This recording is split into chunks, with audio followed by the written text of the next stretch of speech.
And that's been my journey at Airtel.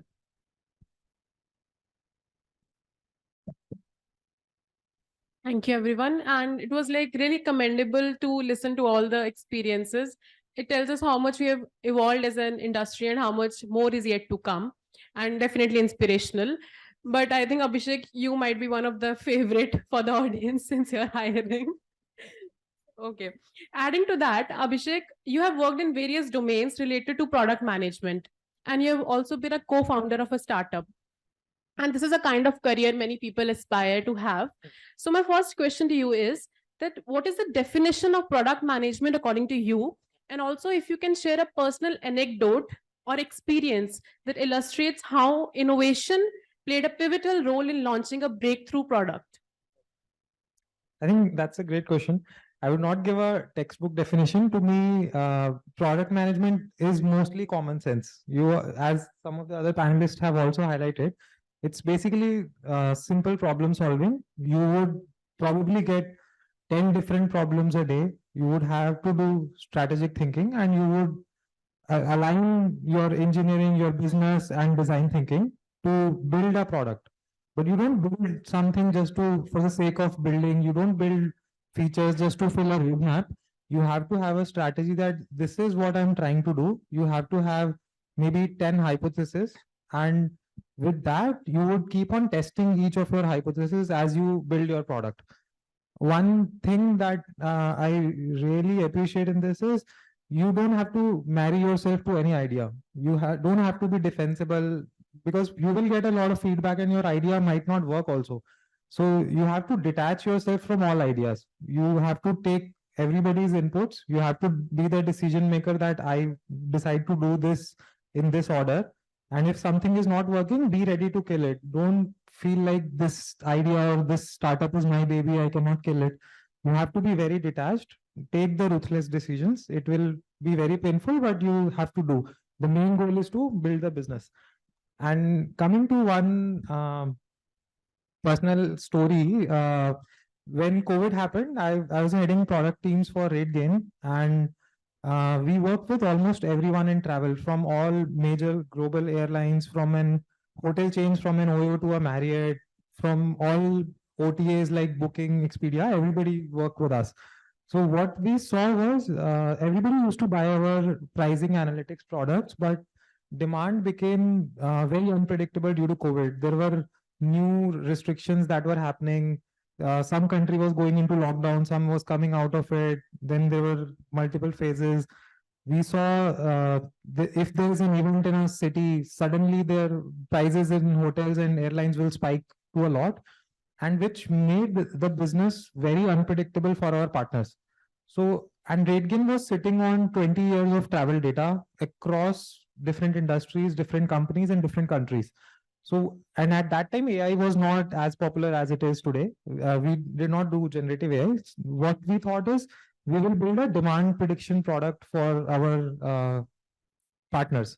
We would analyze every city's demand because we know the hotel prices, car rental prices, flights. We know how many people are coming in a city. We know how these prices are moving. With that, we could build a travel index for every city in the world. And that travel index, when we combine with a company's sales, we knew that for a particular level of travel demand, what is the revenue you should be doing? Are you getting your fair share in the market, or are you leaving money on the table for some other guy? So with this product, we were able to help a lot of car rental companies, holiday parks, not not leave money on the table. So you could actually in travel, you could always decrease prices and get more revenue. But how do you know that there is more demand? So if you know there is more demand, you let other guys sell first at lower prices. And when there is monopoly, you can charge any amount of price. So this is the AI product that we built from scratch. We leveraged all sorts of data that we had.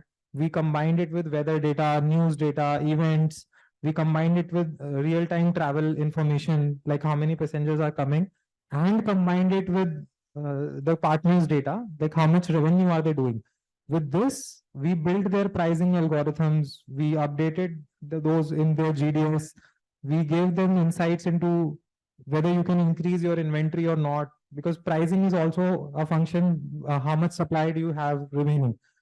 And we saw great success with it. And along with the other products, this product was also fundamental for us as we went to IPO in 2021. So RateGain, you might have heard, it's one of the only startups that their share price is doing really well. It has, from its IPO price, it has already done 3x in last 1 year. And you would see a lot of tech startups have not been able to do that yet. So, Thank you, Abhishek. Thank you for sharing your experience. So, diving into our panel's theme and building on that, Rahul, in your view, what are the essential ingredients for fostering a culture of creativity and innovation within product teams? So as you have seen, we have seen that you have worked with various teams. You have also worked with core AI teams, and also you, as you say, that you are a manager of managers. So how do you think that you encourage your team members to think outside the box? So I want to touch upon the whole product management piece first. We heard Sir talk about it. Abhishek alluded to it. I mean, this is my personal view though.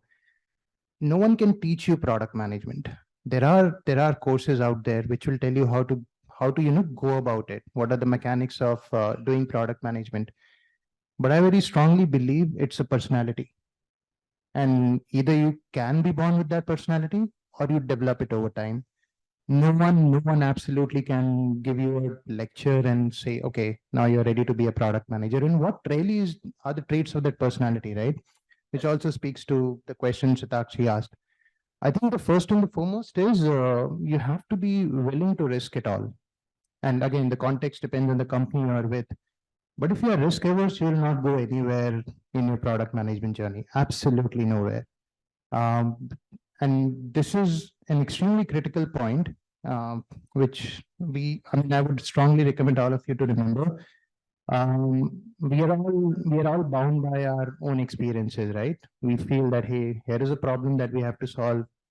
This is the way I read about it. This is what I've heard or learned from folks. Let me solve it this way. You're basically chasing an outcome there. You're not thinking of creating an impact. What you're basically doing is, all right, I have a problem to solve. I'll get it done, and okay, I'll get a positive outcome and be done with it. Please don't do that. Please don't practice that. Practice taking risk. And the other thing related is practice intuitive problem solving, which means challenge yourself to think, to borrow a cliche term, think outside the box. Again, we as product managers can never ever be, all right, you have to build a car. I need 4 wheels. I need a chassis. I need an engine, blah, blah, blah, done. What is the next generation car that probably the world wants, right? That is how Prime was invented. I don't know. I'm a big Jeff Bezos fan, not just because I worked for Amazon for a long time, but in general. There's a popular thing Bezos said about Prime. No one asked for it.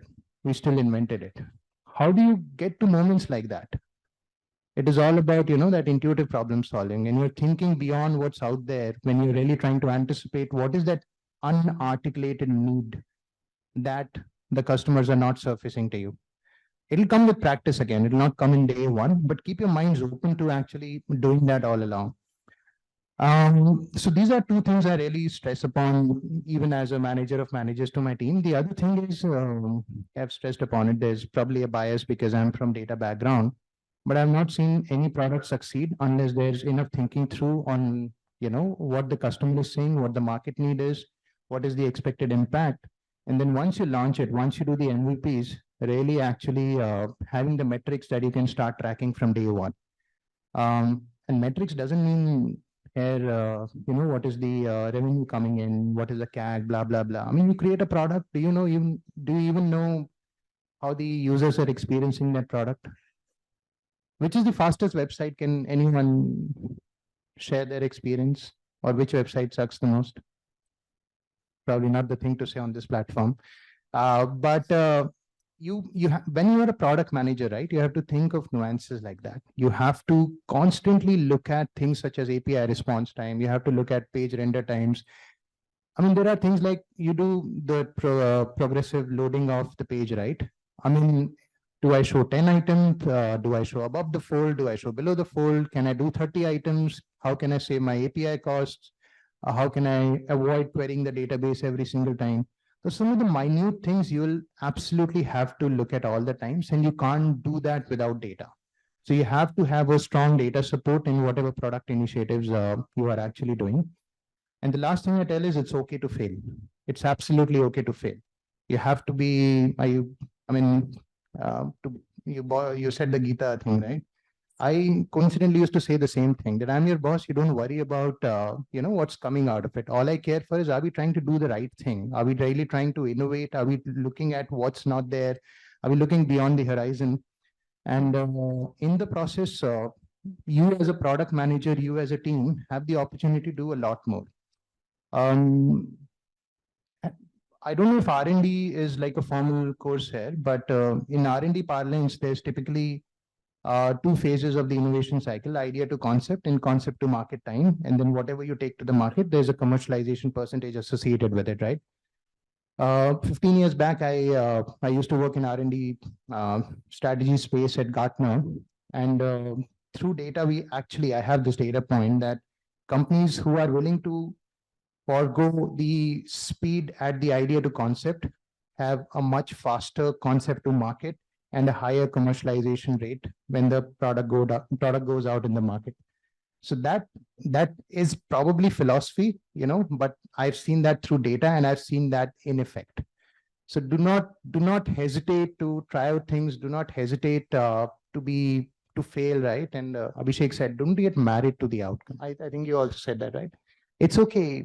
Change your view. I mean, your whole job is to change your view. It's okay. Absolutely okay. Flip every single day if you have to. Not like every single day, but every time you learn something that, okay, this requires a change in direction, you have to be okay with that. As product managers, we are very guilty. Yeah, this is my product. I mean, if I go back, I'm not going to look. No, that's not what your job is. So that's bottom line. Okay, cool. Thank you. So actually it was very nicely put, and like it's all about experience and going out there. It's like you cannot learn how to swim without jumping into the water. So you have to go out there and you have to learn from the practice. And as Abhishek said, you have to be detached from the product and not see upon the outcomes. Actually, I just want to add on to what Rahul mentioned, right? This ability to zoom in and zoom out is a very important aspect of product management, right? So if I go and tell my team member, hey, you know what, solve this page load issue. And if this person does not ask me why, that is a problem, right? It's the people in product management go into the depth of the problems. Of course, they need to. And it's not just technology, it's processes, it's legal, regulatory, design, everywhere. And yet they have the ability to look out and look at the horizon and say, okay, what are we trying to solve?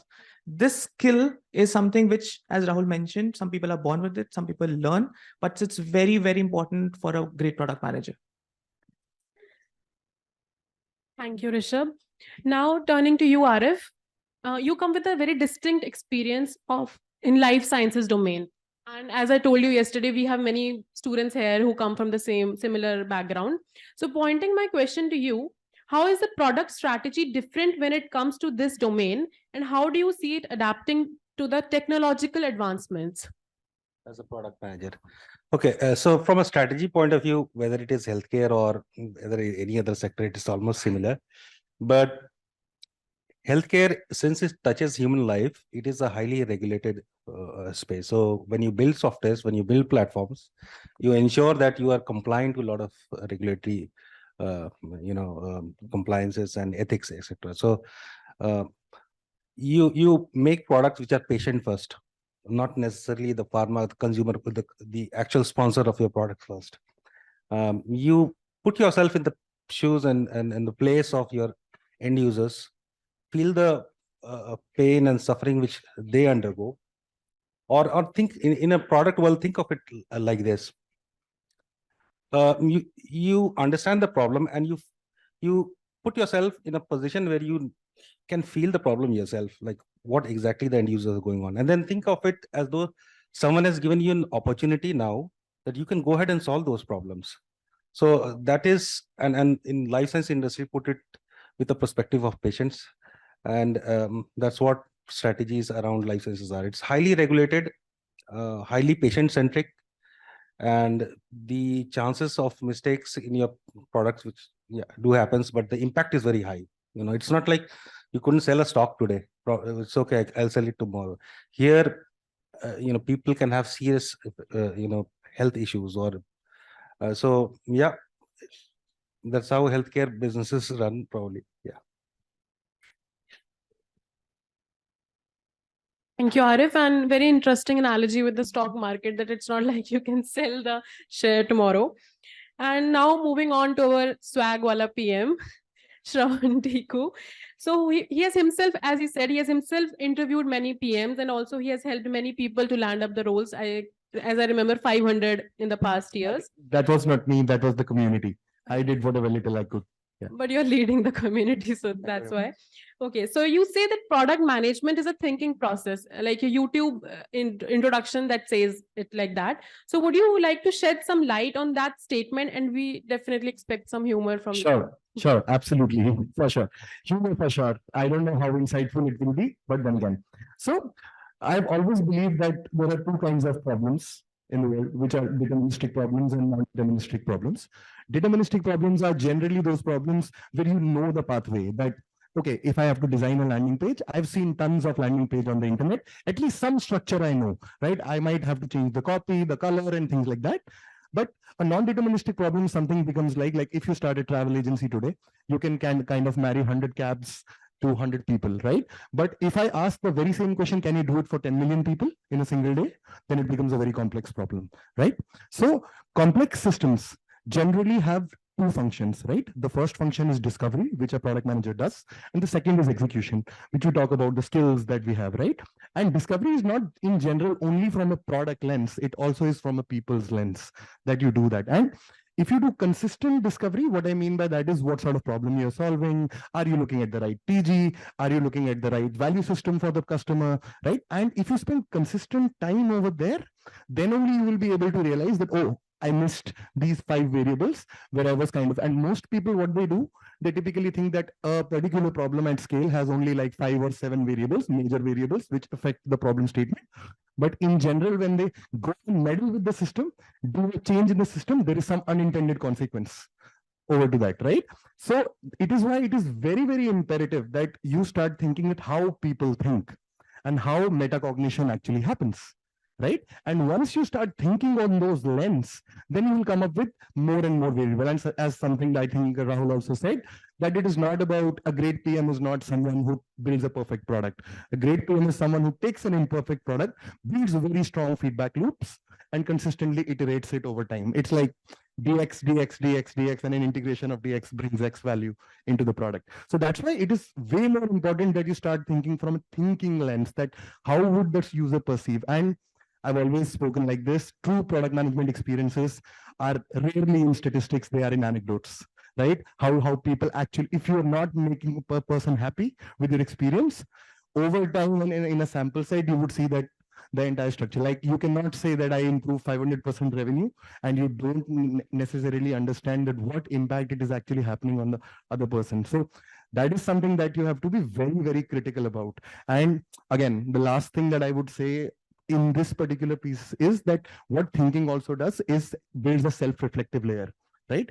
The first thing a leader has to do is not to manage someone else, but to manage himself or herself, right? And how you behave with other people is what people will learn, right? And that's the culture they will build, and that is where the ethos of multiple people working together and solving a problem comes together. That's how teams function, right? So I think that is just the big part of it, but the funny part here is that if you truly want to build product systems, yes, you have to be very, very conscious that you'll fail to so many times that it kind of brings too much misery to you. But you have to be happy with that misery. As Sir was also saying that when he was giving that lecture across. Awesome. Yeah. Thank you, Shravan.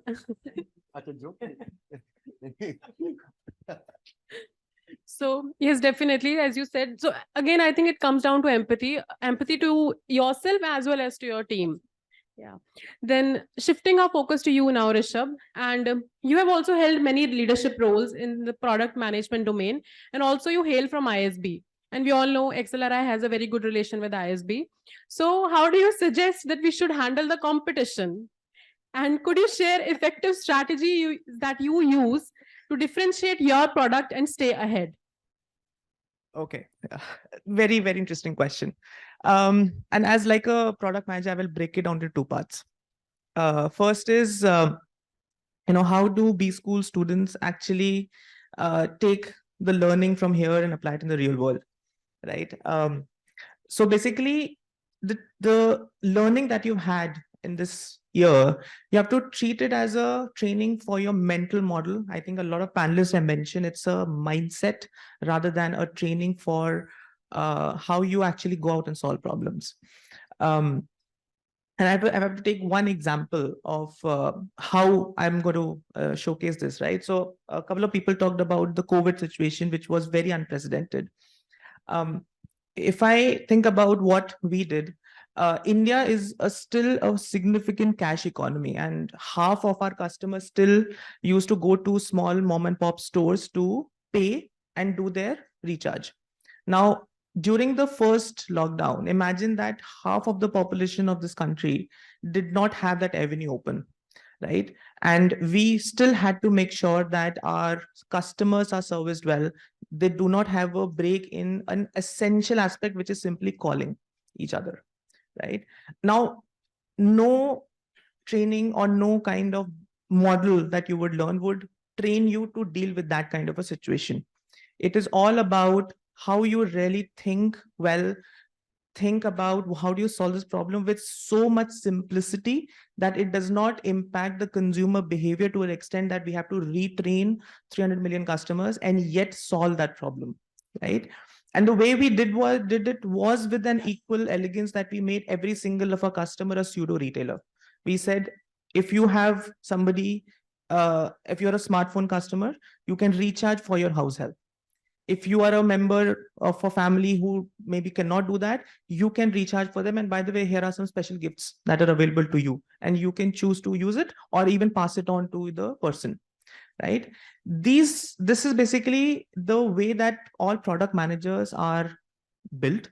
And the learning that you will have, that I had from my experience at ISB, and I'm sure you will have at XLRI, is how do you dissociate yourself from the solution, think about bigger picture, love problems, not solutions. And these are the kind of toolkits that you will develop over a period of time, but this program will give you a jump start in that, right? The second part of the question is the competition, right? And invention, how does it happen, is the mother of necessity. Sorry, necessity is the mother of invention. I think competition is the mother of innovation, right? If there was no competition, I don't think we would be pushed to innovate at all, right? In the market that we operate, there is tremendous competition because the nature of the business in telcos especially is there are 3.5 players right now, if I count BSNL. And the level of innovation and the competition that we have is, I would consider, a very healthy one. But as product managers, we always think of how we differentiate ourselves. What is that value of one aspect that creates a moat for our customers to be with us?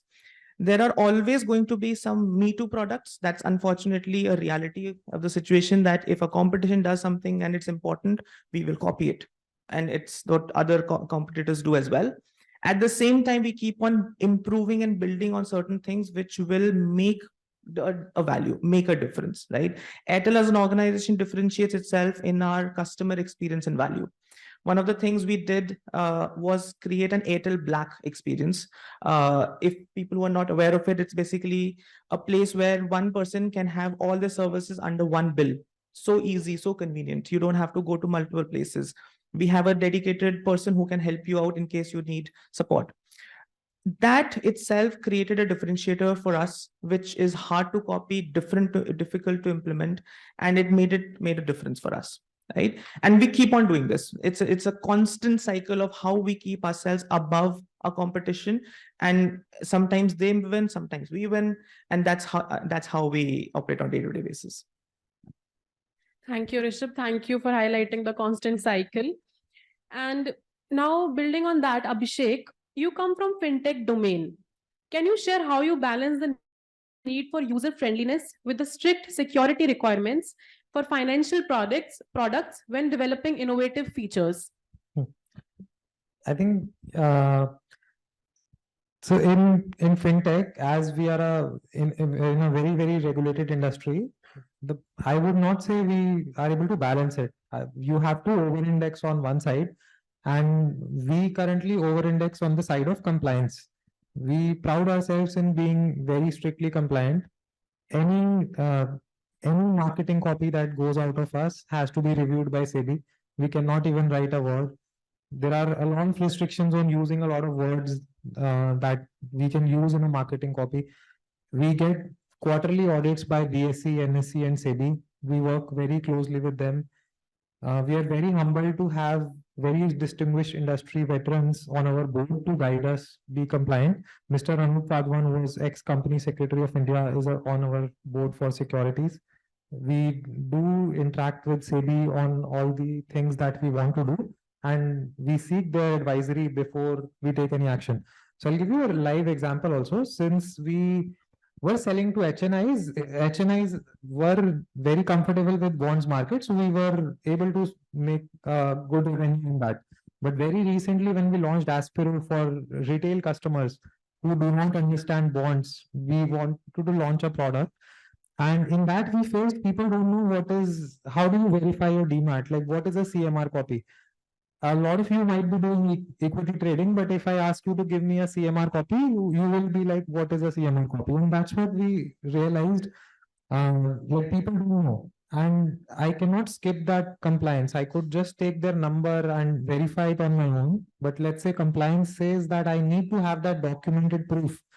And people are not able to give that proof. They don't understand.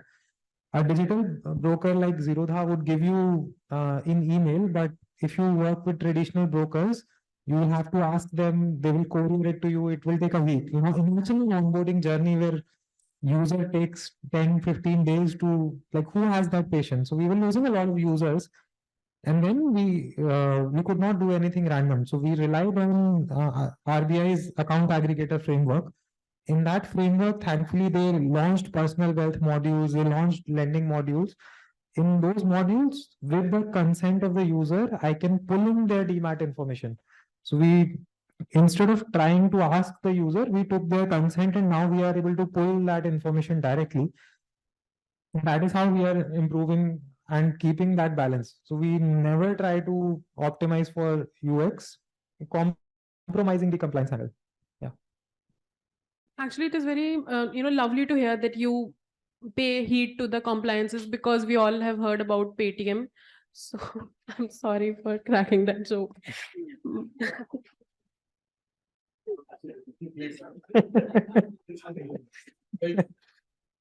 Okay. So moving on, and now a further question to you, Rahul.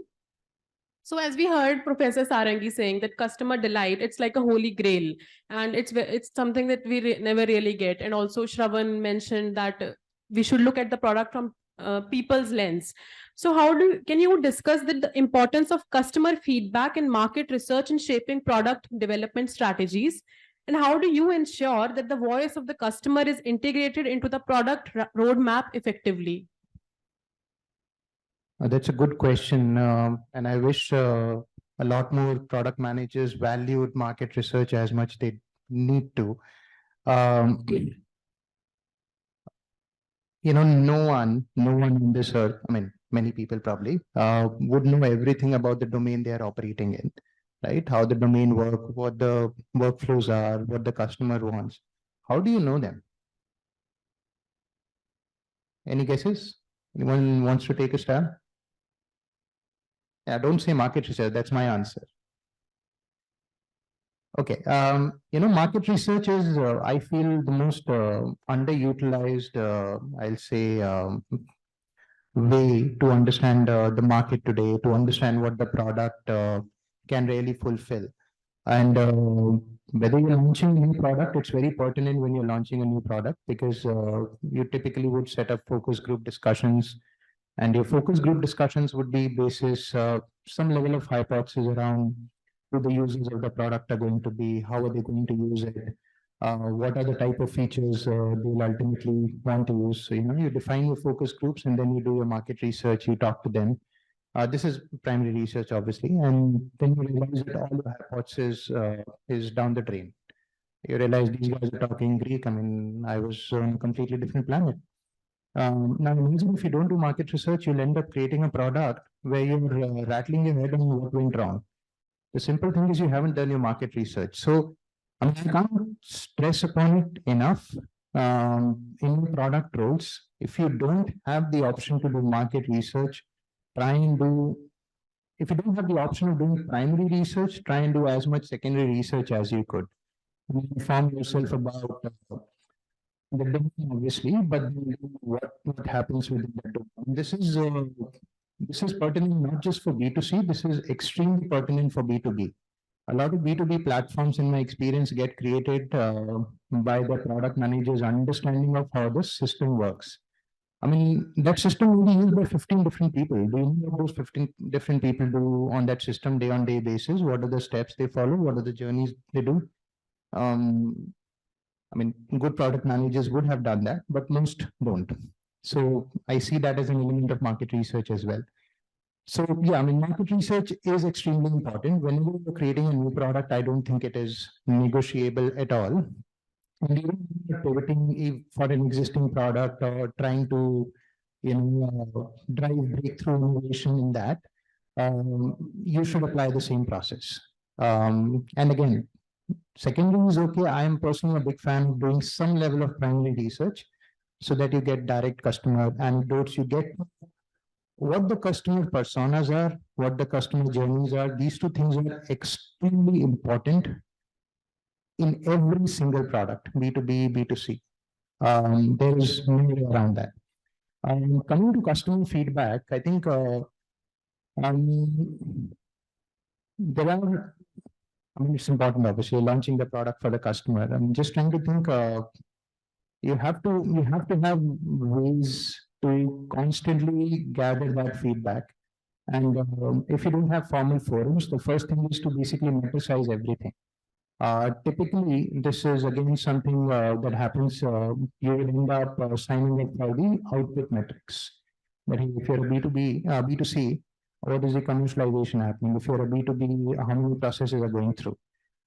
It's good. It gives you, it acts like a, what you call symptom reporter, right? That is, something is probably working, not working. But at the same time, you have to have a second level, what typically in Amazon parlance we used to call as input metric. You have to have a sense of what's driving that behavior.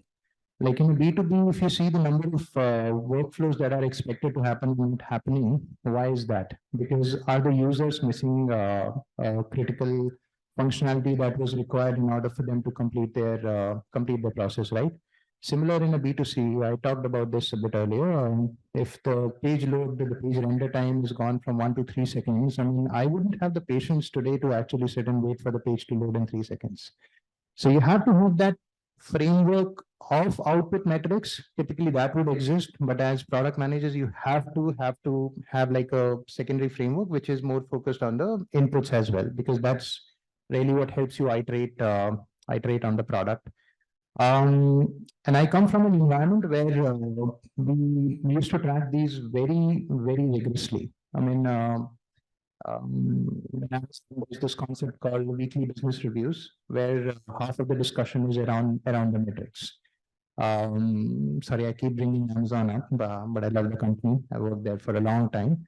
But to your point about how frequently you look at it every single day. If you have to set up a tracking methodology, you should be reading your outputs every single day. You as a product manager, when you come in, the first thing that should show up on the desktop is really how did your product do yesterday? Because you can't wait for a week or a month to understand there's some breakage in experience and have your teams figure out, okay, what went wrong. So you need to have that. The inputs, obviously, you can review periodically. You don't have to do that every single day. That to me kind of makes sure that you're keeping the product afloat. The other thing that again works very well is periodic interviews. I think Shravan mentioned it, right? Anecdotes are extremely powerful. Whoever the user is, you have to have a mechanism for having these periodic interviews. So when we had products launching for last mile at Amazon, we used to have the product managers go out with their delivery associates, like on their bikes, on the delivery runs. And this is basically, imagine, I'm guessing a lot of you would be from Bangalore. So imagine spending a day in Bangalore traffic delivering 20 parcels. That could be pretty tedious, right? The product manager was almost, I mean, it was mandatory for the product manager to do that. You know, those delivery runs, speaking to the customer, speaking to the delivery associate, seeing what the experience is on the platform, the product that they've developed, that give the best insight into what's working and what's not working. And that by default used to supersede every single thing that was there on the roadmap. Because you could have a fancy roadmap, hey, I want to go to Mars, but the fact is your delivery associate or customer who's using it on a daily basis is not able to get the stuff done. So those are some of the ways that I've seen work very well in the past. So you need to, basically to summarize, you need to have a very cohesive strategy, a good mix of, getting the anecdotes as well as metricizing every single thing that you can. And you really can metricize everything. There is, it is possible. We just have to dive in, and that's something you folks would be required in your respective roles as you take it on. Thank you, Rahul. And definitely customer research, as you highlighted, it's a very important aspect for keeping the product afloat. Now, moving on to you, Arif. Also, there's another aspect that is calculated risks. So can you discuss a time when you had to navigate uncertainties or challenges while pursuing an innovative product idea? How did you approach risk management in that scenario? That's something which we do daily, I would say, risk management and calculated risk. I would rather call it as informed and learned risks. Okay, and that is something, from a collaboration point of view, as Professor has already mentioned earlier, this is not something that we take decisions individually. It is a group, it's a team. We involve customers very early on. In agile world, that's a benefit that we have, that we can involve all the customers from iterative small pieces of development. And so it's not really a risk. It is a risk, but it's not something which is like a gamble. Okay, it is something which is learned, informed, well collaborated, well agreed upon, and in iterative step. You don't build a house and then decide whether you like it or not. You build the foundation first, you have the pillars and the designs. And so these collaborative and iterative way of and learned way of approaching the development, I think, is one of the key to mitigate the risk and then take those calculated risks. Thank you, Arif. Now moving on to you, Shravan. So how has been your experience in content creation on product management and also in your product development role as your primary role? And how did you balance the both of them simultaneously? Sure, it's a very nice question actually.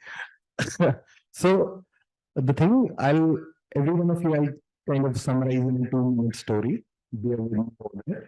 So for the first 6 years of my life in product management, working across organizations in e-commerce, Flipkart, logistics, and other places, what I realized was, at least in startups, right? The principles that we keep talking about in enterprise setups, which are generally built at scale, for systems built at scale, are not very applicable that much, because like if you build a roadmap for 12 months, right? In startup, because of constraints of capital and things like that, you might have to pivot every now and then, right? The thing was, and one of the things that I realized, that especially on LinkedIn, right, because it's a professional platform, right, most people used to talk about deep concepts like first principle design thinking and things like that, which are for the general audience difficult to understand unless they put some level of intent over there. So one thing I realized, that the dev community over the last 20 years, right, used sarcasm a lot, at least in blog posts, right? If you would have seen any dev blogs, they would say how to center a dev and things like that, right? So I thought product also has that same ethos, right? You don't release on a Friday. You don't do that, right? So I became the person who shares news on the product management on LinkedIn, and people started to like it. I realized that very early on that either they will find some value as a direct insight, or at least they'll smile. They'll be happy about it, right? And that is what kind of spiral got across. But over time, I realized it built one very strong principle in myself. That is something called constrained thinking, right? Like, for example, if I ask all of you this question that you have 30 lakh rupees and you have 1 crore rupees, and the outcome that you want to achieve in the kind of house that you want to build is the same, right? The quality should be the same. Where would be you more creative? In option A or in option B? Where you have less funds or where you have more funds? Where you have less funds, because you will have to be extremely creative and extremely responsible what we want to do. So a lot of people think that I started writing on LinkedIn because the first most obvious outcome is to build a brand, right? But I think for me, it was more about it had a character limit of 1,300 characters, right? And whatever I had to summarize, I had to do justice to it in 1,300 characters. And while you consistently do that, right, it brings very strong prioritization frameworks in your head. Like it's often said that you remember like 10% of what you read, 20% of what you write, 50% of what you write and apply, and 60% of what you teach, right? So that is something that I consistently did. And over time, it also helped me build a network, which led to opportunities for me and also able to build a strong community ethos that I did. So I think it's more like, how do I put it? It's more like a principle of life that I write every day. That is something that I do. And I think the implicit and explicit benefits are very clear, right? The one way that whenever you write a PRD, you don't want to write a 20-page PRD where everybody has to be the entire engineering team. The purpose of a PRD is that if a PM is not there, it kind of gives that sense to the engineering team that what is the objective, what is the problem that I wanted to solve. And the better, the thorough and the more constrained you are, the more people would try to respect your ideas and insight. It's like insight per minute has to go up, right? And that is something that people do. So I think it was a specific balance, and nowadays it is just a natural process. It's like a mental gym that you keep doing. Yeah. Thank you. Actually, yesterday only we were reading in the class that how much prioritization is important and how to do that. And that's why it's nice to see that you learned, obviously you learned it through your experience, but also on LinkedIn while writing the post. So that was very nice analogy. Now moving on to you, Rishabh. As an MBA graduate transitioning into the industry, could you elaborate on the differences you have encountered between classroom study and real world industry practice? As Rahul also told in the starting that, product management, it's not something that you can be taught. So additionally, how can one adapt to to navigate the challenges of the professional environment?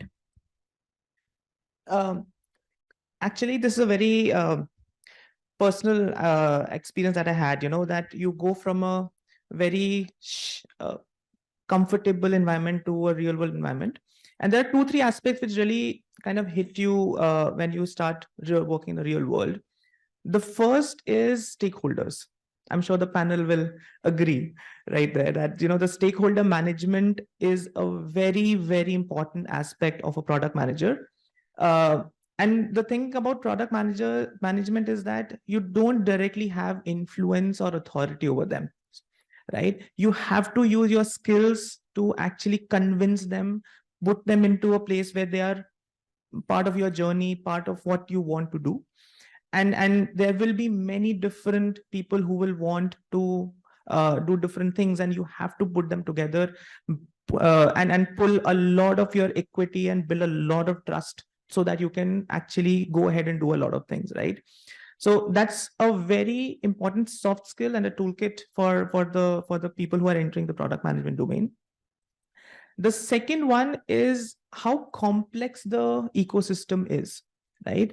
In a classroom environment, we all take case studies. We know this is the box. We know these are the numbers, and therefore we go about and solving it using certain frameworks, right? In the real world, there will be about 100 other things that you may or may not have considered, right? We talked about risk mitigation, right? Some of these, what we classify as known unknowns, which we can think of. And then there are those hundreds of unknown unknowns, which are something which will just come one fine day and you're like, oh, I did not think about that. Right. And that is basically one very key learning for me, that, you know, while you can, of course, plan for the known unknowns, but the unknown unknowns will come and bite you. And you have to be prepared to take a quick action, maybe change the direction which you're thinking. And the third part is about how do you really understand the customer well. If you take what Rahul mentioned, right, that anecdotes and customer feedback is a very important tool. It is, but you also have to take it with a grain of salt. If you ask a customer, how can you improve Zomato, they will say 5 minute mein khana chahiye.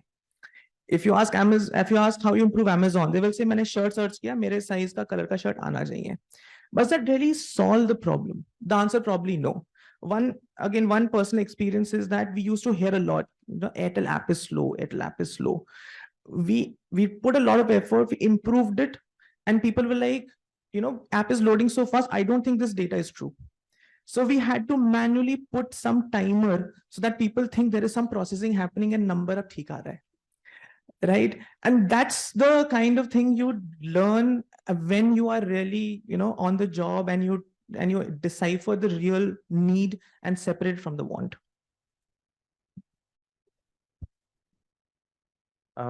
I think just to add to what Rishabh said, the known unknown, I would put another layer on that. There is a concept of controllable, uncontrollable, and you'll always run into that. When you start your product development, right, and when you hypothesize about what need the product is going to fulfill, what's going to make it successful, what's not going to make it successful, you need to have that classification already drawn out in your mind, so that when that situation happens, you are not running after things that you cannot control. That also helps you prime up your stakeholders.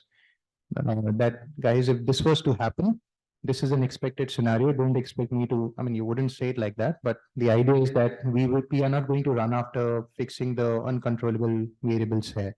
Pandemic is a great example, right? A lot of things just spun out of control for most businesses out there. So just keep that in mind. I mean, known unknowns, controllables, uncontrollables, those are some very good frameworks to help you align stakeholders, to help you prioritize when you run into that situation.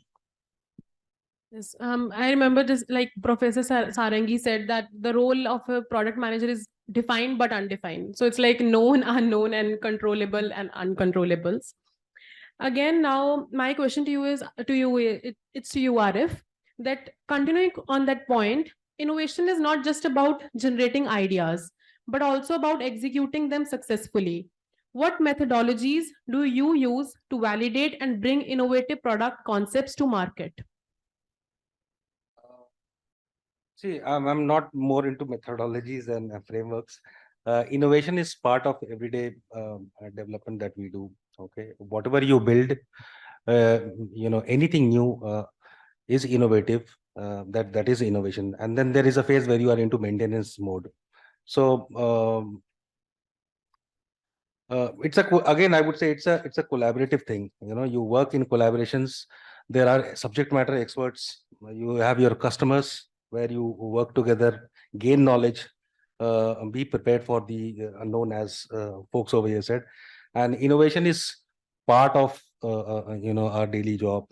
Even if you're a large company, if you don't innovate, you will become redundant in the coming days. And if you're a startup, you would not be able to scale up if you don't innovate. Yes, that makes sense. My next question is to you, Shravan. So this is like one of your favorite questions that you ask many people on your channel, that who is a good product manager? Sure. So I would like to ask you the same question. Fair enough. It's the logically the most toughest question yeah, for sure. So I think in general, there's this thesis that people think that product management is more about kind of learning skills, like how do you wireframe better, how do you design things better. But in general, in putting 3 words, product management truly is resourcefulness. How resourceful you are, right? The reason is, like, as Rahul put across, and a lot of people on the panel essentially put across, there is a bit of chaos in every system, right? And what is chaos? Chaos is the risk after you plan everything. That's what chaos is, right? So what essentially happens is when you start building across and you start thinking about the smallest of outcomes, right? You would not remember Apple when essentially you wear the Apple Watch because the experience is the same for everyone. But if you fall and the message goes to the emergency contact, then you will remember that anecdotal experience. So that is how even the planning of this event in some capacity is product management. Because you thought how do you build the structure of the event, what should be the panelists speak about, you plan the questions and things like that. And this experience in itself will bring us back tomorrow if there's another event that happens, right? This is a great happy experience that you put across. So I think there are 3-4 major skill set which develop resourcefulness in a product manager. The first thing is you have to be very curious, right? What I mean by curiosity is anything that's interesting should interest you. Like a lot of times people ask me, which is your favorite subject? Anything that's interesting is my favorite subject, right? That's the first thing. I think the second thing that you need to understand is there should be a value to listening, right?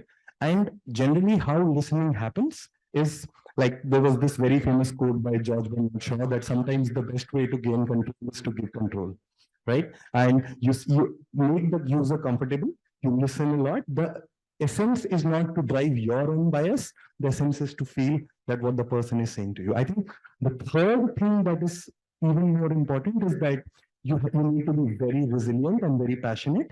And what I mean by passionate is that, like, for example, you built a product for 100 people and you could scale it to that point. And then post that you want to scale it to maybe like 1,000 people, right? Then there is a different mindset that you would definitely would need to. What sort of problems, what will happen at scale, what variables will come in. I think the fourth part, which is that you need to be an ever learner. Ever learner. If you stop learning, the moment you say that I know this, I'm an expert here, is the day you're not an expert anymore. Right? I think these 4 things, if they happen from a mindset perspective, you would start learning. And I generally say this in a lot of places that problems lead to skills. Skills don't lead to problems. You first figure out what is the problem. Like something like Rahul said, that if an API is slow, you probably would look at the system design side of things, right? But if you feel that if somebody is coming on the landing page and my average conversion is not what the industry standard is, I would work on the design sides of the aspect. And that is something that a product manager truly does. So I think 3-4 things. You need to be very curious. You need to be empathetic, and empathy is not in words, but in actions. I think the third thing is you need to be very resilient, because there is a bit of chaos in every system. And the fourth thing is you essentially be an ever learner, and over that you build whatever skills that you want to build across. Awesome. Thank you, Shravan. That sums it up very nicely. Now, as we wrap up our discussion and before I open up the floor for the audience, I would like to ask each panelist to share one key takeaway or piece of advice for our audience on igniting innovation and launching breakthrough products. What final words of wisdom would you like to leave with our future business leaders?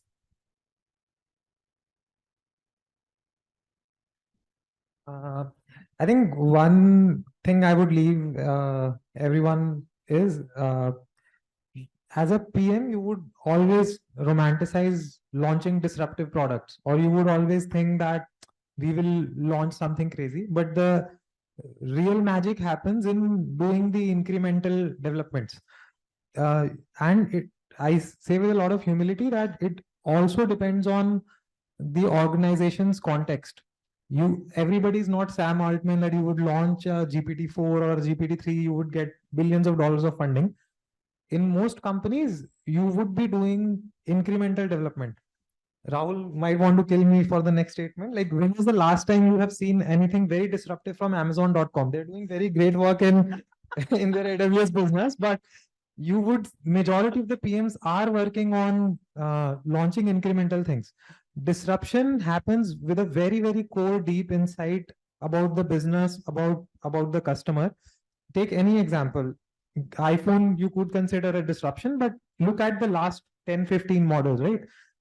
Netflix did a pivot. They were selling DVDs. They had an insight that future is into online streaming. So they did that disruption.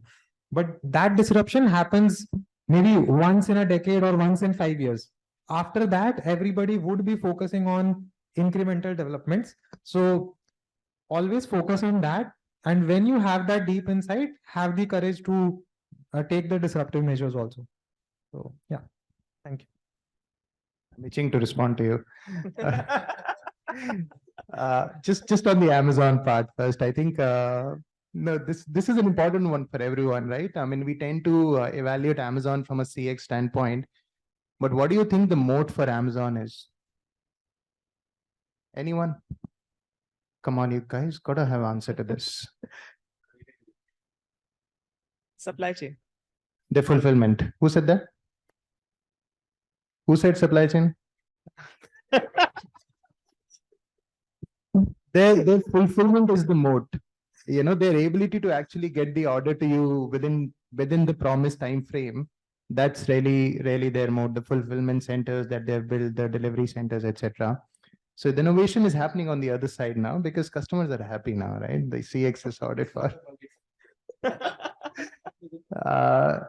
Nothing more to add. I mean, a lot of people have said, right?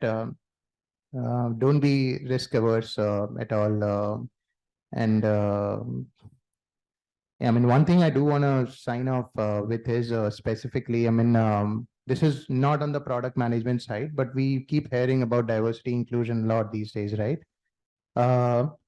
As a leader, it took me a while to really absorb what that means. And once I did, the power of it is applies beyond genders. It applies beyond everything that you can imagine, and it applies beyond the workplace.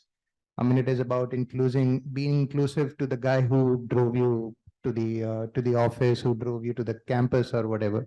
So practice that, and you'll see amazing things happen in your role as product managers, because the moment you get to a point where you're able to understand the other person's context, winning that trust with your stakeholders is going to get extremely easy. So please absolutely practice that along with all the other things we have talked about. Thank you.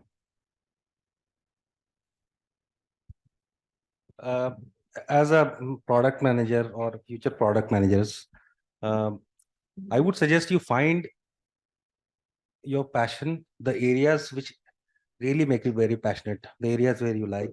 Find your niche. Try to get as much expertise as possible, but remember that you will never know everything.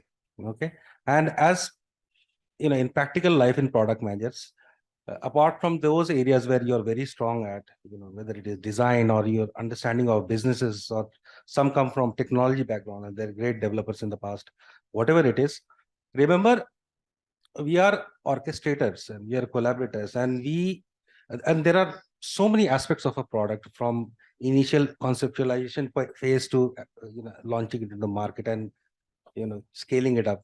So try to learn all of those areas, whether it is design, development, even marketing and sales, user research.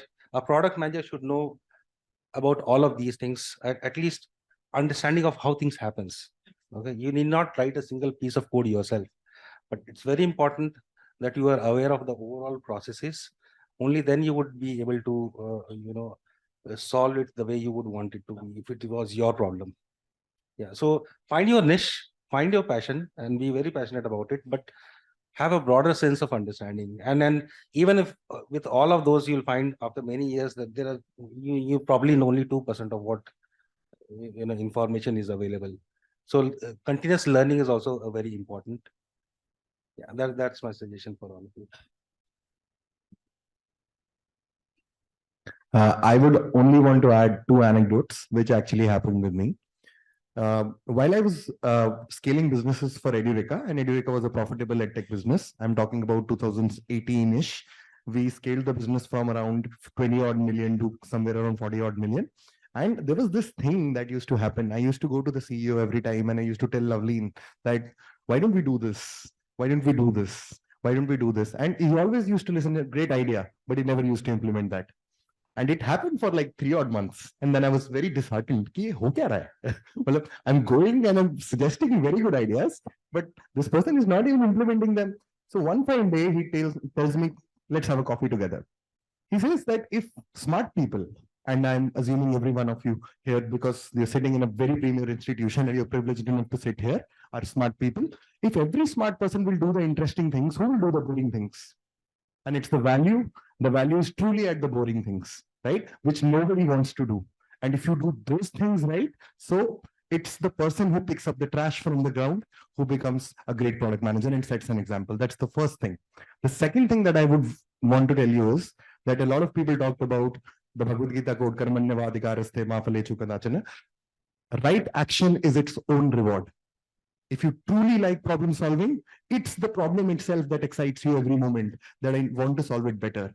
The reward of that problem is definitely not under your control. It's something that Lord Krishna spoke to Arjuna, that you might be a great archer. What is under your control is how you hold the bow, how you throw the arrow, how you decide which place you have to throw the arrow. But whether the arrow hits the target is not under your control, right? So don't anchor a lot. What's not in your hand should not be in your head. As simple as that. And focus a lot more on doing that action perfectly. Always give your best, always improve. But it's the focus on that action that will be a great thing. So these two things I'll leave you with. Yeah. So while the panelists have covered a lot of ground, I just want to close by saying that, product management is a very fun and exciting space. I don't want to undervalue the other functions or departments, but in any organization you go to, the product management division is the place where a lot of excitement takes place. It's always the case. And the fraternity of the product management is now very strong. I've met some of the smartest folks in working in product. You've got some great influencers like Shravan here, who are also happy to share a lot of their insights. And the future of product management is extremely bright, and we're just starting that journey.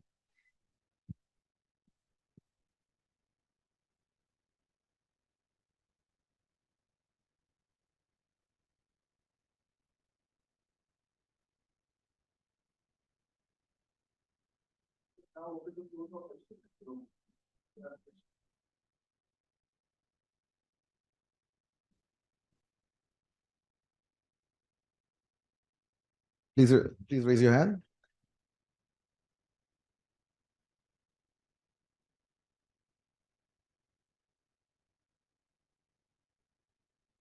Hi, good morning, everyone. First of all, thank you so much for taking the time to interact with us. My name is Mehek, and I come with 5 years of experience in digital marketing and brand management.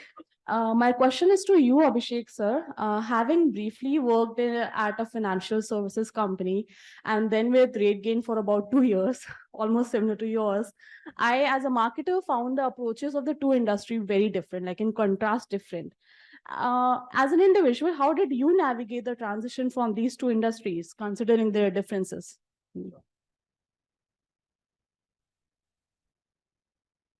Thanks for the great question, Mehak. So I have experience in e-commerce, fintech, and travel. And whenever you enter a new industry, like even after you spend a decade in an industry, always believe that you don't know nothing about that industry. You are here to learn. So even when I transitioned to, I'll give you the bonds example also. When I started leading bonds business, I would not be able to tell you what is a bond. And I would not be able to explain you what is a clean price, dirty price. But I made my business that I would know the most in the room in few months. I would learn from everybody. I would talk to all my customers. I would even visit a small IFA in Surat. I would visit the biggest wealth houses. I would read a lot of books. I would talk to a lot of industry veterans. And I would always keep enhancing my knowledge. So in the beginning, you will start with zero. Even after a decade, you don't stop learning in that industry. I still talk to a lot of people in travel, considering the travel exposure. But what is a good thing in a product management role is a lot of the core principles are transitionable. So how you solve problems in travel market, the problem solving would remain the same in fintech.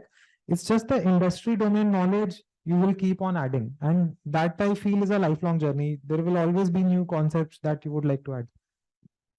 Thank you. So there's no magic potion to it.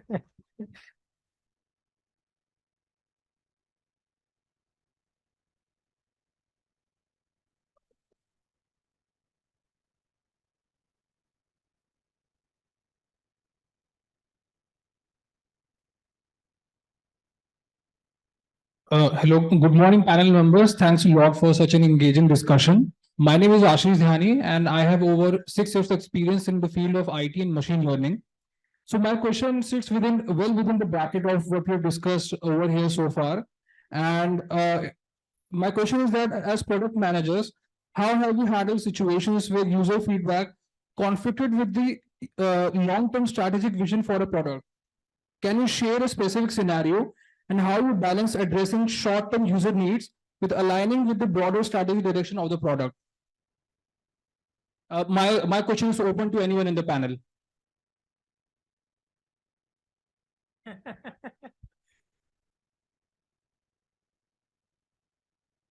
So, okay, so I'm just going to continue on some of the anecdote I mentioned, right? If you ask a customer, what do they want? They'll want a faster bullock cart and we will never build a Ferrari, right?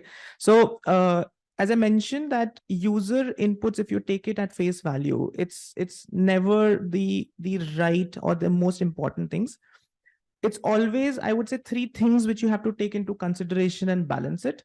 There is the user input, which is very important, of course. The second is data, right? If you look at data, data never lies. It will tell you the realities of the situation. It will tell you what really is the problem area or the potential out there in the market. And the third thing is you basically live a customer's life. It's an unbiased view, right? I think Rahul mentioned that people used to sit behind Amazon delivery agents and actually follow them, right? At Airtel, we sit in stores. We actually sit under the heats of summers and sell SIM cards. We watch, we see what people are doing. We make sure that we understand from a customer standpoint what they are really looking for. And all these 3 inputs combined make a decision which makes sense, right? So it's never one input, it's almost like many. One of the anecdotes that we did was in our ecosystem, we have number of people who visit customers' houses to do installations, right? If you buy a new connection of broadband or a DTH, there will be a person who will come and do that installation job. Now, one of the things that we constantly used to see that the job was not well done, or the customers are expecting the engineer to arrive at their homes at, let's say, 4 o'clock, but the engineer could not make it. These were very small problems if you think about it, but overall the experience of the user was really bad. And that's why we went back and created a product which basically brings a lot of governance in how people operate, right? What that meant was a double-sided advantage. One was that our customers now had a fair amount of confidence that the work is going to be done on time and it is the best quality work. The second thing, it allowed my engineers to actually diverse into many fields because they were not reliant on tribal knowledge. I could tell the same person to go and sell a SIM card and then do a delivery of a particular product and do installation, because everything is so much easier for that individual to also do the job and make more money, right? So this is how, we discover problems and try to solve it.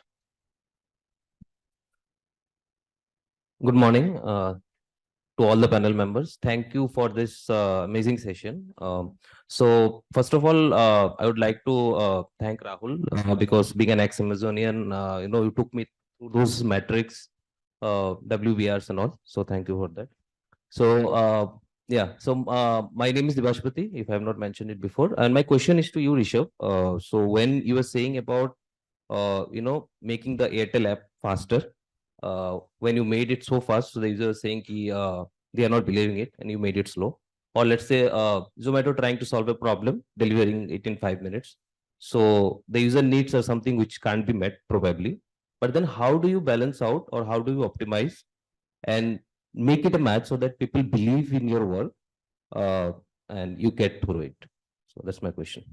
So one of the things that at Airtel we always try to think about is the solve needs not wants quotient, right? It's a very important one.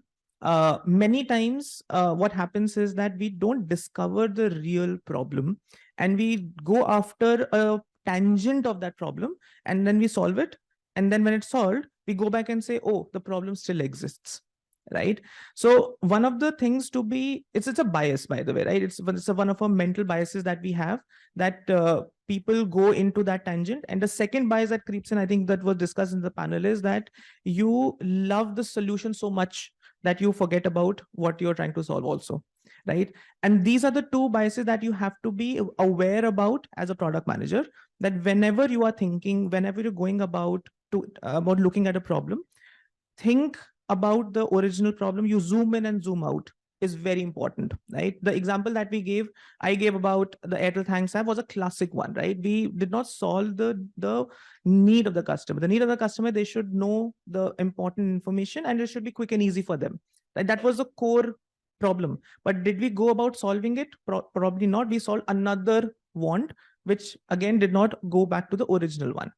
Right. So if you are wary of those two biases, I think it becomes easy for you to navigate such situations. I would want to add one point to this, is that a lot of times product managers end up believing in confirmation bias. Consensus does not always lead to good solutions.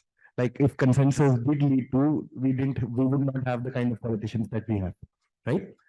Not everyone, but in general. So don't take my statement on blanket. The other thing that I would also want to specify is that there is also a philosophy of good customer, bad customer. You don't serve everything that the customer says. You set expectations clearly. A lot of times PMs ask me that, oh, this is part of the roadmap in the next 6 months and it will not be delivered. How will the customer actually feel happy about it? The point is not about delivery. The point is about communication, right? If you make the customer feel heard, that we heard you, we're trying to solve this problem, and we consistently give feedbacks. That's why you would see a lot of products have status pages. They kind of put across what is the next release, what is coming up. So it is even that communication that makes the customer feel heard. So you ideally build for that kind of a TG, which is a customer for you, and you figure that out, right? You don't serve expectations. Like if somebody comes to me and says, I'll pay you 2 lakh rupees and please give me a 50 lakh rupee job or something like that, that's a unbiased, and that's not a fair expectation to kind of put across, right? So these are the two things I just wanted to add across. Yeah. Well, good morning, everyone. My name is Samuel. I have an adverse background on web technologies. I've worked as a full stack web developer in Accenture for 5 years. Well, my question is for Abhishek. Well, in the world of fintech with full security constraints, I have heard that you implemented predictive analytics also in your company. How open are you to infuse Gen AI to select the best optimum bond, or any recommendations regarding the bond? Can you? So we have a pretty big data science team and ML team, which also works on a lot of predictive products. We generate reports or commentary about companies by analyzing their a lot of balance sheets and data, and we publish those reports along with others. We have built our own proprietary models also. One thing that we're doing new in generative AI is we've built a Bhasha model where it can speak to a lot of customers in a lot of local languages. So that is something, since we have a collections company also, in which we do millions of calls daily in a local language to understand if there is an intent for a customer to pay. And this is an in-house model that we will obviously maybe start to market also. But coming to the second part of the things, how open am I to do predictions in bonds? We would probably like to do that, but it's not today allowed by SEBI. Like SEBI does not like me to give a different experience to 2 different customers. I cannot do recommendations because we're not a portfolio management service. We are a platform where everyone gets the same thing. Everyone gets to see the same price. I cannot do personalization. I cannot offer 2 different prices to 2 different companies. So due to those restrictions, we would, as of today, we will not be able to do that. Thank you. Guys, looking at the time constraint, I think we have to break here. And then I think Bala has to make an announcement. Bala, where are you? Oh, yeah, sure thing. Okay. So Shalini will be taking care of this.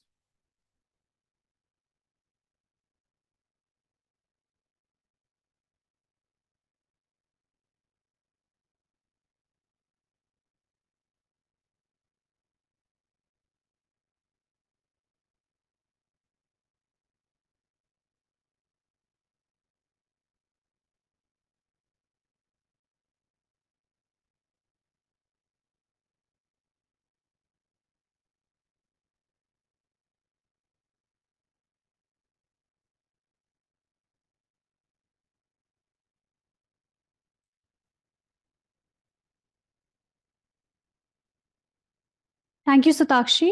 And thank you, panelists. That was a really insightful discussion. I appreciate how all the panelists colluded that one should be ready to take risks. The message that it's okay to not know everything resonated deeply with the students, emphasizing the importance of continuous learning and openness. We are incredibly grateful to each of our panelists for their invaluable contributions. Abhishek's reframing of compliance as a springboard for potential was insightful. Rahul's emphasis on the daily practice of refining outputs resonated as a key to product success. Arif's reminder about user empathy and patience in planning was spot on. Shravan's championing of customer-centric problem through constrained thinking provided a valuable lens. And finally, Rishabh's call for perspective, simplicity, and healthy competition offered sage advice. These insights will undoubtedly empower our future product managers as they embark on their careers. Now I would request Professor Kanagraj to felicitate the panelists and present them with mementos.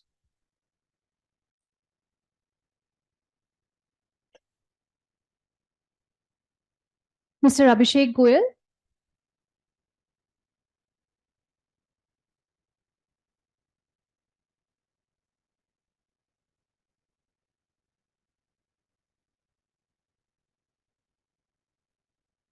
Mr. Rahul Goyal.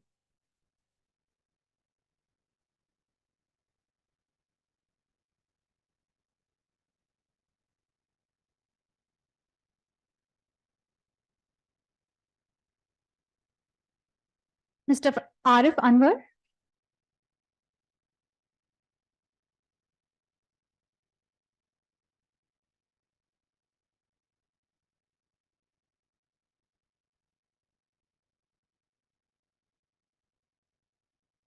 Mr. Shravan Tikku.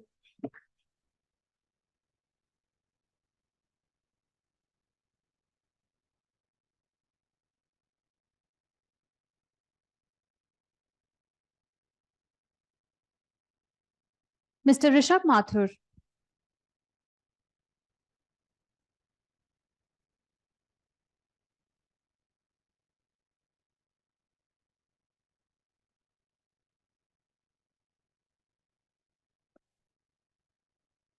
Thank you, Professor. We'd also like to thank our gold sponsor, Yashvi International. Silver sponsor, Go Crack It. Case competition partner, The Product Folks. Giveaway partner, Skillbuzz. Food and beverages partner, UDP Upahar and Cones and Delights. Radio partner, Big FM. Morning, everyone.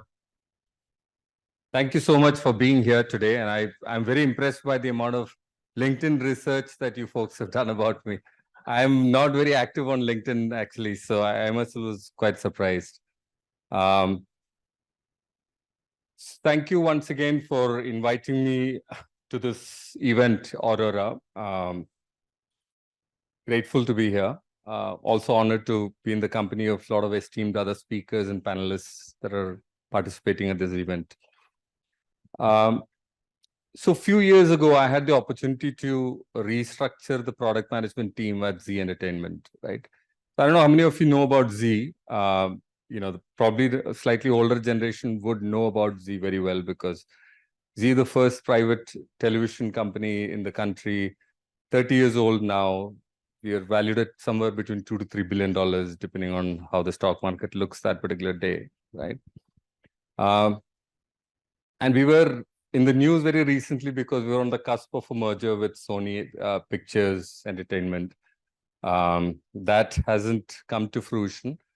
And as you may know, the industry is consolidating. So there's also the other news that's happening that Reliance is merging with Disney in India. So the Star. So that's like, big competitor that's coming out in the picture.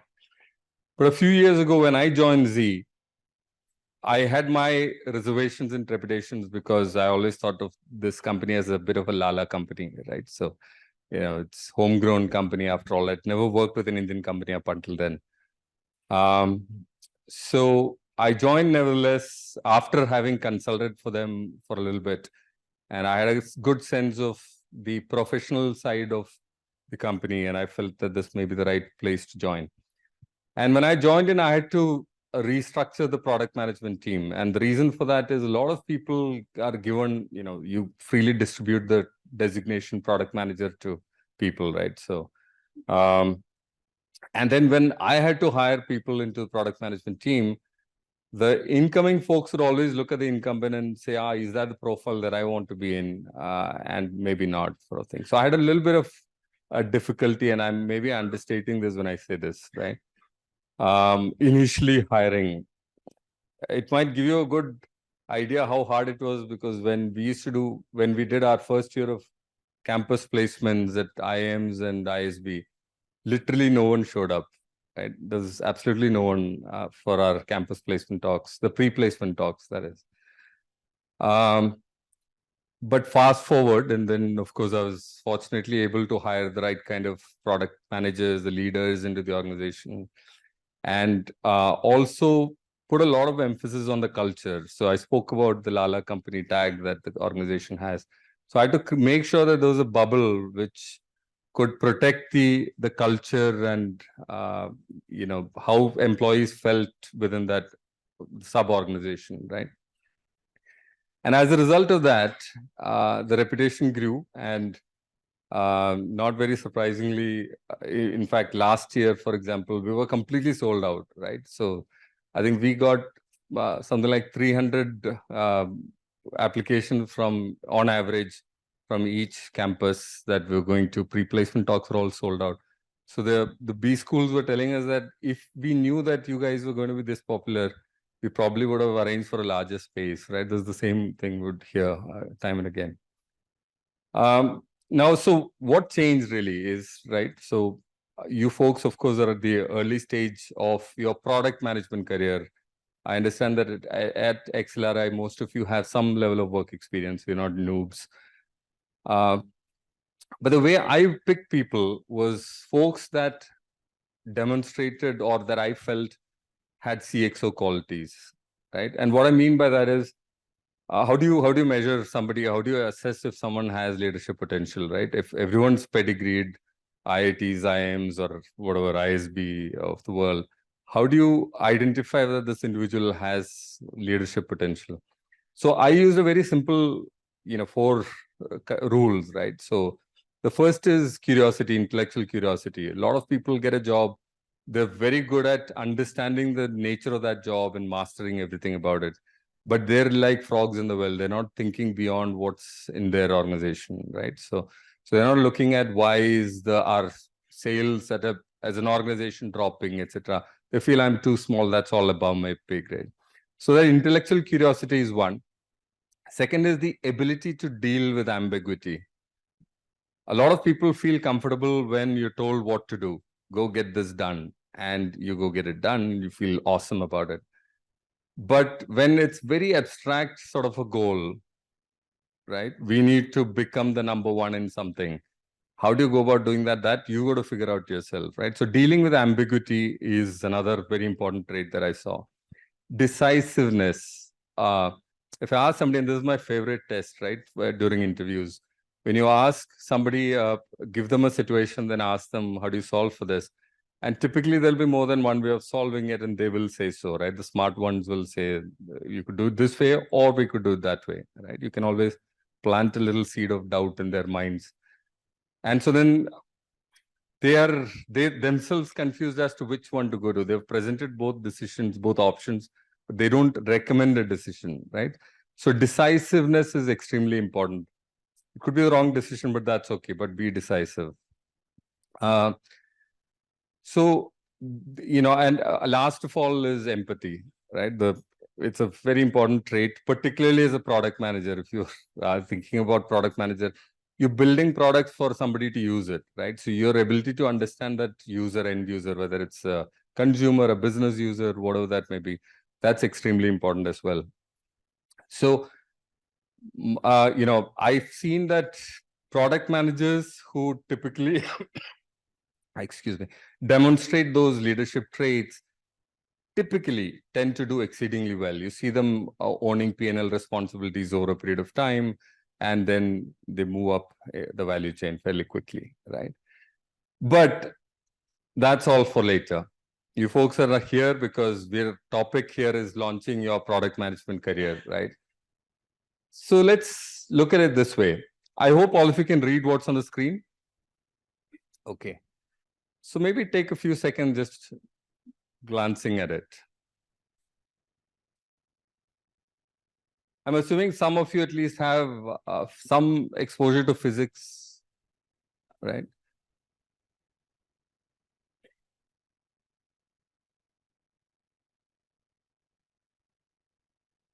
Okay. I mean, we obviously don't want to, that's not the topic here, but what do you think that paper was about? Yeah, okay. Sure. Yeah, propulsion, yes. Of what? Any idea? What could it be applied to? Formula One cars, okay. Any other ideas, any thoughts from the students? Sorry? Ships, okay, all right. Paper planes, okay. Rockets, all right, okay. So here's the answer, right? It's about swimming. Yeah. So, you know, infants who cannot even speak also can swim, right? You can drop them in the water and they'll actually swim. They naturally swim, right? We forget how to swim when you grow up, but otherwise you can swim. So the point I'm trying to make is product management is not very complicated, right? So don't overscience it. You hear a lot of gyan about it out there. There's so many frameworks and theories and, you know, methods of doing things. My recommendation is ignore all of that, right? So keep it simple, stick to the basics. And now when you do crack the interview and ultimately land a job as a product manager, right? This is largely how the organization would look, right? You'll be in the center. You'll have some sort of business partners. Those could be the folks that are responsible for sales. They could be responsible for marketing, etc. So, but usually their neck is on the line for the P&L numbers. You'll have designers and developers who are responsible for building things, the tool or the product that you're working on. And you'll have the management on the ivory tower, right? So, you know, from time to time, they'll review and then questions and bamboo will come down. And then there's, of course, the end user, depending on whether it's a B2C or a B2B product, wherever, right? You could be in any of those. Now, you sit in the middle, but you're largely insignificant in the scheme of things because you're a product manager, right? And you're young and you're new to the organization. But you see, typically, and I may be oversimplifying this, but you'll find three kinds of companies out there, right? One is your perfect ideal organization where all of these people work with you like peers, right? As partners.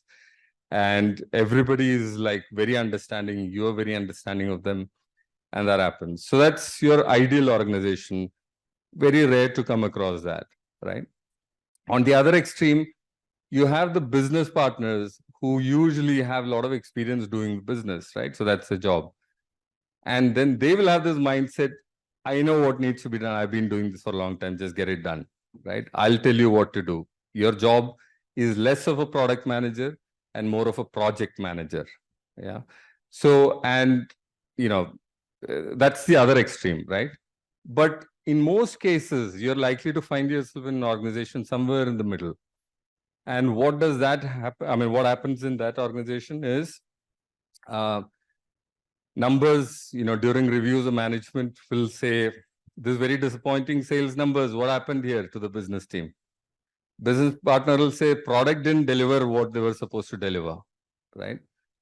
Or they'll say that things are all broken, it's all buggy, very badly broken. And then the management will ask the tech team, what happened there?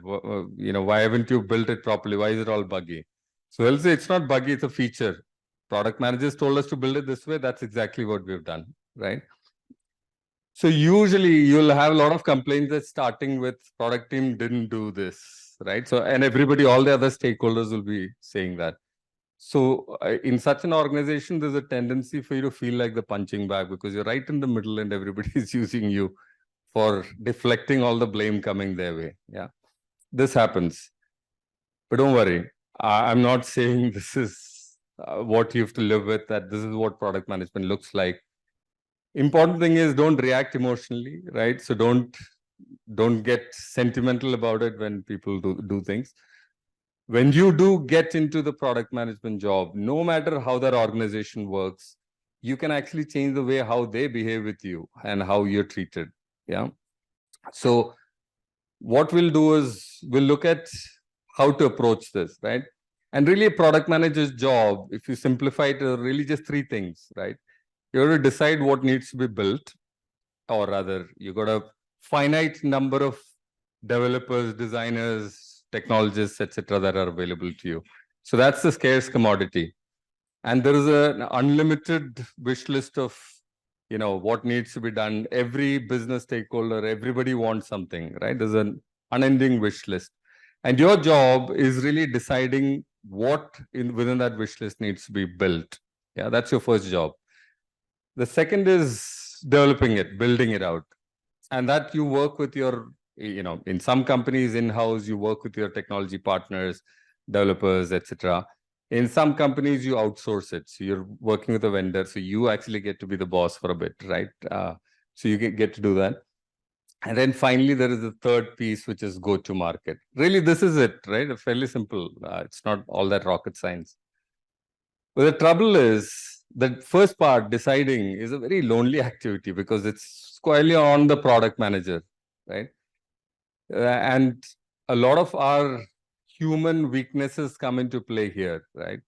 If you believe that this particular feature, if I build this shopping cart a particular way, then people are going to just start spending money like crazy. Once you have that belief, your confirmation bias kicks in, right? And that's your enemy, because it's very difficult for you to tell yourself, maybe this is not such a good idea after all, right?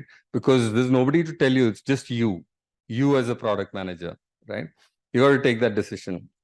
So it's fairly lonely task, this section, the decision-making part, and it's fraught with a lot of challenges because you're dealing with the powerhouses of the organization, right? So you got the CEO might say, why don't we build this? The CEO says, and then you'll be like, okay, how do you tackle that? And we'll cover that in just a moment, right? So, but this is the tough part. So most product managers I've seen skip this part altogether, right? And they go to the next part, which is building. And this is actually fun. Why? Because you actually don't have to do a lot. It's the developers who are actually doing the work, designers who are doing the work, right? And it feels like you're doing something. Every morning there's a daily stand-up meeting. Hey guys, what's the status? And so it's exciting, right? It's social, and something tangible comes out of it. At the end of it, every sprint, if it is an agile organization, you've something tangible. You're looking at something and say, oh, there comes my product, right? Or the cool feature that I dreamt of that's coming together. So it's very exciting. And that usually also is the most time consuming part, right? Because it usually takes time depending on the kind of organization you're in. And the last part is go to market. And this is like marriage, right? Why I say this is when you launch the product, oh, big celebration. Yeah, everybody comes to the wedding, right? But after that, nobody checks on you. Hey, how's your marriage going, right? Nobody calls you. All those guests forget about you, right? The same way, launching the product is really not the end of it, right? It's just the beginning of the journey. And we'll talk about that as well, how to cover that aspect. So most product managers, interestingly, skip part one or, do a little bit of it there and are terrified of part three, right? When it finally gets its release launch, but don't know why it's not delivering the numbers, right? So let's move on to the next product, next feature, right? So this happens very often. So you'll in your job, or in your career as product manager, you'll deal with two kinds of things. One is new product. So the CEO will say, why don't we build a new, control panel for managing space satellites or something like that, right? Or if there's a built product already and, there'll be features, right? So you may be starting largely with the features when you're early on. Nobody tells a fresh product manager, why don't you go build $1 billion product, right? Or not on day one. Very rarely does that happen. So usually the new products thing happen at startups. So if some of you decide to turn entrepreneurs and do that, that'll be applicable to you. But of course, large companies also do that, but usually it's startups, right? And then features are into or within the existing products, right? You're building those things. And then down the corner, I've written compliance and bugs. So when you think about features, everybody thinks about the cool things, right? But there are other things also in there. One is compliance, like so for security, the boring things, which is not really going to turn into money for us, but you got to do it anyway. Fine, we'll fit it somewhere in the cracks, kind of thing, right? And then bugs. So it so often happens because everybody is looking at, okay, we need to release the next feature and so on. But the trail of bugs that are falling behind eventually pile up and those things become dead, right? So at some point you got to fix those as well. But that's really what your world will look like. So how to decide what to build? Like I said, everybody wants something, right? All stakeholders, okay, this is the highest priority for me. I'm the head of sales. And the marketing guy says, no, this is the highest priority for me because I'm the marketing guy. And the head of manufacturing will say, no, this is the whole most important thing. Without my manufacturing, nothing else works. So mine is the highest priority. So how do you decide what are you going to build, right? And you maybe have your own brilliant idea as well. So that also could be in the mix, right? So like I said, you may not likely be working on a new product independently, right? But if in case you're asked to build a new product, a very simple framework you can use, right? Which is the first two things. Is there scale, or rather, what's the size of the market you want to look at, right? And the market really is the actual number of people, right? You'll always say, everybody on earth is my market. That's like a standard response I've seen a lot of startup pitches, right? That's not true. You got to identify who your realistic market is and how large is that. And the second is marginal contribution. I'm assuming all of you know what marginal contribution is. Okay. For those who don't, because it's fairly muted. So when you think about cost, you got the variable cost and the fixed cost, right? So you park the fixed cost for the time being, and you take only variable cost into account, right? So in order to generate 1 rupee in revenue, how much variable cost are you incurring? Right? That's deduct from that. And what's left over is your marginal contribution, right? So why is this important? Because if you multiply the first and the second, then you get a pile of money, profits from your marginal contribution, which will pay for your fixed cost as well, right? So that's a very simple way of doing things. This is what we usually do for investing in startups as well, right? So that's the way to think about it. Now, it can be the other way around. It doesn't need to be like a huge market with some decent marginal contribution. You can have extremely premium luxury product, like a Ferrari, for example, right? You're not going to manufacture 100 million units of those every year, but you'll have crazy amount of contribution margin, right? Or premium, some jewelry brand, if you can think of, and so on, right? Extremely exclusive kind of thing. So you multiply that, you get that. But that alone is not going to cut it, because you also need to make sure there is some barrier to entry. There's some moat against competition. If you start making money, if the first two are working well, chances are somebody else is going to jump in as well, right? Soon, in your microeconomics, as you may recollect, the profits will keep diminishing until it is a competitive market and you have zero profits, right? So use this to make sure that when some senior executive comes and tells you, hey, young man or young woman, why don't you lead this new product initiative and turn this into $1 billion business, right? So your first job really is to go back and do this math and say, thank you very much, but I think it's a stupid idea, right? But don't say it in as many words. The other important thing is, please don't try to please everyone. Yeah.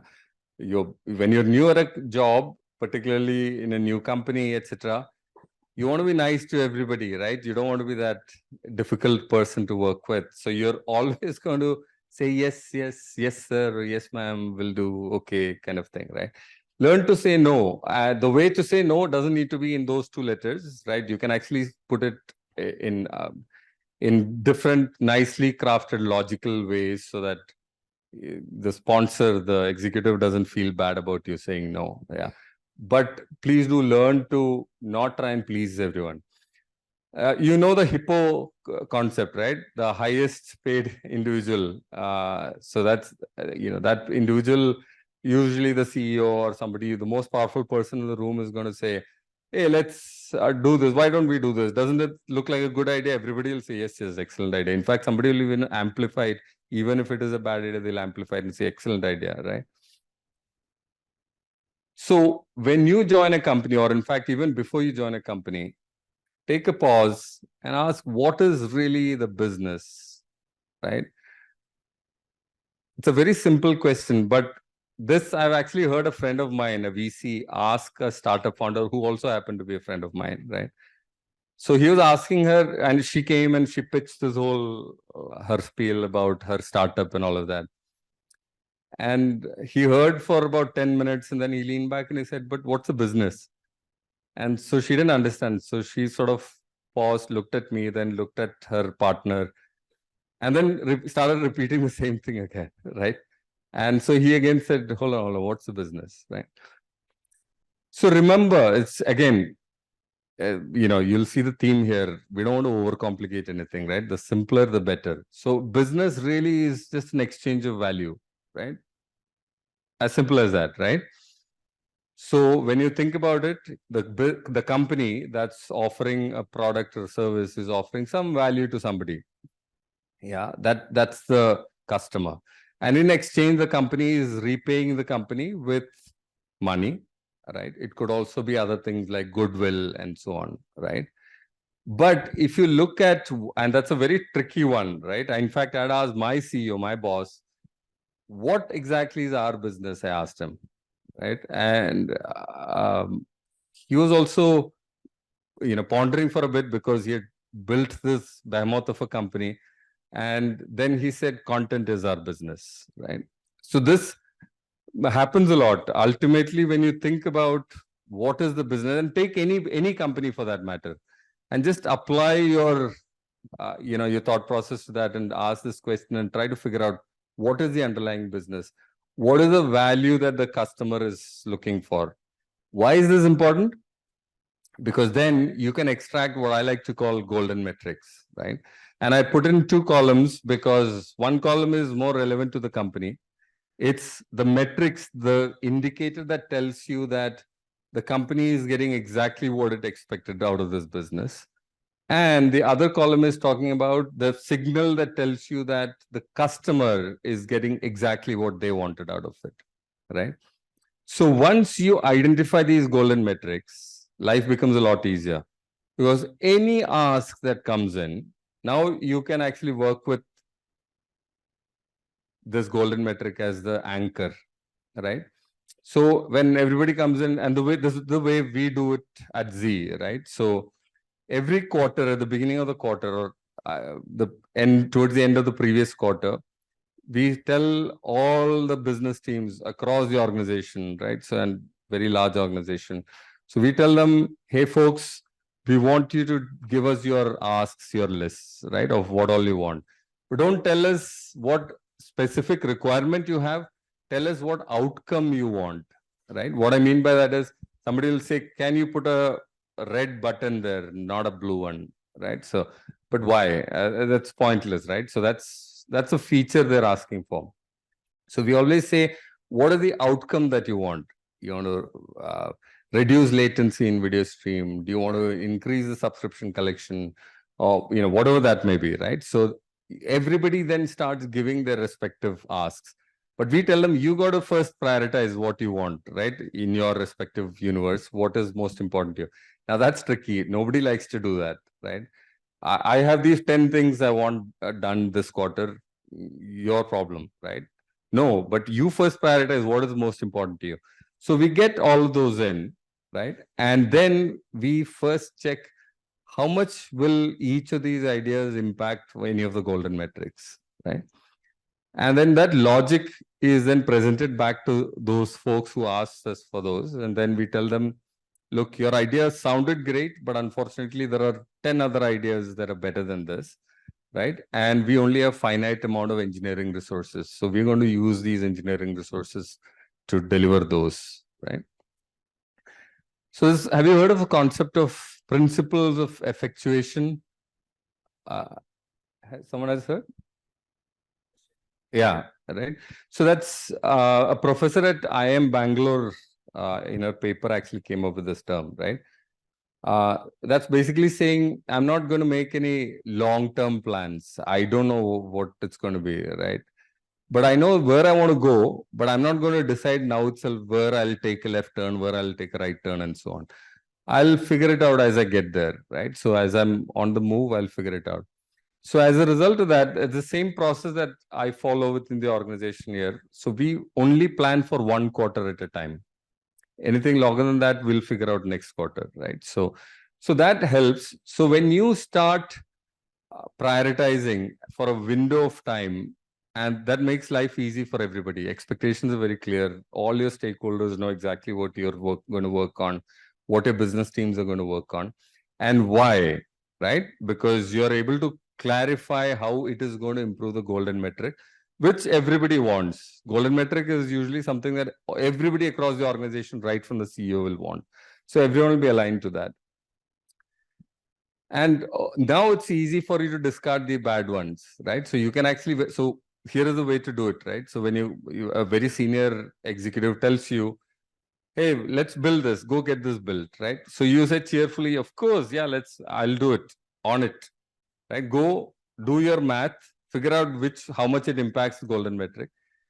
And also take along with you something that actually will work well, right? The same golden metric. Now go back to their executive and say, you know what, I actually crunch the numbers and that doesn't seem to be looking very positive, right? So it's not very optimistic. So, but here is a solution, a face-saving solution. I've got a plan B for you, right? And then push the initiative that you want to push at that point in time. So that's a nice, sweet way of saying no. Yeah. And remember that product manager doesn't need to be the most brilliant person in the room, right? You're more like a sponge that's soaking in brilliant ideas from various people. And your job really is filtering them, prioritizing them, validating them, right? That's primarily what you're doing. But remember that we are still in the decision stage of your job, right? And typically any idea, any concept is based on some assumptions, right? So before you actually go to market, actually you think about any startup for that matter, any new startup, underlying everything is, every concept is a set of assumptions. And you only have to validate those assumptions and the odds of your success is much higher then, right? If your underlying assumptions are validated. So how do you validate it? If you're very lucky, the organization already has some data or there's some market data you can look at and say, if we do this, there's a big opportunity here. Data already says so, right? And so that's one way of doing it. Second is user feedback. So you can do surveys, you can do research, you can do experiments and things like that. And last option is Fermi estimation, right? Which is guesstimation, which is, I don't know if you've heard of this. How many window cleaners are there in the city of Seattle? That famous interview question, right? So the answer to that is guesstimation. That's Fermi estimation, right? So that's your last resort if you can't come across anything else. But I just want to draw your attention to the middle one, user feedback, right? This is another pitfall that I see with a lot of product managers. This happens. So usually the very popular, survey. I have surveyed the target audience, target customer base, and it looks very promising, right? Or you run experiments. You run experiments to validate those assumptions, right? Now the trouble with surveys is that you don't want subjective questions presented in surveys. Yeah, where people are thinking, why exactly do I like something?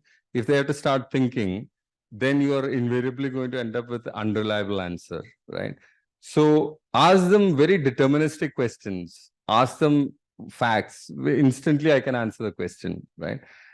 You can ask questions about subjective matters, but those are used as a tool to then focus you or narrow down the area where you want to really dig in, right? So that's sort of like a first level of questioning. You use subjective surveys. Yeah. The second thing is statistics. This is one of the most comical things I find, right? So we have about 100 million users on our digital platform with Z5, right? We get about 100 million users monthly, every month. So somebody will come to me and say, we've done this, complete analysis has been done and it is looking very promising. So first thing I do is ask them for the research methodology used, right? How did you do the analysis? And then I ask them the sample size. And the answer is usually like 15 people. We spoke to 15 people, right? So when you have 100 million users, you don't even need to really go to a statistics class for this, right? You can go to any website, you can Google statistically significant sample size calculator, right? And you'll find it. So you put the population number and then it'll tell you what the sample size should be. So at least do that right. Extremely important that if you're doing any surveys, make sure that you're doing your sample selection correctly. What I mean by that is there's a risk of you sort of self-selecting the audience, right? The subjects of the survey. So these are two extremely dangerous things that invariably undermine your product initiative, right? So super important. Now, experiments can be a lot of fun, actually. This is my favorite kind of thing, right? So because data is nice, but data is very malleable, right? You can interpret it the way you want. But experiments are actually fun. So pretty much any product that you want to build, usually you can validate it using experiments. And experiments are like, you don't have to spend a lot of money, right? You can do hacky ways of experimenting. So typically I ask the audience now, of course, but you may want to do it on your own. Among all of you, you can do it at your own pace, right? So, the Antakshari game, right?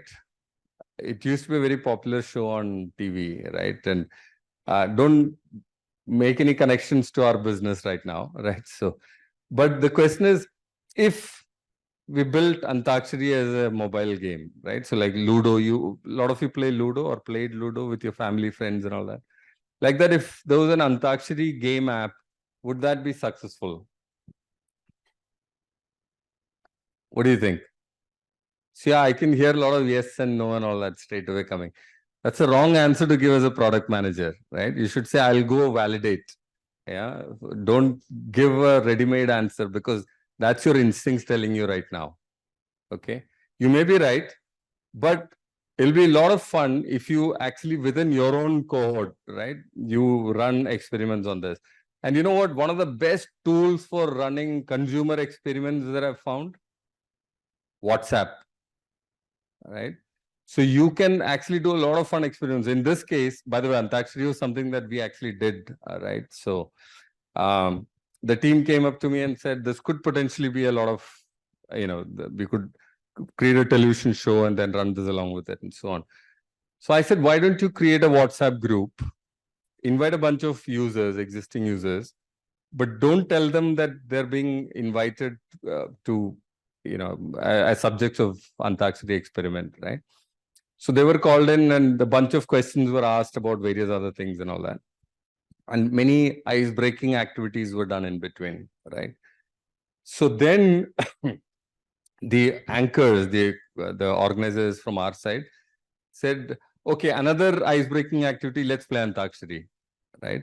And so in WhatsApp, you've got the mic, right? So you can sort of press that and then do this. And everybody played the game for a bit. And then at the end, they said, okay, looks like all of you had a lot of fun. So you know what we'll do? We'll leave this group open. We'll make you all admins. You can add your own people, your own friends if you want to, right? And play for as long as you want later also. And the assumption that we were trying to validate was whether, there were a few, but one was whether people will actually even come back to this, right? And as no surprises there, nobody showed up, right, after that. But instead of us doing any other experiment, you are actually observing the real human behavior, right? Sorry, what were you indicating from there? We're running out of time. Okay, all right. So we'll move faster. So the two other things you want to probably look at one is you remember the golden metric. And the success metric is what tells you whether your feature is working properly or not. Yeah. So for example, if you have a search feature on Amazon, your golden metric is whether the sale happens, right? So that's your golden metric. But the success metric is whether the click-through rate of your search is working well. Because if the search is not throwing the right results, then people won't click on it, right? So that's your success metric. A risk metric is something that cannibalizes unintentionally something else that's already working. This happens a lot, right?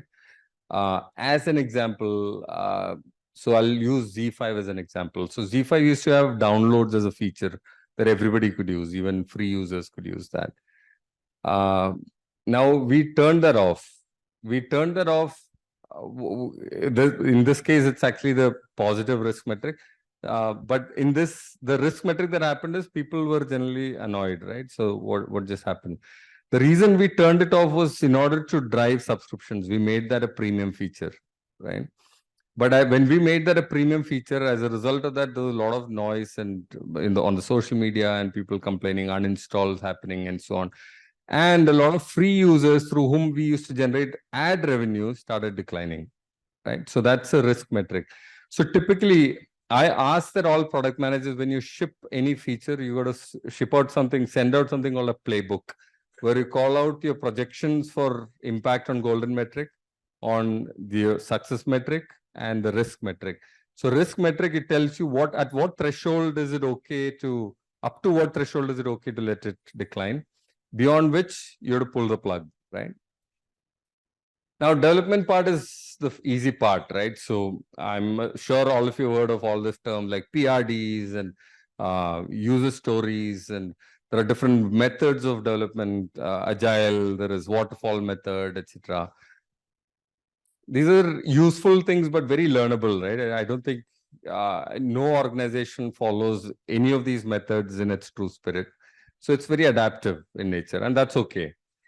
But really, all that doesn't matter. What really matters is there is no global standard of how to write PRDs, product requirement documentation, right? Because all it matters is whether your partners, the developers, the development team, do they actually understand what it is that you want them to build and why they're building it, right? It's entirely possible that, you end up with a shopping cart, online shopping cart, right? Without a checkout button. So you ask the developer, boss, where's the checkout button? It was not there in the PRD, right? You don't want that situation, right? You want them to apply their mind as well. You want them to be as invested in the success of your product as you. So make sure you break down the silos across all these. Many organizations have this, I'm part of the engineering team. You want to talk to me, go to my manager first, right? If I get the approval, then I'll work on it, right?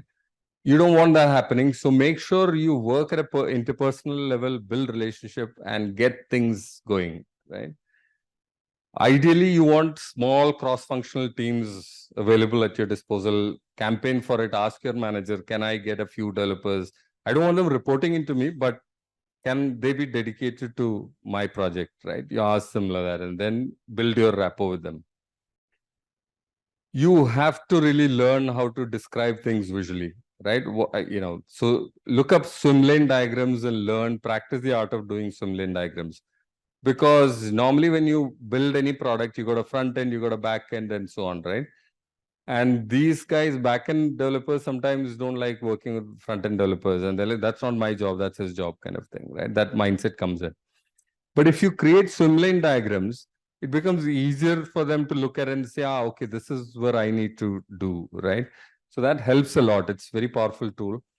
Second thing is wireframing. You don't need to be a Picasso or anything in order to do wireframing, right? Just a whiteboard or a paper and pen, right? Just doodle. This is, hey, I want this to look like this. I want the image there, button here. If I click on it, it should go there, and so on. So your designers will also understand what you're trying to get at, right? But there's a skill that you got to practice, and develop. Don't download all the fancy wireframing templates and things like that. You don't need all that, right? You can do this on plain white paper or whiteboards. Another exercise you can do is, and it is really, I've seen a lot of people stumble with this, right? Because once they start creating the UX flow diagrams on this, it really challenges you. It's a good exercise to have. So try doing this on your own. An app for home-based chefs, right? Like people who cook at home and then sell it in the neighborhood. Try to build just the core value proposition, right? I'll think of it as an MVP. And it'll show you the trade-offs that you need to come across, right? So I strongly recommend you try and do this. If you can pull this off, chances that you will land a very good product management job.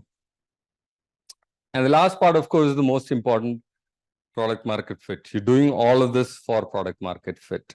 What does that mean? It means the product that you built in order to create value for somebody, it is delivering that value. And how do you know it is delivering that value?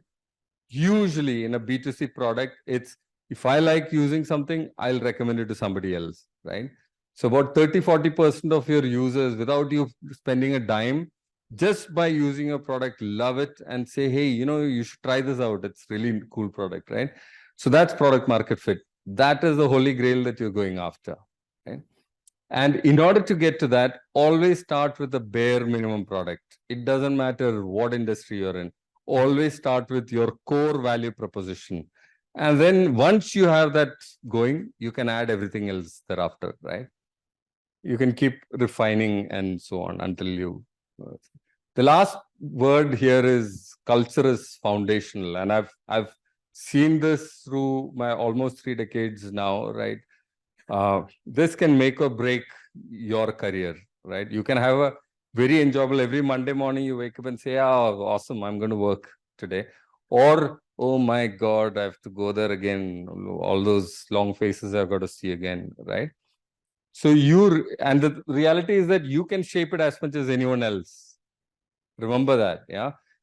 Because you remember you were in the center of everybody, like there's a manager and, business teams and all of them. That's actually, this is the upside of that, right? That's a silver lining. Because of that position, you can actually shape how everybody conducts themselves at the workplace.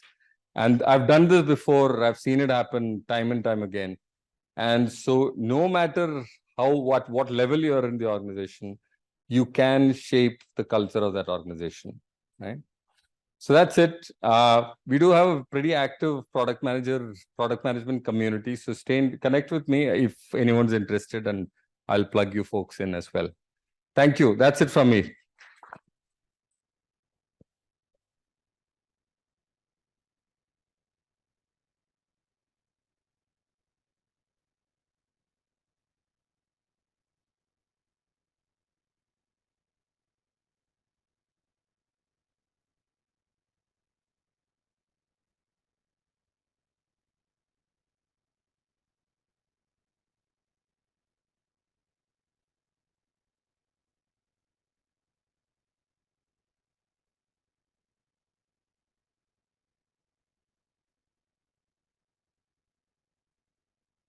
Thank you, sir.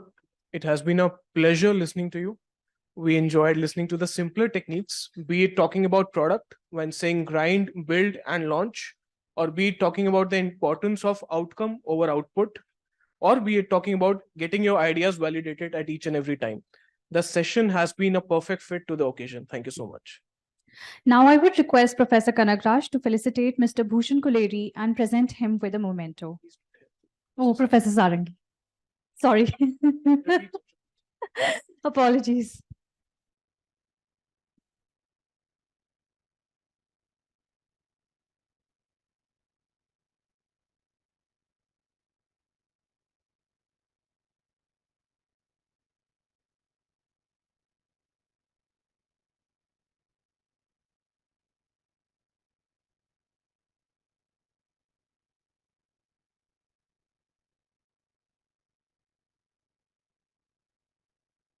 Thank you, Professor. Due to paucity of time, we'll take the Q&A for the keynote speaker with the panel 2 discussants.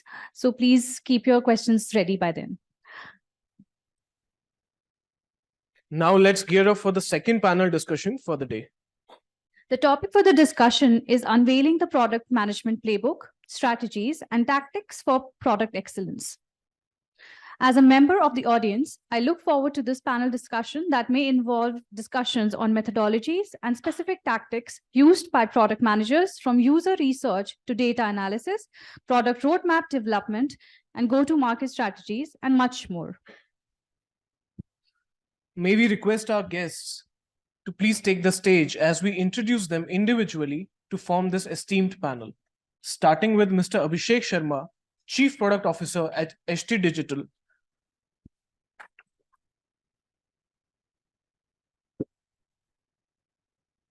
Abhishek, who traversed e-commerce, fintech, and digital news, fueled by user needs, he went from problem solver to product manager, currently crafting the user experience for HT Digital's diverse news offerings. Previously, he led Paytm's payment gateway product. Next, we have Ms. Ashwini Patil, Senior VP of Product Engineering at Lentra.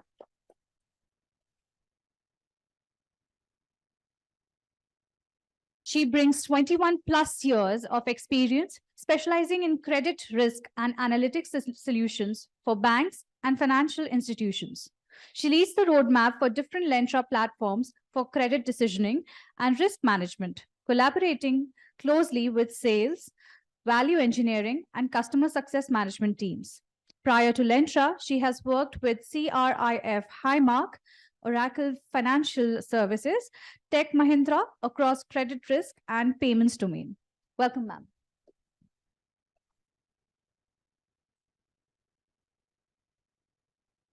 We now welcome our third speaker for the session, Mr. Satyarth Priyadarshi.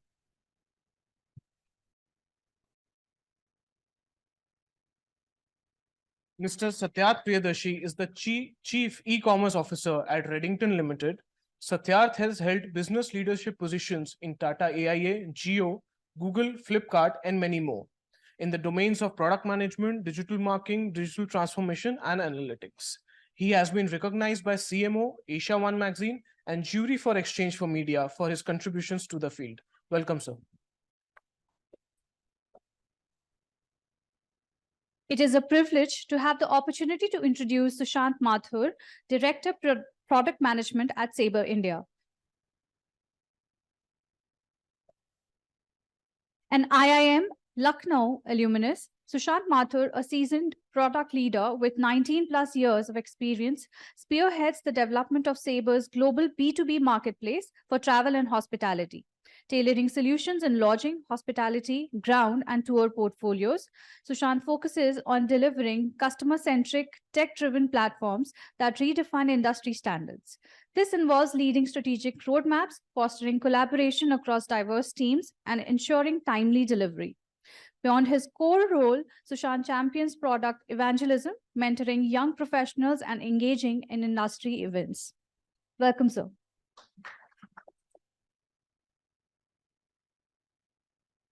We now welcome Mr. Sandeep Srivastava, Director of Product at Microsoft.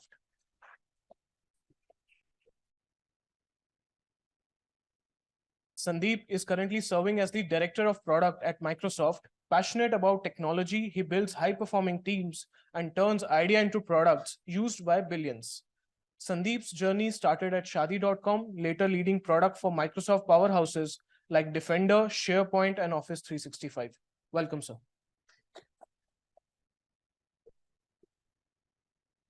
We now welcome our moderator for the second session, our colleague, Mr. Souvik Sen, to take forward the proceedings.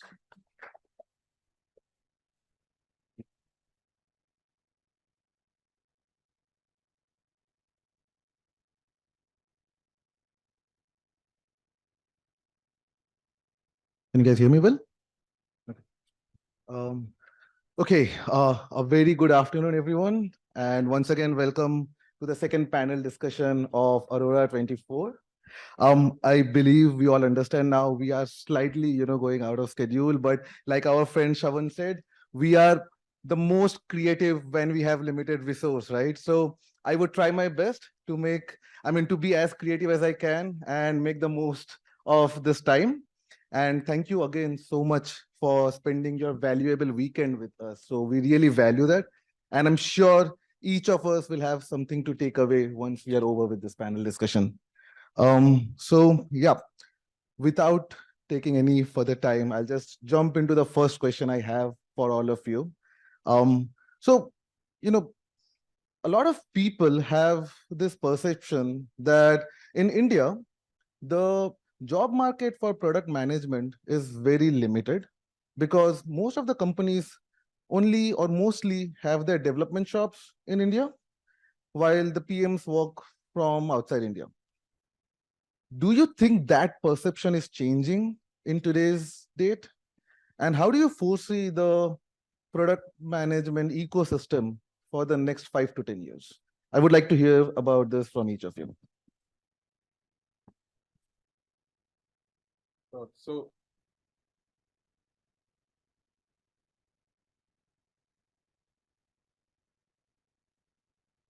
is it working now? Yeah.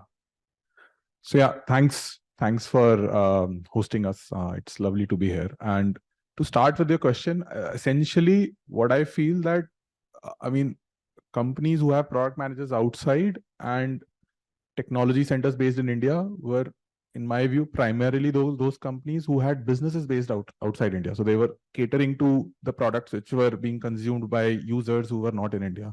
Because effectively, as we've all been listening to some great points mentioned in the first panel and even in the keynote speech, it is very imperative for product managers who are building products to connect with users, right? So how will you connect with users if you're not in the market where you are building products? So what has happened is this perception, according to me, is changing because as new homegrown startups have emerged, as businesses are growing, which are based inside the country, the need for having product managers who are in this landscape, who understand the user behavior, or who can actually learn the user behavior as they are actually getting into different levels of their product management journeys, becomes imperative. So that behavior is changing dramatically, whether it is industries like fintech, health tech, education tech, wherever, or e-commerce probably, wherever companies have created businesses which are based in India,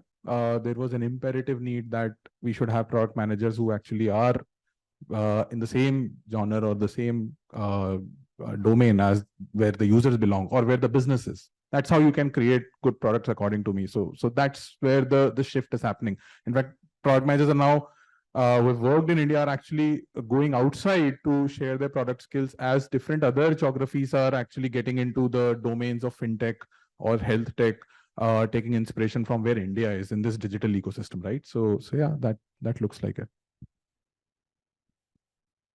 So I don't think it is changing, but I believe it's already changed. Okay, so especially in the fintech space, see, we Indians by nature, we are creative, we are resourceful. You know, we call ourselves jugadus, right? So we are very resourceful. Whatever we build for scale. We are a billion population country, right? So we cannot build products, you know, that can't scale for so many people. So by default, the products that we think of and that we build for scale, we build for consumers who belong to different diversities. So the diversification of our ideas helps us build these products.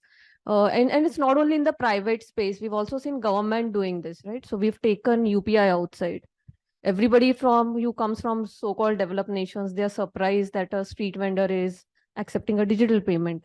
You can go with, like, since yesterday, I haven't spent anything in cash. I came from Pune, I'm here. I've not spent anything in cash anywhere. So, and that's true across. And it's not only UPI, Aadhaar, the unique identity system that we have. Government is also helping other countries build it today for their own nations. So I think we are a leader in this space now. We are coming up with products that are solving problems, not only for India, but also for the global community. And this is a positive look. So this will get better. Next 5 to 10 years are happening for Indians.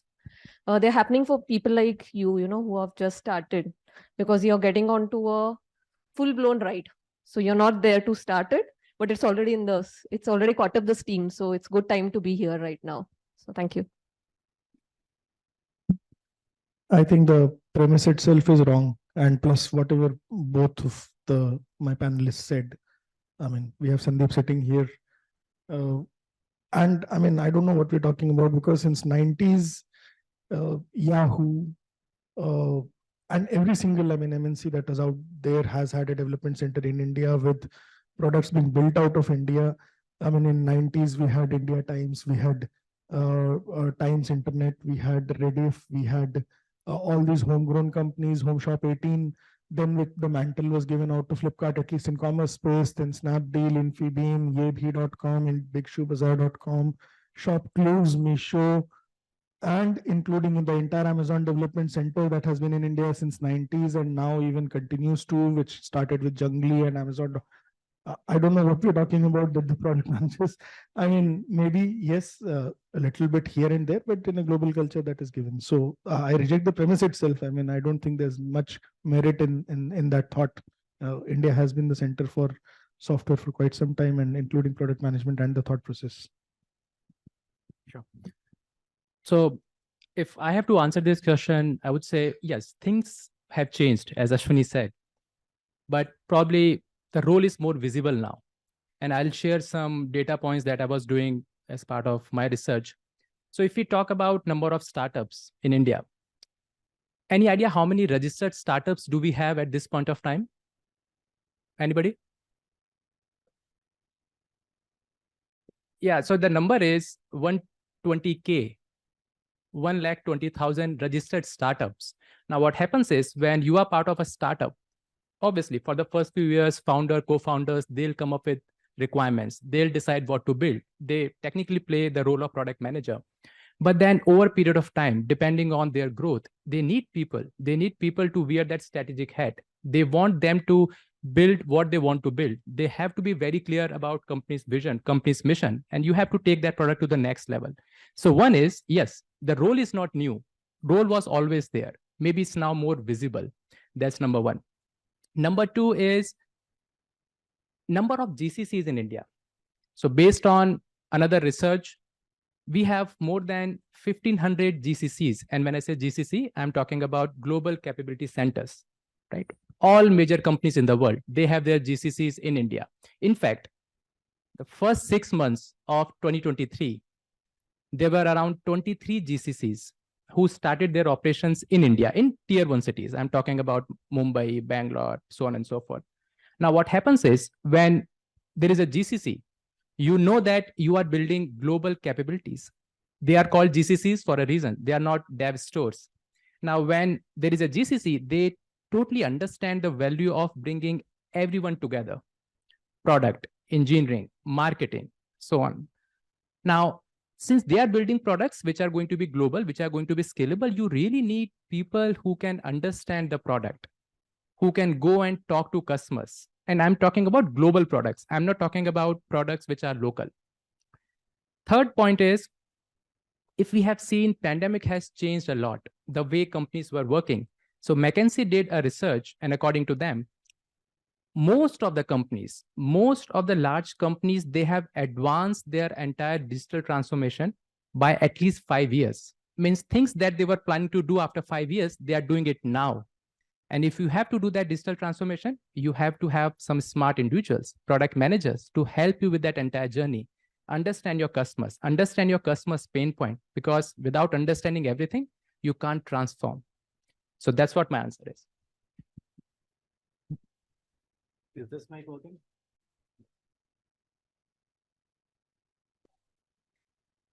It's on, but this is okay. Okay. So first of all, thank you for being here, listening to us. And on this specific topic, I think the good thing about going last is that most of the thoughts are already expressed. So I'll quickly summarize and possibly add another perspective to it. So basically 3 big shifts that have happened in the recent time that is helping product management role gain visibility and become more popular. The number one is geodiversity. I think every international organization is looking at India as a way to kind of gain geodiversity by operating in India, by building for India, for building for emerging market. And for that to happen, they need talent from India. And this talent cannot be, and companies have tried this in the past. They have hired expat, sent them to India, and they tried building the product over here, but it does not work out because for you to build product for India, you need to have an intuition about India, and gaining intuition about India is not easy, right? So number one is geodiversity. The second is startups. I think the scale that we've seen with the startups, with the unicorns and the number of startups gaining in the last 10 years, I think to build a startup, you need product managers. And product managers, that's why I think becomes the linchpin or the co-CEOs of a company. And the third one is the Global Capability Center. A lot of them are being set up in India. A lot of them are scaling. I think I've been fortunate of serving as the chief of staff for Microsoft, where I grew Microsoft from 4,000 employees to 20,000 in a period of 5 years. So a lot of it is now beginning to happen in India, and product manager end up playing a very crucial role there. But as I said that, I think first part of your question was also about the role and the prospect for this in the next 5 to 10 years. I think we have to understand that there are three, first of all, let me say it is pretty optimistic. The pipeline for the PM role is strong, but what's happening right now is I think the developer role is under threat with AI coming in and with ChatGPT and with GitHub Copilot, and the entry level roles in development is kind of getting redefined. But the PM role is essentially a role of creativity, and that role of creativity with customer empathy and bunch of other skills that have been expressed in the panel before us cannot be very easily replicated by co-pilots.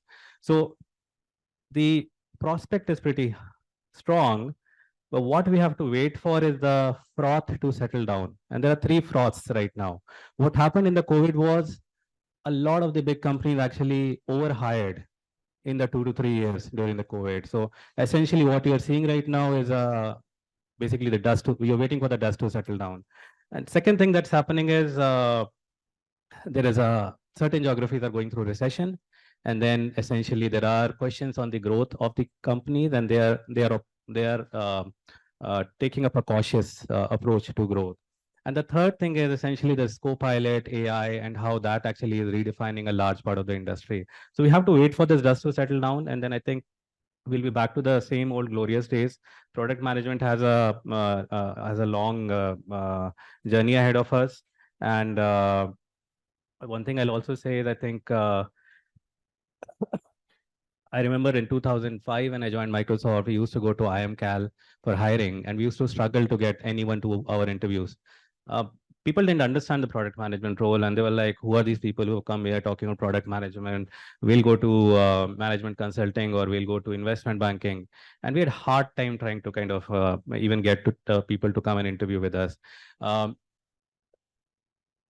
We use some influence of alumni and network to kind of have people come talk to us. We hired a bunch of them. Slowly the tribe grew and we began hiring. I think from those days to today, where we have like an enthusiastic set of participants sitting in the room and looking at product management as a dream forward, I think is a very glorious transformation. So yeah, so that is what I would say about this. Thank you so much. So yeah, I mean, and this is for everyone else who is here, hearing us. I think if we are talking about product management, if there are students who are in any kind of doubt whether, is this a good career? I think the reason I actually brought this question is there shouldn't be any doubt in any one of us that can product management be a good career. If you enjoy that career, I believe, if I can sum it up, if you enjoy that career, if you are passionate about problem solving, then the sky is the limit if you're into product management. I hope that this is a good summary of what you are trying to say, right? So now my next question is again back to you, Sandeep. So starting from founding Shadi.com and now director of Microsoft, right? I'm sure your journey is an inspiration to all of us who are sitting here. To me, I believe one of the core skills of a product manager is having an entrepreneurial mindset, right? Do you also believe the same? And I wanted to ask you, what other skills do you look for when you go to campuses or even outside campuses when you hire product managers? And how do you even assess those skills during interviews or other processes? Yeah, I think very pertinent question. And just during the tea break, I was talking to Professor Kanak Raj, and we were talking about the campus placement and how situations are changing in the current time frame. So I think that's a very pertinent question to talk about. Let me quickly talk about what my journey into product management has been. So I passed out of IIT Bombay in 2001. That was the year of recession. This is when the September 11 happened. I had done Shadi.com. I had done another campus startup from the incubator of IIT Bombay. And we had raised, or I had raised some venture fund, and I had Bharti, BPL Telecom, Kencell, Singapore Telecom, Batelco, Bahrain Telecom as my customer. And September 11 happened. The customer just put their foot down, they stopped paying, and we were like back on the road. And I had to seek an exit. This was the time when I did not know what to do. I had a campus offer to join Deloitte, which they decided to postpone. This was in Orange County. The Deshbhakt in me did not want to go to US, so I decided not to go. But in India, I did not know what to do. So I ended up joining this small company, which is called Zycus, which was into spend data management. Apparently, this company was doing phenomenally well in the recession time, and they were in the business of helping Fortune 500 companies save money by analyzing the procurement data, spend data management, spend data, and helping come back with a recommendation on how they were applying AI to kind of analyze the data and help companies save money during recession. And that is what the companies wanted, and they were taking a cut in this consulting. So I joined that company for 8 months, and then I realized that like how to really build some recession-proof businesses. And then I got into algorithmic trading, worked with National Stock Exchange of India to kind of open up the quantitative trading in the Indian stock market. And then I joined Microsoft. But why did I join Microsoft? I think that question is super important for each of you as product manager. Why do you want to pick up product management as a role? I'll tell you my journey, and then so that maybe you can relate to that. I joined product management because I was phenomenally well. I was an engineer. I knew how to build product. I did not know how to transform product into businesses. I was failing over and over again to convert it into massive business successes. And there was no company on the face of earth which could take simple product and convert them into billion-dollar businesses. Microsoft was doing it. And a lot of the product that Microsoft did were not done by Microsoft. They're acquired really. They were polished, they were integrated well, they were kind of verticalized, and then they were really made into massive billion-dollar business. So that was my motive of getting into Microsoft. That let me get into this company and understand how product are transformed into businesses. And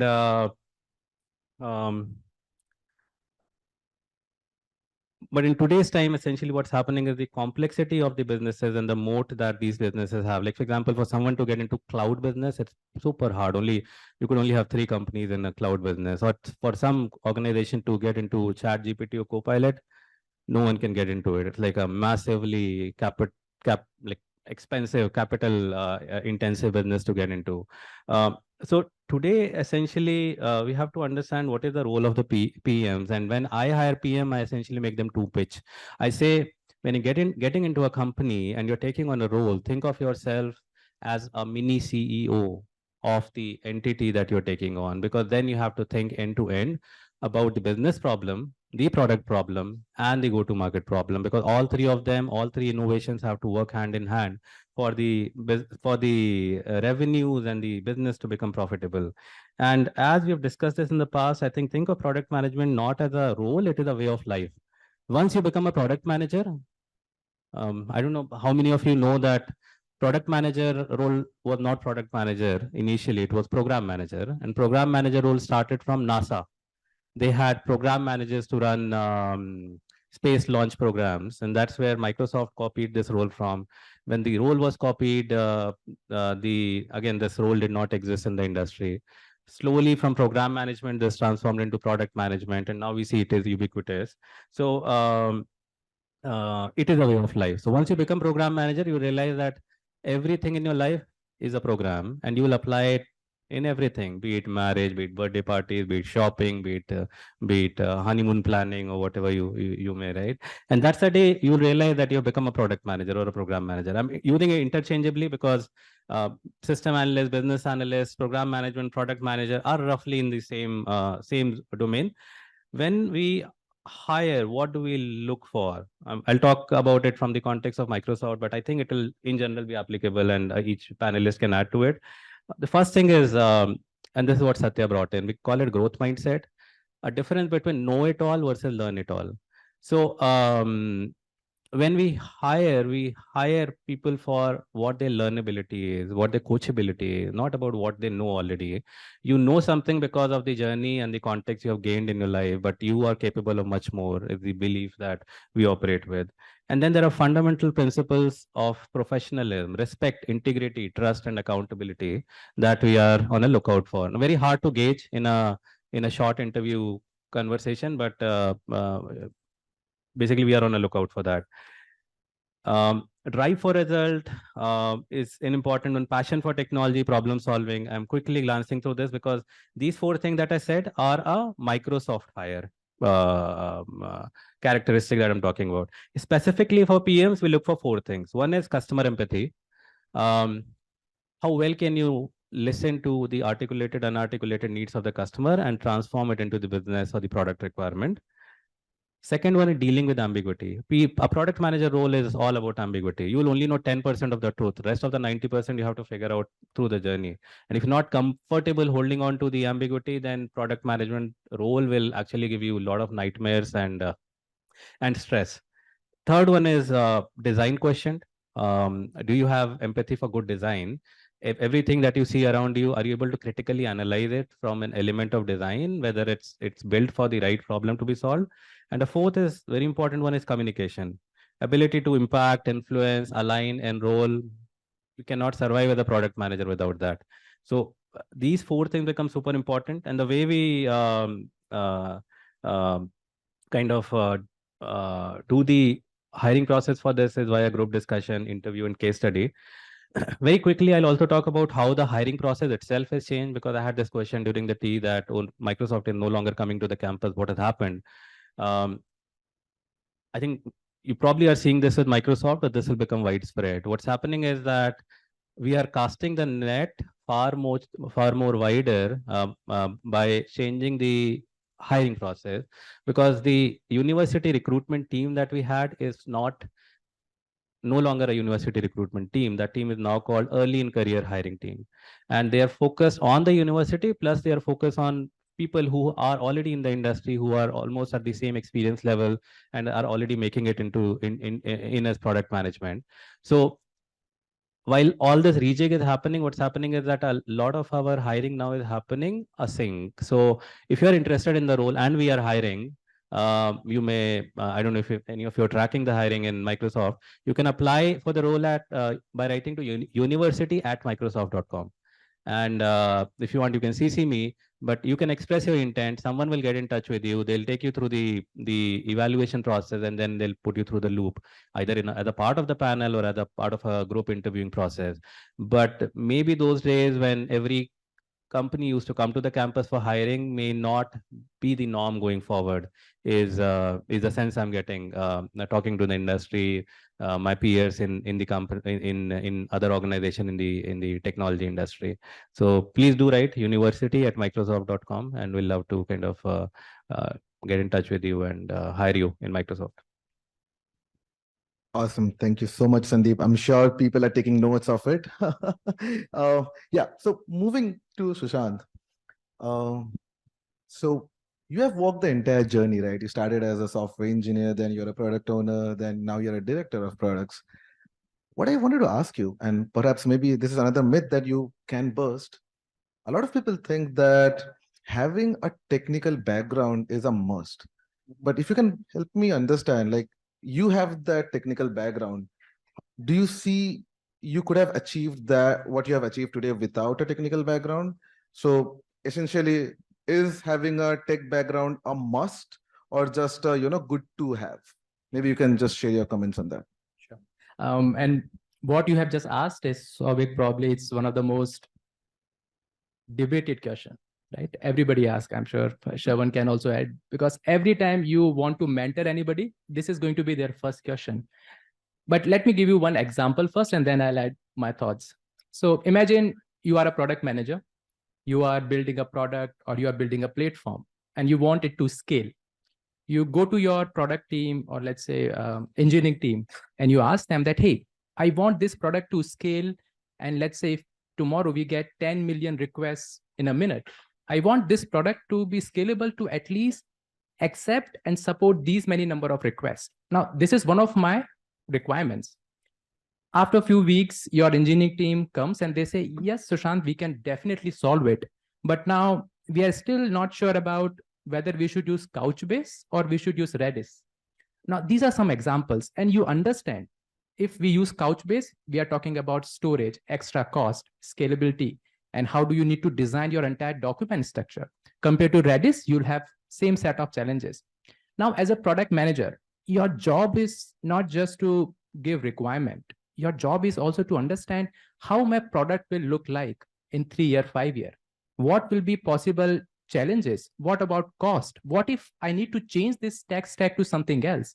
You need to take care of everything. So as long as you are living in that moment, you also need to think about what's next after 3 years, 5 years. Now, if you don't understand some of these buzzwords, you won't be able to make the right design decision. That's not your part. That's not your role, but you are equally responsible for all those decisions. So my answer is, yes, you don't need to be hands-on technical expert. That's not really needed. You have people for it. But what you should do is you should have what I say technical fluency. You should understand systems. You should understand some of these technical terms. Otherwise, what will happen is you will build something that you feel or you know customers want, but then nobody will be able to ever use it. IRCTC, great website. People need it, right? So it's not that IRCTC doesn't have that product market fit. But what if I can't go and book my ticket whenever I need it? Most of the times, I don't know what's the status now, but I'm talking about 10, 15 years ago. Just logging into IRCTC used to take minutes and hours. So what's the use of product that everybody needs, but you can't even access it?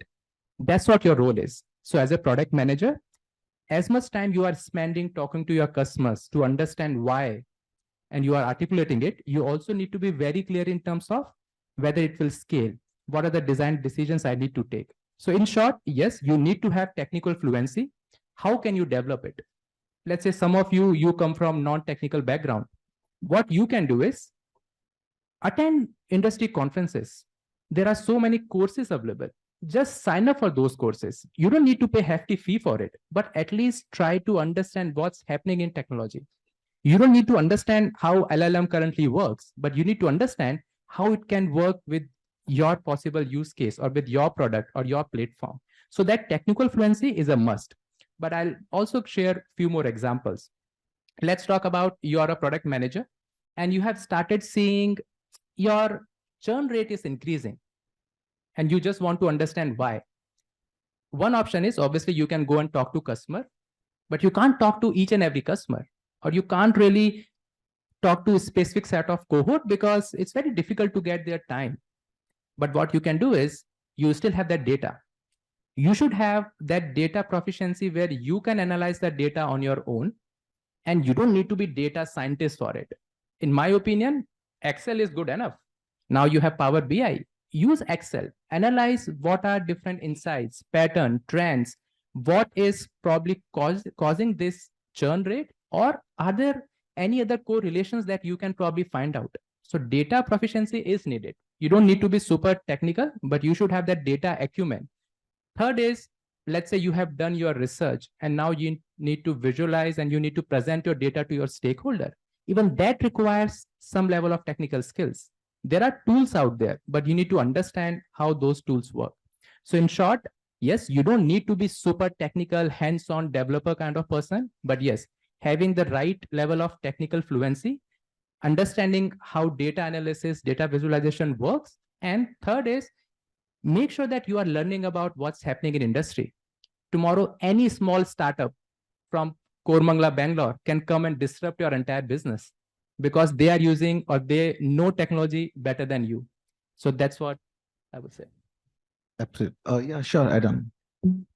Very, very well said, Shant. I'm just adding from my experience because I also come from a pure technology background.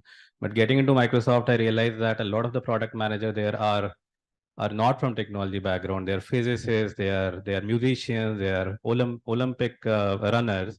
And I realized I think it's more about figuring out what your superpower is And how do you leverage that superpower in the role of product management? And I've seen so many people do such a good job. Like I've had one product manager who came from industrial engineering and sustainability.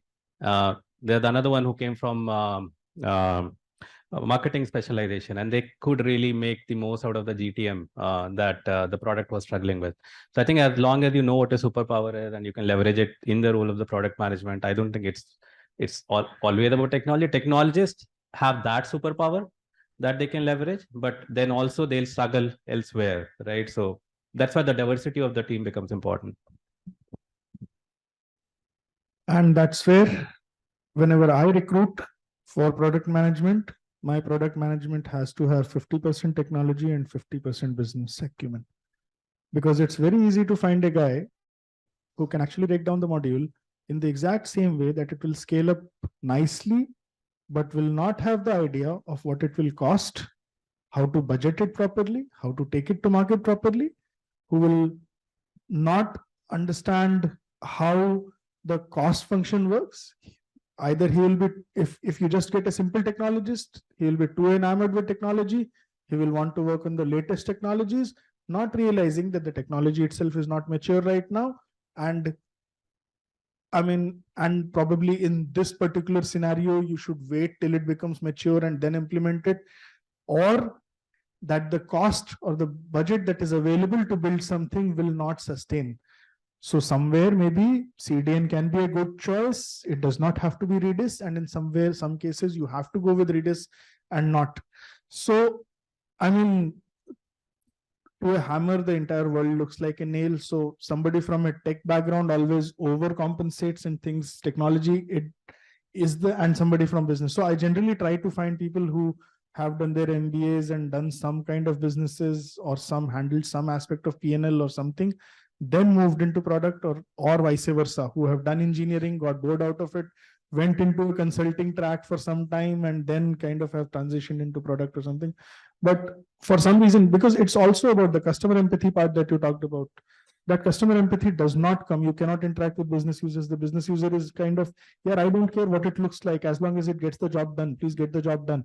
The customer has to be onboarded. I have to build an onboarding journey. While the guy here is kind of, missing out. And if you don't understand business, you'll miss out on the legal part. You'll miss out on what, and in finance, you know what I'm talking about, right? Everything has to go through legal, right? So a lot of those timelines and a lot of those stakeholders and all of these things can be avoided if the person has that business background and business. So in my head, it's 50 and 50. But if it comes to that, I would rather lean on the engineering side than the business side if it was.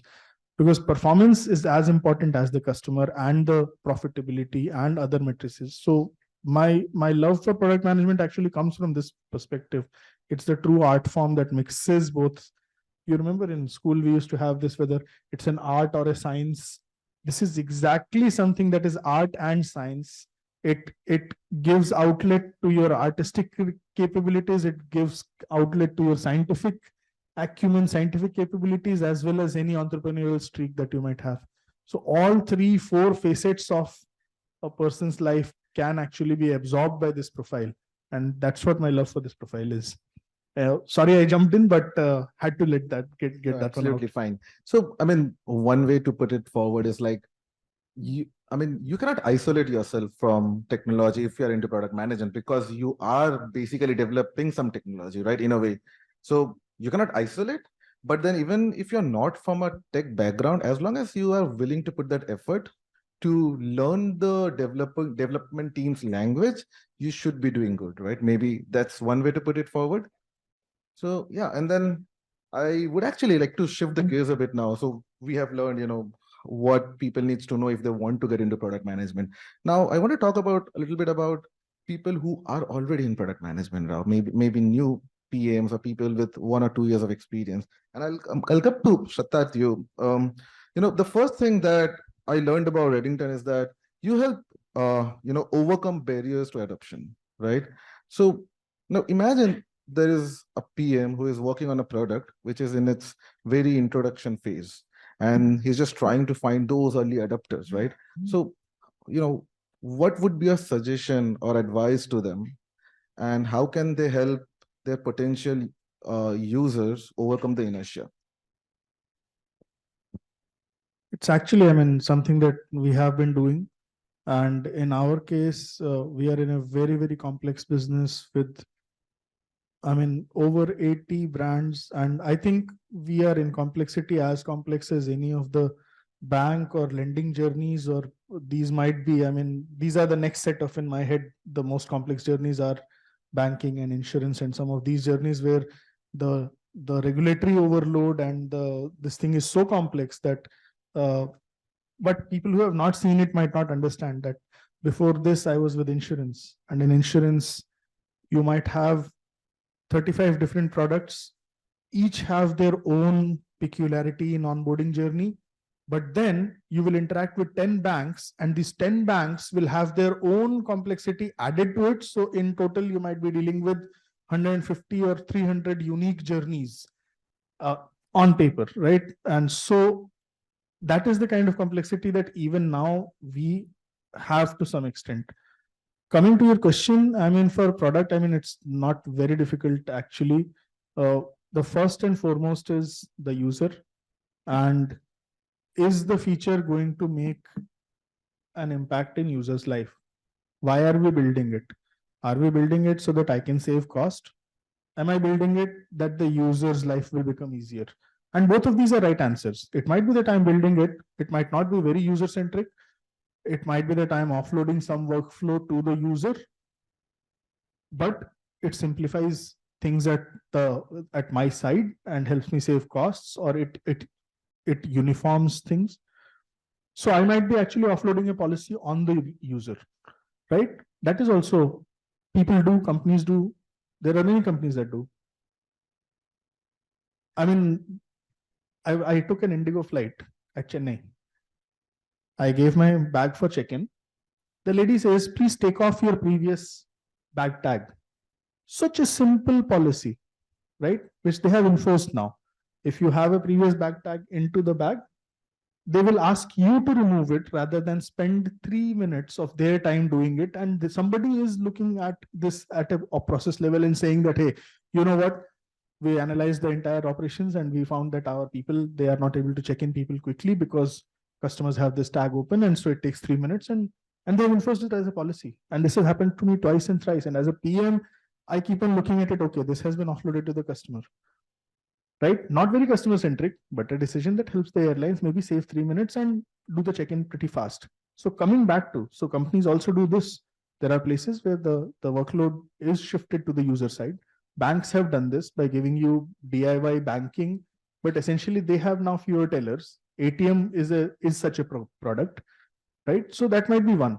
The second might be actually user-centric, where user can do it, can complete his task at any given point of time in the day, can do it faster, does not need to depend on the company, and that might be also a goal, right? But knowing which is the goal clearly is the first task. Many times I find that the product manager is actually confused. It is something that's actually built for company's benefit, but they think that it's for the user benefit, which might not be. And once these two are clear, then after that, whoever the customer is, if the company is the customer or the user is the customer, make sure that it is built to their satisfaction. If it is built to their satisfaction, then the second point that I optimize for, or I ask them to optimize, is for the technology and speed and experience. And third is the cost. So it's not that I will give the best experience at whatever cost. I will not do that because it's a part of a business.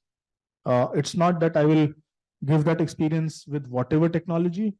No, that also, or with whatever speed that the page is taking 5 minutes to load. So experience, first of all, the workflow, the experience, costs, all of these things have to fall in and settle down within the product. And that is something that I explain to my product teams, and that's the parameter within which they operate. It's not rocket science. It's something that everybody does. It's just that I'm outlining it out here.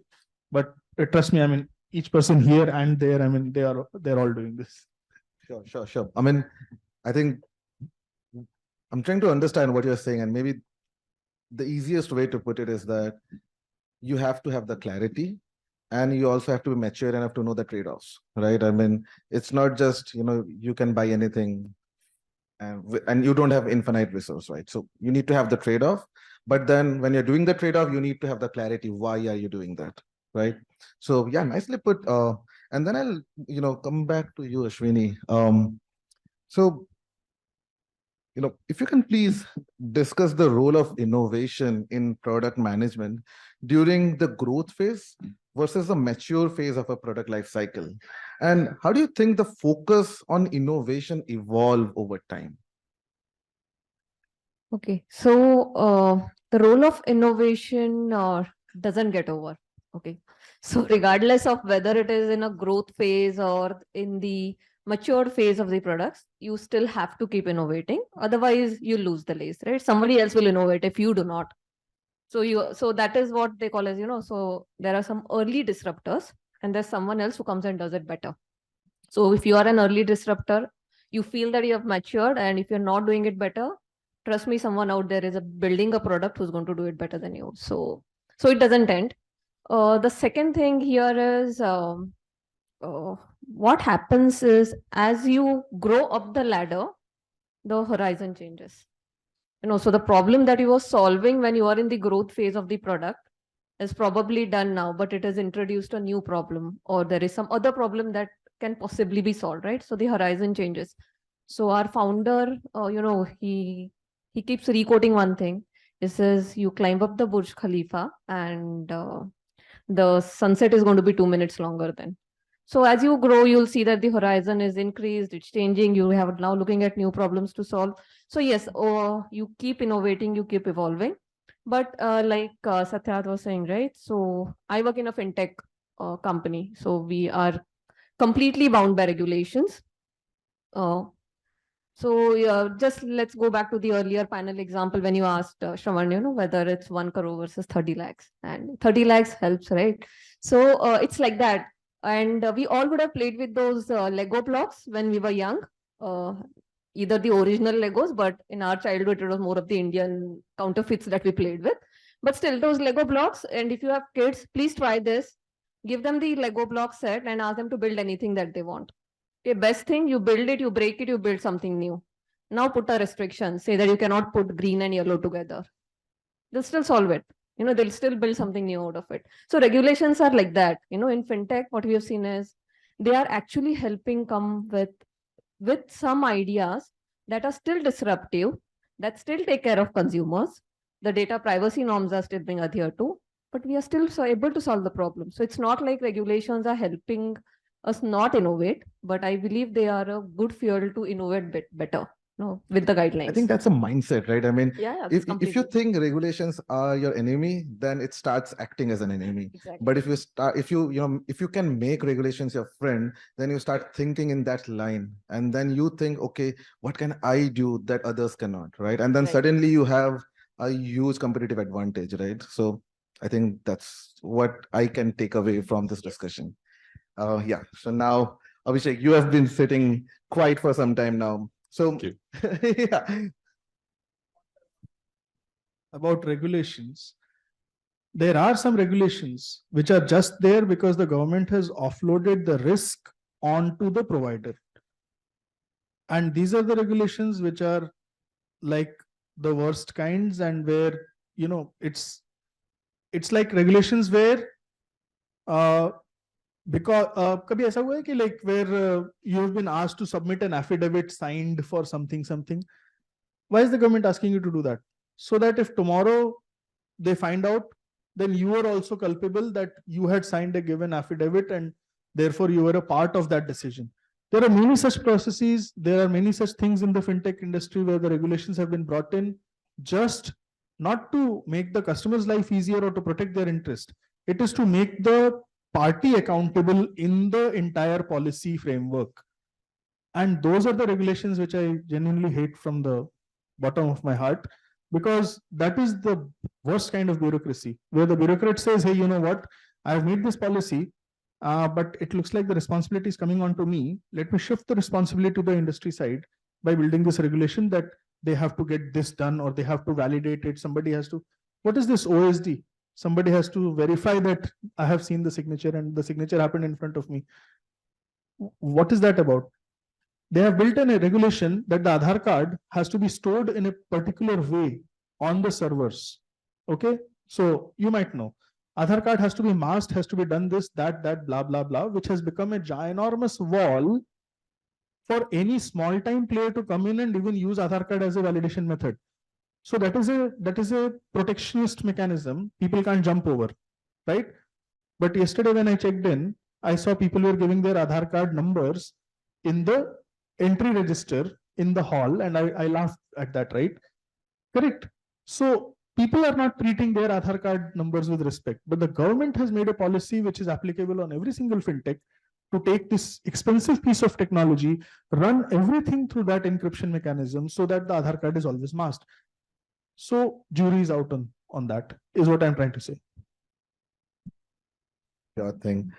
So you're talking about that I've been waiting patiently. I mean, it's so much information, and listening. Actually, listening is another art of good product management. Great.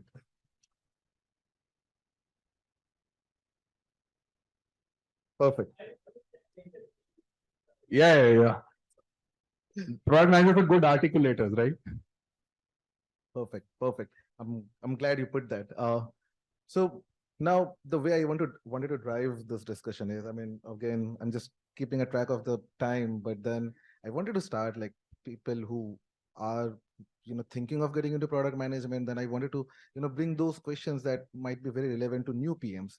But then I'm sure people would be listening who are already into this PM domain for quite some time now, and they now aspire to, grow bigger. I mean, grow vertically in the ladder, like maybe senior PM, group PM, or directors like you. So just, I'll just, put the drive on now. So, and I wanted to ask this question actually. So, we have heard stories where the product leaders were not able to successfully explain the development team what's the vision of their product and what they're trying to achieve when they're building a feature.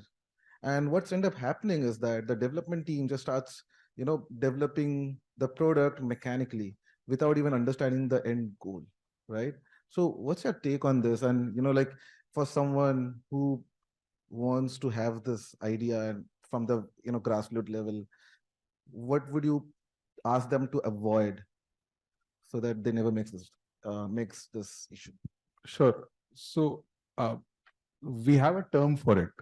This behavior which you were talking about, where development teams start mechanically coding, and it's not just development teams, even the product functions or in some companies we call them pods. So product managers, developers kind of become close unit. There's this mindset which cultivates, according to me, which is creating a feature factory where you kind of are generating features after features, and you may have a sense, and I think this was covered in some aspects in the previous discussions, that more the features, more would be a self-confidence that you're doing right in the organization, right? And you may start to believe that more the features, more the outcomes may not come, but you know what, I'm doing my part of the work. Now that's a dangerous precedence when it sets in. There are multiple reasons why it does. One of which is the fact that there is an incessant drive. There was this beautiful chart when the keynote speech was happening, right? That the second one, which if I recall, which was build. It was a chart that you have a culture of building, right? However, now this needs to change in the manner that good products, according to me, and I've been hearing and seeing this for some time, come when there is collaboration on both ends, where it is not just that you've created a product requirement document, you gave a walkthrough, and then you stepped away, and then you come during the phase when the product is ready for testing and the product manager is testing. I don't think that's how good products are made. They may be successful with this manner, but what I believe is the fact that in order to make good products, one, you have to communicate the overall vision of why you are doing this, answering the question, what's the problem statement you're solving for, right? Sharing that for everyone's, for your development team's consumption, and then taking feedbacks from them. Is this the right thing we are doing? Or taking their point of views while articulating the problem statement, because what will happen is that during this development phase, there will be a lot of things which will come, which a developer might realize quickly than you as a product manager in that, right? And you would want them to share those golden pieces of inputs to you while building this product. And that collaboration will only happen when you are essentially clearing the problem statement well to them. Now that will happen when you know the problem statement well. So hence, as a PM, you need to ask your superiors the business objective, the user objective very, very clearly, and get as many questions you can clarify from your superior, depending on whichever echelons of leadership you are in. And you might be on the very higher level of excellence, then go to market to research those, whatever you know as question answers, and then you need some validation so that you are able to articulate this problem statement very clearly to the concerned developer, to the QA developer who will be doing the testing. And then you go across in documenting this in as many ways as possible, testing it out, and then iterating it over it. So that's, according to me, that might be one behavioral aspect which can change. Certainly is a problem that feature factories don't work in my experience. I mean, so far, so forth. So, yeah. I mean, you need to look at the quality, not the quantity, right? I mean, exactly. So, yeah. So, I mean, sometimes too, in maybe some cases, quantity do matter a lot, but eventually you have to see what you're trying to achieve. I think overall, just to respond to that is that you might essentially, you have to focus on what is the important thing to be done at a particular context of time. It might be focusing what is called as hygiene for a couple of sprints, or a particular sizable part of the roadmap is the important thing to be done, right? You need to get convinced, and you need to get your folks, the concerned developers, convinced around it. Your developers might have a long listing asks of tech upgrades which need to be done. You have to identify what would be the right time for it, right? And that is where quantity and quality will always have a balance. So you cannot have a fixed model that I will always have 60%, 6 new features every sprint. It may not work like that. So that context of time will essentially define whether you're focusing on quality, you're focusing on plumbing, or you're focusing on building something which is really needed for your developer, for your customer, or for your partner who you are building this product for.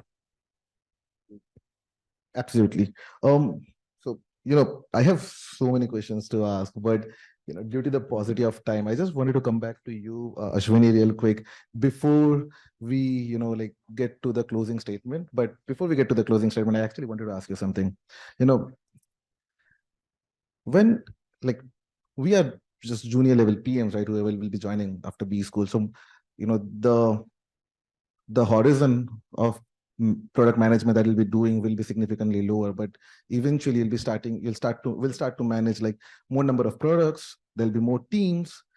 So I wanted to ask you, when you have this many teams collaborating, how do you ensure that success means same to everyone? Because if people have a different if different teams have a different definition of success, then they just start going into difficult, various direction, and you just, you get net zero basically, right? So what's your take on that, Ashwini? Okay, so now there are multiple teams in picture, and the keynote speakers presentation, we saw that. So we are in the center, and so the best thing about being a product manager is you don't have a team of your own. So no one reports into you, but then you have the entire organization who will work for whatever your vision is. But I think product managers have to be a good salesperson. It is very important for us to sell our vision the way we see it. And that's the toughest job. When we say that we have to identify what are the 5 features I want in my MVP, there would be everyone else who will agree that, no, there are these 2 more that you need. But it is very important for us to convince them that, no, these are the first 5 I want to concentrate on. That is what my MVP looks like. And then selling it not only to the people who are going to develop it for you, design it for you, but also to the stakeholders who are going to invest in that, right? And then you should be ready that, okay, you are wrong. Probably the other person who had suggested that there were 2 more features that are required. You should have heard to it, but that's okay. I mean, you will learn. I mean, you learn it as you go, but it is important for us to know that everybody is striving towards the same goal. And you can only do it when you're able to convince them with the convincing power that you yourself have in your product. If you don't have it yourself, you'll never be able to convince anyone else, right? And you can get it by, obviously, there are tools and methods to do it, like we have also heard in the first one, but I don't come with a traditional product management background as such, in the sense I've never got trained in a college for it, but it somehow happened, and then you build that intuition. It's a gut feeling that you get that, oh no, I think this is right, and most of the times it's right. So Tacit knowledge, maybe? Probably. Probably, I mean, you can have some fancy word for it, but I think the other advantage of being in a product management institute is that you can get to learn a lot of jargons and you can throw them around. So everybody feels that you know a lot then, and they'll hear to you. In B schools, we have those certain jargons that everyone is using, right? And then, first you think it as a jargon, but eventually you get to relate more when you hear those words, right? Because you know exactly when you use them, right? So Yeah, and the others who are going to work for you, when they hear it, they feel, "Arey, aisa itna XLRI se pad gaya, kuch to sahi bol raha hoga yaar." So they'll still go ahead and do it because you're from this. Right. No, I mean, but I do understand. I mean, I love the idea that, I mean, you can call yourself a product manager, but then you end of the day, you have to be a sales manager. I mean, salesperson, right? Because, yeah, I mean, whatever you are building, you have to ensure that your teams believe you, right? They believe in your vision, right? So that's a huge takeaway for me. So yeah, I would now, oh yeah, sure. I don't know how many of you have seen this, but before I go there, I think to the jargon, I think I realize relate. There's this beautiful book called Mental Models. If you've not read it, please buy it or please download it and read it. It will enhance your effectiveness as a leader multifold, because it will give you the language that will help you make accelerated conversation with your peers and with your leadership in whichever organization you go to. I think this is like the secret sauce of being effective in an organization. Mental model. Right. Second, I'll say is I don't know how many of you have seen this image of Microsoft different departments holding gun at each other, right? And this was like the pre-Satya and post-Satya era. And that was the time when every department will have their own definition of success. To now, where the definition of success of each product group is to make each other successful. Do we enable others to build on our stack, and do we build on the stack that other teams have built? Has become a core part of the culture that we operate in. And it's a different dimension to the question you asked, but I think not just looking at how do we create uniformity about success, but how do we help success build on top of each other. And Nandan Nilekani talks about it. He calls it combinatorial scale with the digital good infrastructure with UPI and Aadhaar and everything else that our country has been spending. And I think the core focus there has been how do we build technology so that other startups can build on it. The word outside can build on it, and then the whole ecosystem can grow on it. So I think that's another dimension of looking at how you really create scale by not just thinking about your individualistic domain, but helping it creating avenues for others to build on top of it. So basically, when you're defining success, you are not just, being a linear thinker and just thinking what is best to you, but you think in a broader perspective, basically, right? So yeah, thank you so much for sharing. And again, loved all the insights. I think the batch must be having a lot of questions by now. So I'll just love to open the floor for the questions from the batch. Good afternoon, everyone. My name is Samuel. I'm a full stack web developer who worked in Accenture for 5 years. My question is to Sachat. Hello. My question is to you. We have seen machine learning is being fused for customer personalization on e-commerce platforms. How Reddington is using additional OR factors for customer personalization in e-commerce platform. We are right now not there yet because I don't know how much of it I can disclose here, but our e-commerce foray is not a normal, simple Amazon, Flipkart like e-commerce. You have to understand the way our industry is built is we might be distributing more than 80 brands, but each of these brands have their own set of aligned partners. So it's by invitation only. It's not that anybody can come in and say, buy a particular brand product. Sure. They have to first of all be listed with that brand, and then they can come into the e-commerce platform. And so if you look at personalization, that personalization is to such a high degree that if you are walking into my platform, my e-commerce platform, you are seeing a world that is specifically built only for you.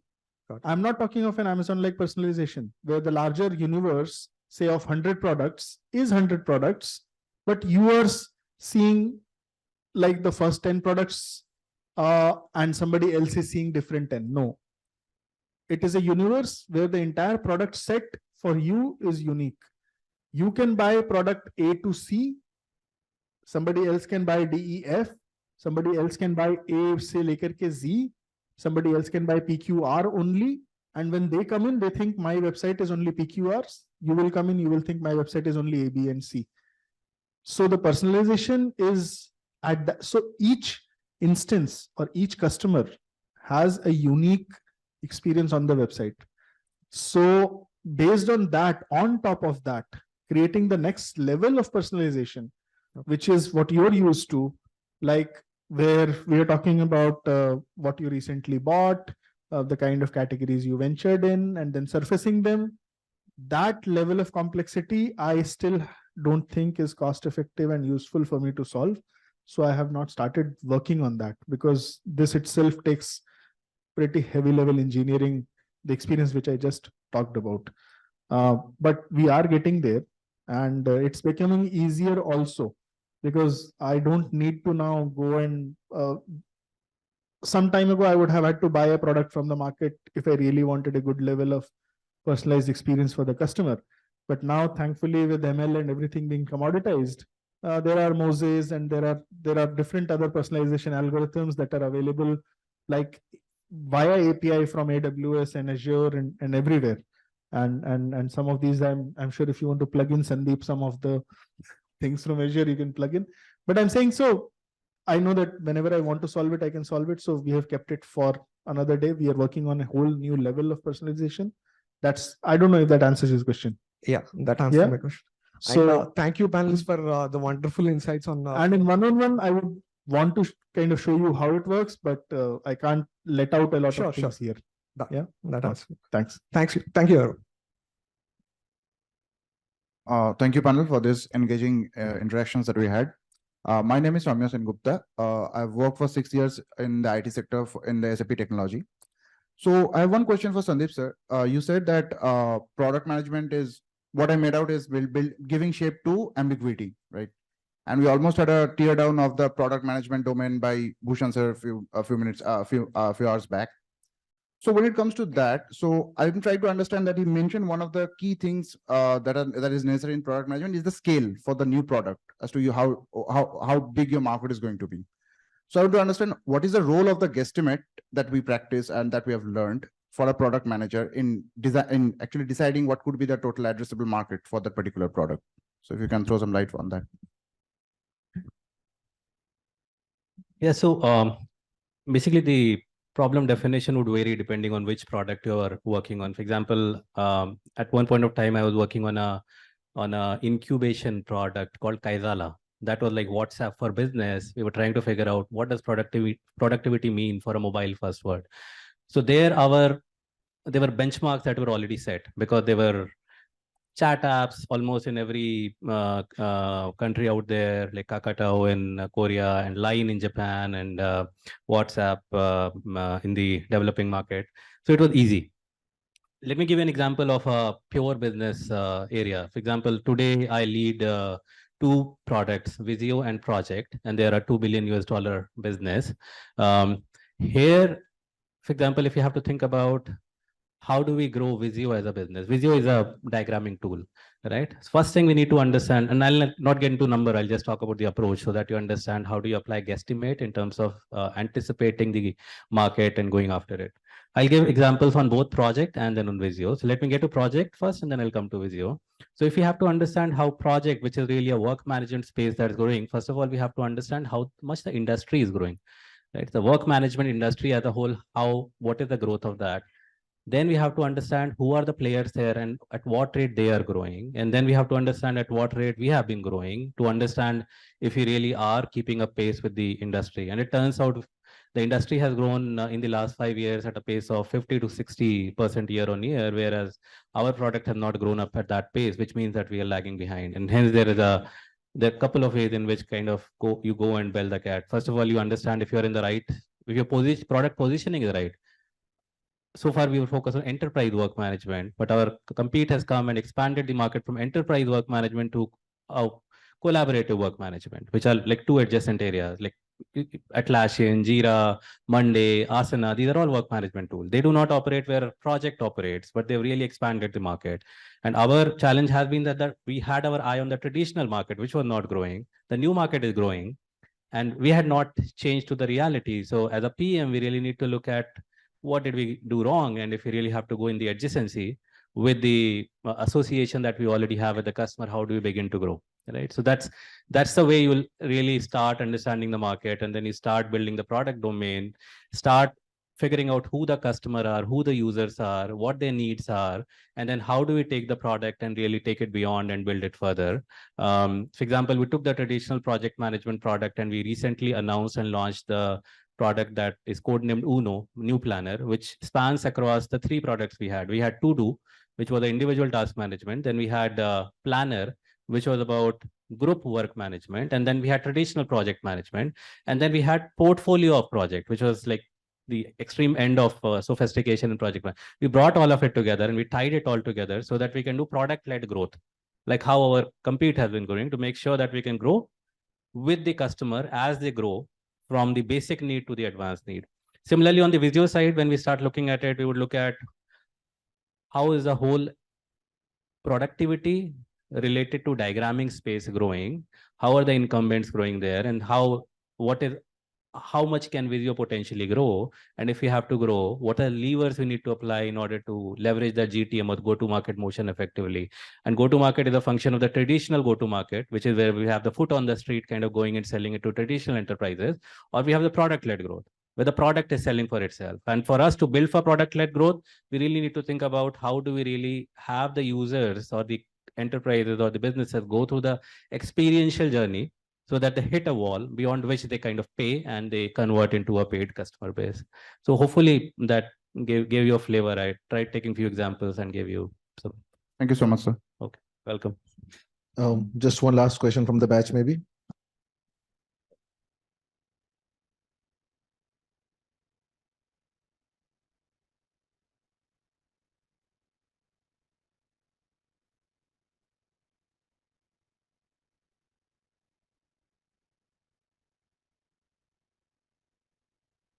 Hello. Good afternoon, everyone. First of all, thank you for your valuable time and for sharing valuable insights on product management. I'm Priyanka Kumari. I have total 8 years of experience in oil and gas. I worked at Kane Oil and Gas and at Quest Global. So my question is, so we learned in marketing that marketing is about changing the consumer behavior, and sales is about satisfying the consumer behavior of today. So when we are talking about incremental product development, what is the aim? Is it about satisfying the consumer behavior of today, or is it about changing the consumer behavior? Any one of you can answer this question. Okay, good question, Priyanka. I'll try to answer first and others can add their thoughts as well. So I would say it should be a mix of both, but it also depends on many other factors. For example, first you need to see at what stage of product lifecycle your product is in, whether it's growing or whether it's kind of at mature stage, because based on what stage your product is in, you have to come up with different strategies to either expand the current market or build a completely new market, or you pivot and you start thinking about something else. So what you should do is you should look at all these factors. And another thing that all of us as product managers should always do is just try to see how your customers are using your product is there any change in their behavior, like how they were using it earlier versus how do they use it now? It will give you a lot of interesting insights in terms of, I still have retention. And maybe let's take one example of clear tax. Okay, so if you file your income tax, we know that clear tax, I'm not really going to use clear tax every few weeks or every few months. I'll use it probably once or twice, or let's say maximum thrice in a year. But how, as a product manager, you can make sure that if somebody has to file income tax, they always think about clear tax and not about something else. So now what you're doing is you're not just looking at your current customer base, you're not just looking at satisfying your current users, you also need to make sure that you are part of their attention. And that's why we call attention economy, because today's time, so many products, you have to always struggle and compete with them. So what you should do is look at product use case, look at the core job to be done by your customer base, and then see at what stage your product is in, and then you have to define and change it accordingly. Anybody else? Yeah. Yeah, I'll just add a small thing to it. So there's nothing called as customer satisfaction. You'll have to get to the real world now. Okay. So the customers are never satisfied. But yeah, I mean, you can solve one problem of theirs, and we can go like one step at a time. So you solve one problem and then you'll understand that, okay, there's another one coming your way. So that is why we say, that you have to keep innovating. You have to keep looking at what more you can do. And so it's a journey. Okay. There's no destination here. So you will have to all now get aligned to this thought process. Thank you, ma'am. The customer does get satisfied the first 3 or 4 times, then he forgets, and that becomes the new norm, right? Good question, Priyanka. My personal learning, changing user habits is very hard, right? So leverage it as much as you can. There are very few definitional curve in the history of technology or humanity where new human habits get established. For example, when internet came, right? Or when mobile phone got invented, mobile phone as in the touch wala iPhone, right? Now the co-pilot is getting democratized. This is where the technology inflection is happening. New habits, new patterns are getting established, and the network effect will take in. People will look at each other. They'll say, "Oh, that guy is using it. The guy is like looking cool, or he or she is more effective. Maybe I need to start adopting it." Facebook, by the way, is another. Facebook or social media is another of those inflection points, right? Where everyone has got that dopamine effect, which is where I think our next panel discussion will be very interesting, especially after you've had your lunches and listen to that. But yeah, I mean, as a PM, just be aware, leverage the existing habit, and ride on the change of wave that comes with the new technology paradigm shift. I think are the 2 ways to think about it when you build products. Awesome. Okay. You want to add anything? Oh, okay. On the habit change part, you're absolutely right. Very difficult to change the habit. There are only 2 hacks to it. One is, if somebody has spent a lot of time and money teaching the customer a particular habit, just copy that, right? That's why you have all the websites with buy buttons in a particular way, in a particular page. That's why menus are on top, footers are at bottom, and all of these things which you think are institutionalized, but they're actually somebody leveraging a standardized habit. And the second is to change habit, use an existing habit and start at the ending point of the previous habit. So that is called continuation. So that's why when Copilot will get launched, I'm sure I'll start seeing, I mean, I haven't yet gotten access, but I'm sure I'll start seeing in everything somewhere a button will start popping up so that when my workflow finishes, the Copilot workflow can start from there, is what I'm assuming, right? So that's how you build, I mean. Perfect. I'm hoping all of us are taking notes, right? But yeah, I mean, thank you again so much for all this lovely insights. There are so many things we learn every day, and these are some of the days we learn so many things, right? So, but yeah, thank you again. Thank you again to each of you. Thank you for spending your time here. I would now, get the mic. Peter.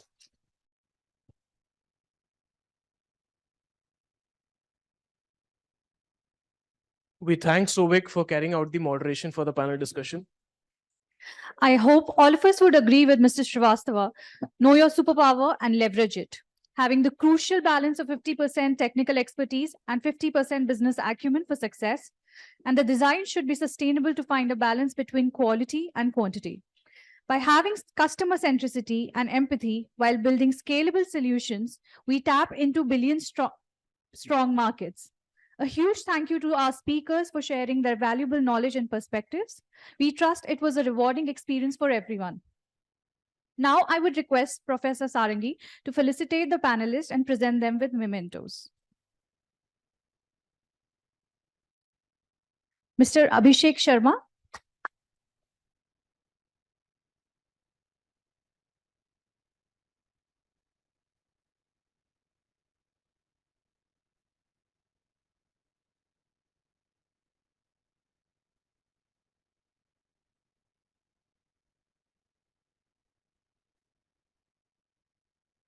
Ms. Ashwini Patil.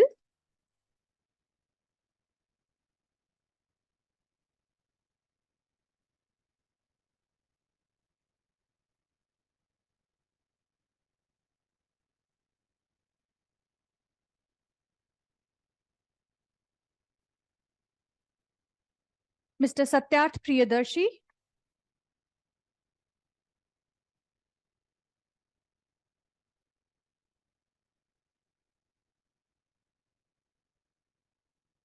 Thank you, Professor. Now I would request Professor Kanagraj to felicitate the panelists and present them with mementos. Mr. Sushant Mathur.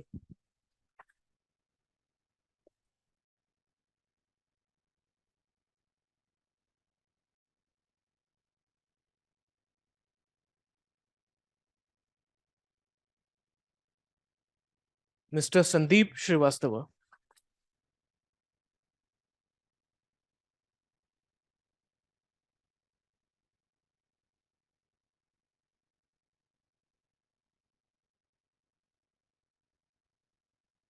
Thank you, Professor. A huge thanks to our sponsors for the event: gold sponsor Yashvi International, silver sponsor Go Cracket, case competition partner The Product Folks, giveaway partner Skillbuzz, food and beverages partner Udipi Upahar and Cones and Delight, radio partner Big FM. Mr. Samiran Ghosh, technology advisor and podcast host.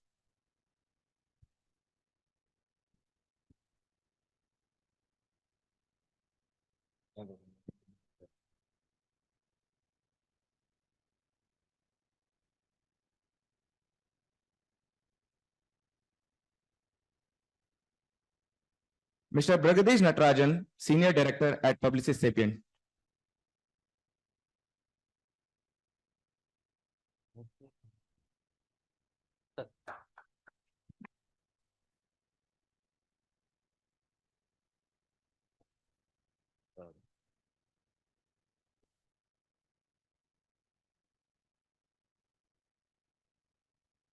Mr. Syed Salman, VP Data and Products at Maybank.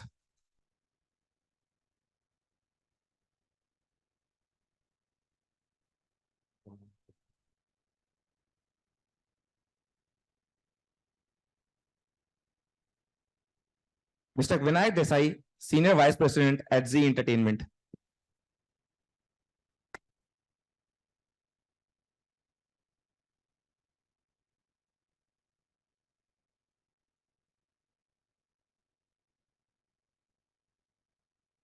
Thank you, Professor. And once again, a warm welcome to all our guests. Let's get the ball rolling. Our third panel discussion, titled The Dopamine Dilemma, Building Products That Hook Without Harming, assembles a distinguished group celebrated for innovative strategies in the business realm. This segment aims to explore ethical challenges in product development, particularly regarding qualities that enhance user engagement. We delve in creating engaging experiences while prioritizing user well-being, navigating the delicate balance between captivation and ensuring product success. Fellow batchmates, now please allow us to introduce our guest for the third panel. Dear panelist, I'll request you to take a seat on the dais as I call your two names. Welcoming Mr. Samiran Ghosh, technology advisor and podcast host.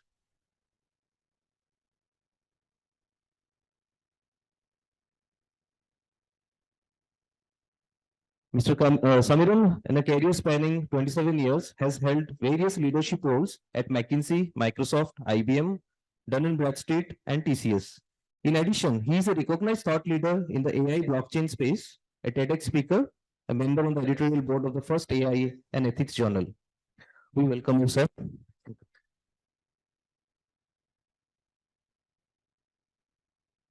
Our next guest, Mr. Bragadish Natarajan, Senior Director at Publicis Sapient.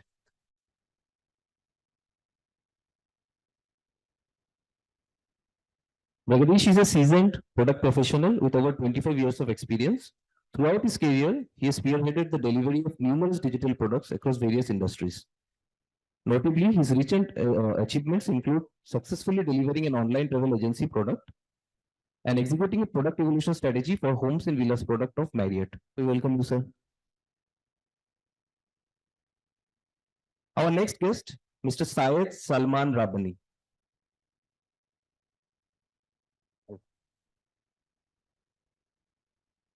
Syed is a seasoned leader in techno-functional data and AI product management. He holds the position of VP and Head of Data Strategy at Maybank. An MBA grad from IOFT, he has worked with Fortune 500 organizations, including BlackRock and American Express. Outside work, Salman is a national level debater, corporate level anchor, zonal level basketball player, and ex-Toastmasters. We welcome you, sir. Our next guest, Mr. Vishwanath Belur, Senior Director of Product Management at Informatica.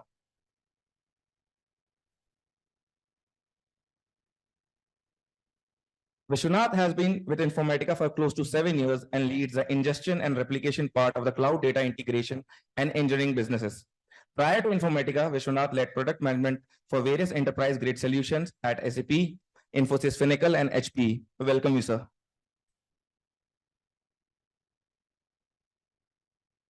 Our last guest for tonight is Mr. Vinayak Desai, Senior Vice President of Product at Z.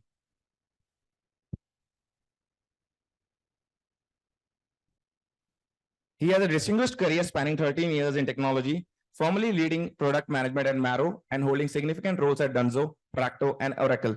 Vinayak, an MBA grad from IIM Calcutta, excels in swiftly addressing complex challenges and crafting user-centric products. We welcome you, sir. Once again, we welcome all the panelists and thank you for joining us for this segment. We now hand over the floor to our moderator for this session, Nikita Kumar, to drive the discussion ahead.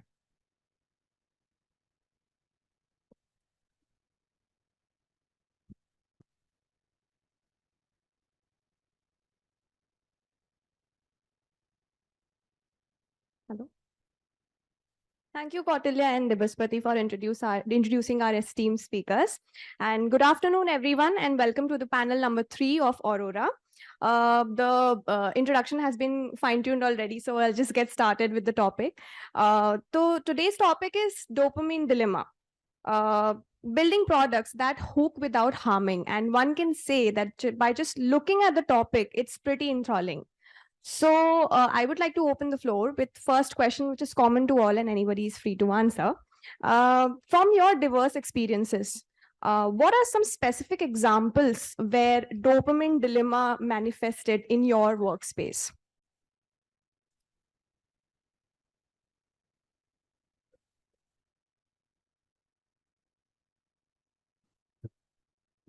Start from a seniority perspective. Not from the age perspective. Seriously, okay, we'll just kickstart. Thank you. It's a pleasure, honorable professors, dignitaries, and everyone here. I think it always seems good to be on this side, right? So first of all, thank you. I think a big congratulations to all of you and a big applause for organizers for doing this, because you've done a breakthrough in XLRI. Because product management is the present and the future. A big round of applause for everyone, I think. I have not seen a lot of conclaves happening on product, to be very honest. We have been doing data symposium, AI symposium, but I think largely, as we all know, that all the products are built on top of the premise of data, AI, and on tech stack. So it's important to understand the product manager itself. And almost a decade since it has been a buzzword. To answer a specific question, I think I don't know how much we can reveal the specific products, right, from the from the companies being responsible citizens of the banks, where we all work in organizations. But I think dopamine dilemma, right? Think about it. It's happening right now when I'm speaking. The neurotransmitter is hitting, right? So I think it's bidirectional. What I mean to say is that when a developer is coding, right, the lines of code, there's a rush to delivery. And product managers like you all or us, we're on the speed to market, right? That we need to deliver against the competition. But if you see there is an equal and opposite bidirectional neurotransmitter in the consumer's brain as well, because he or she is also a human being, right? So it's the connection of the two neurotransmitters, right? And as neurotransmitters and the dopamine actually controls, you must be knowing our mood, our pleasure, right? It's a whole of a reward system. So reward when you develop and the reward when you use. The Facebook came and everybody was on Facebook, right? Data came, product management came, Python came, Java came, and now the Gen AI is taking a toll. So I think in my short experience, it has been a bidirectional thing, what I understood. To be very specific, in one of the previous organizations, we were rolling out a platform, for customer engagement, digital platform, right? So it was a journey. So you start from building a machine learning model for hyper personalization of the customers. Said, how should I target the right customer, right place with the right product? And then finally taking that manifestation into a customer engagement platform. Like you are a customer, you must be receiving notification from maybe Access Bank, XYZ Bank, right? How it's coming to you, not to him maybe. And both the messages are different, right? That's the hyper personalization. So what happens when we are developing it? We rush to speed to market because we know many of our competitors are already developing it. So that's the dopamine hitting there.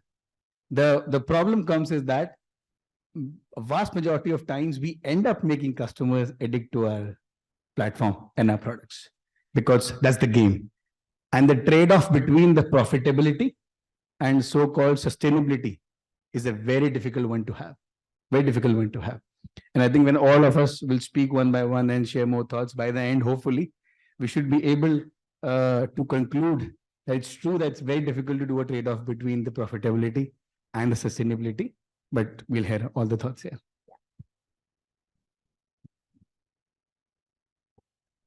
I'll go next. Yeah, sure. So a few years back, I was actually working with a banking and insurance company. And what they had suggested was they had a vision for improving health and wellness of all their customers. So they had actually suggested that we create a health and fitness app. And we started, okay, yeah, this is something that's been going on for the last 6-7 years, in the recent 6-7 years. And I'm sure a lot of you will be using a fitness watch. How many of you are using a fitness watch, and how many of you are exercise freaks here? So you can relate to the story that I'm actually going to say. Right? So we started building this app.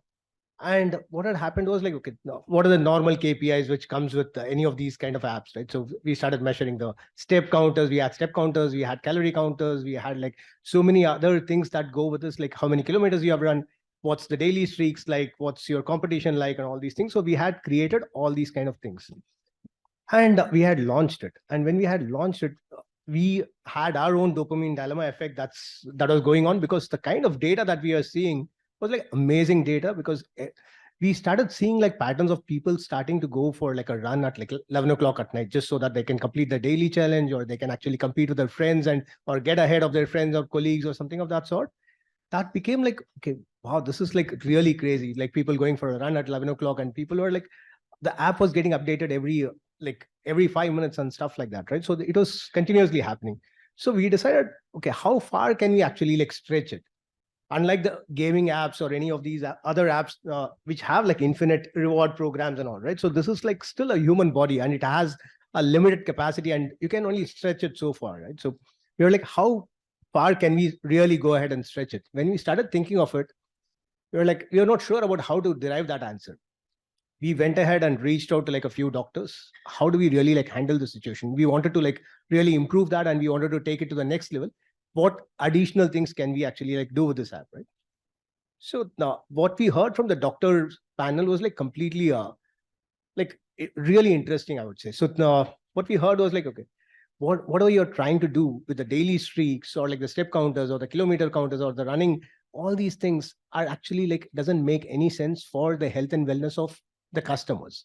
If your vision is to actually like improve their health and wellness, you really need to come up with like a different set of parameters than to like just count on the daily streaks and all the things that you're currently doing. You need to think of it differently, because every human body needs rest to recover from all the activities, all the daily activities and all these things. If you go for a run on a particular day, you have to actually like come back and rest and then recover. And after that, you can go for a run probably 1 day later or like 2 days later or something of that sort. And you also need to have a balance of like the kind of exercises. The doctors are suggesting that you need to have strength exercises, you need to have like mental wellness kind of an exercise. So all these kind of things had to be done.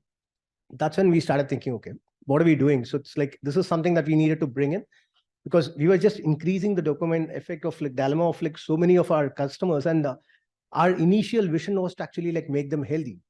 And then we had actually like went into the path of like creating some effects which were like really not, which are detrimental, right? So we decided, okay, let's really correct this. And I'm not sure how many of you here use Apple Watch or like Garmin or something of that sort. You will know that there's something called as a body battery there. So the body battery actually like measures how much time, how much rest your body needs to actually recover from all the exercises that you have done. So these are some of the things that we need to take into consideration. It's not just about like coming up with a product. It's actually like thinking of like what are the right things to be done for the customer and stay aligned to your vision. So that's something that's important. Yeah. So basically it's like an iteration. It's a learning process. Yeah. You create a product, you build one, and then you see how it's perceived by the customers and what is the right thing to keep and what is to discard. So that's how you go ahead. Yeah. Thanks. So notwithstanding the 8 jokes that were cracked on me before we started. So thanks everyone. And so we find ourselves in, I'm used to being in this, what we call this graveyard session, which is usually after lunch. But this is even worse. This is like a double whammy. It's after lunch and before the end of day. So this is like the worst time to be. So, but we'll try and, hopefully make this interesting and interactive for you. And in the process, all of us will probably learn something. So I think this whole thing around this, what they is famously called the dopamine dilemma, is off late been quite maligned, because suddenly we have discovered that, this is very addictive, intoxicating, mental health and all. And in fact, one of the things that was also said is that in the tech industry or in the tech platform industry, customers are called users, right? And the only other industry where they're called users is the illegal drug trade. So only 2 places where people are called users, because otherwise your customers consume. So only you're a Facebook user or you're a cocaine user, basically. Those are the 2 things. Fine line, actually. Very fine line. So having said that, but as you kind of delve deeper into it, you realize that, there are no absolutes here. Okay. So user engagement, personalization is what companies want, but it is also what we seek. We want to be given something which is, only true to us, our own personalization. That is also the reason why at the click of a button, a cab appears at your doorstep in a minute or 3 minutes. The Swiggy food appears. So unfortunately, that also comes with certain other issues which are probably habit forming. And what I just wanted to stress here is, of course, it's not all bad. And everybody is still discovering what the right balance will be. In fact, since you're all MBA students, you probably know this, but there is this book by Nir Eyal. It is called Hooked. So that, in fact, talks a lot about habit-forming products. And in fact, one of the examples, if you have read the book, and at the cost of being mildly naughty, I'll say that there was a survey done in the US where men said that 1/3 of the group that was surveyed said that they were willing to give up sex, but not their smartphone. So that's the dopamine dilemma for you. So we'll talk about it as we go along. Hi everyone. It's nice to be back to XLRI campus. Last time I was here was 10 years ago, and it was a brutal experience because we were competing with Excel in a sports meet, and IMC Excel sports meets are generally like India-Pakistan war. So it's good to be back and on the other side of the table. Speaking specifically about dopamine dilemma, right? A lot of speakers actually called out a lot of relevant points. Very simply put, it's everywhere.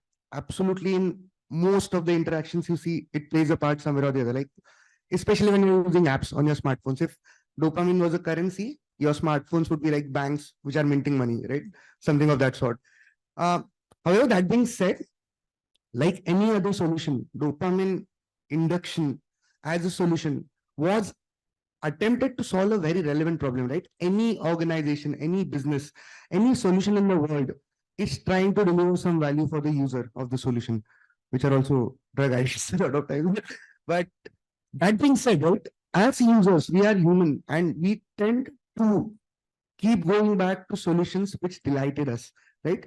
So inducing dopamine in itself was a solution to a very legit problem. When products, when applications, when softwares are solving your problems, softwares would do it in a delightful manner, would just transcend the boundary of just being utilitarian in nature, right?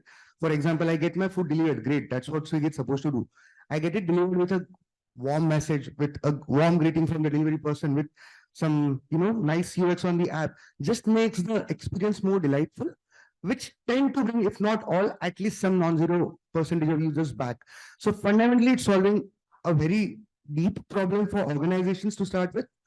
However, like all solutions, when used in excess, it has its flip side, right? And that's the age we are living in right now. We see a lot of products who are abusing this, not technology, this aspect in a lot of ways. You don't see it happening a lot of times in transactional apps where you're going to actually get some action done, but much more prevalent when it comes to engagement apps where you go to play games, or apps like Zee or Hotstar where you're just spending time watching content, or apps like gaming or gambling where you're just, spending time or money to get some kick out of it, right? That's where they generally manifest in a much larger amount, where it tends to, go in the borderline negative for the users. And that's basically how I perceive the whole setup of the problem itself. The induction of dopamine is extremely relevant, I would say. Misuse of that, like any other solution on the planet, just kind of makes it tricky. And that's what I think we'll double click into as we delve deeper in the conversation.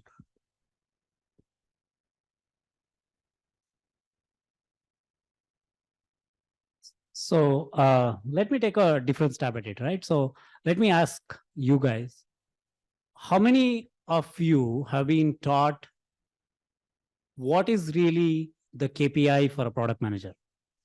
Any show of hands? What's really the KPI for a product manager?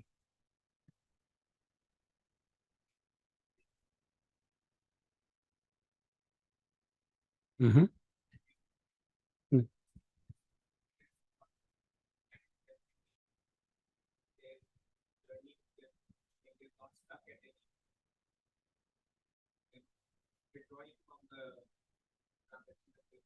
Yeah.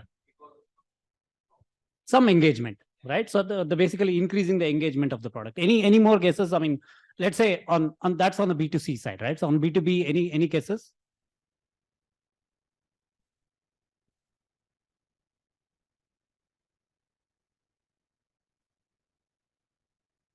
Yeah. So it's a net promoter score and also what we call as net retention rate, right? NRR as it's called as, right? So yeah, basically I want to flip it and talk about on the B2B side. I mean, I know most of the speakers spoke on the B2C engagement model. Since I come from the B2B industry, I wanted to touch upon that, right? So note that dopamine dilemma is also coming to the B2B scheme of things, right? So where we are adding a lot of these activity triggers, we are adding a lot of these, behavior analytics into the mix, which is not only helping the users to do more things with our software, and also helping us with more and more information about them, so that we can actually feed more and more into them, right? So it's like a vicious circle in some ways, right? So this is that's where I want to touch upon this from a B2B side as well, where things are slowly getting started, but people are realizing that these can potentially lead into a dopamine dilemma issue on the B2B side. So what is the user impact, right? So I'm sure you will ask, what's the big deal on the B2B side, where I think the focus is more on the B2C. So there are a couple of things I can think of. One is it creates unnecessary competition among the workers, right? So let's say you go to a software. Let's take the simple example of PowerPoint, right? So someone shared a PowerPoint with you, and I was sharing this example with one of the students this morning, and one of the colleagues went and entered a comment, right? So on that, so suddenly a notification arrives to probably all the people who have access to it, and then there is a sudden urge for everyone else to go and comment on that or respond to it, and what we call as instant response instead of waiting for the actual, respond versus react, if you would like to call that way, right? So those are some of the ways it is manifesting even in the B2B. Of course, I can talk more and more examples of it, but all I want to highlight is that it is not a B2C problem alone, it is coming to B2B as well. Yeah. That's actually quite interesting and good start for us. So basis that, let me first ask a question to Samiran. You come from a very diverse background, and being an advisor and a podcast host, you must have interacted with a plethora of audience. So do you see a transitioning reaction or perception of audience when it comes to, like you said, you mentioned user engagement. So how do you see this transitioning effect or perception of the audience when it comes to user engagement and data privacy at the same time? Okay. So, like I said, I think this is a very evolving field, and I think when people started out, nobody was really, at least from the consumer side, nobody was really talking about user, my data has been taken away and all that. Everybody was just happy with what they were getting. But of late now, I think since all of us, we have suddenly discovered that somebody else is making money out of us, we are all very offended. So now every forum you go to, people say that we must make Facebook pay, we must make so on pay. So, but I think the truth is somewhere in between. Obviously, as far as the large platforms are concerned, they have definitely used the data to their advantage. And I think it's not just got to do with them. If you kind of step back and see the construct of the internet, it was not earlier built for transactions. So the only revenue model was data. And people sold data and made money. So which is why also there is a big call to restructure the internet, and because of that we are thinking of Web 2 through Web 3, blah blah, what have you. So I think it has got to do with how the internet itself evolved. So I think nothing wrong with that.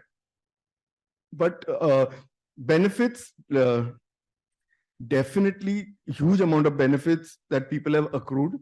And I'll just kind of take a step aside here and kind of talk about another product which is kind of very unusual in its construct, which is got hardly any features, but it is super popular. And I'm actually referring to Aadhaar.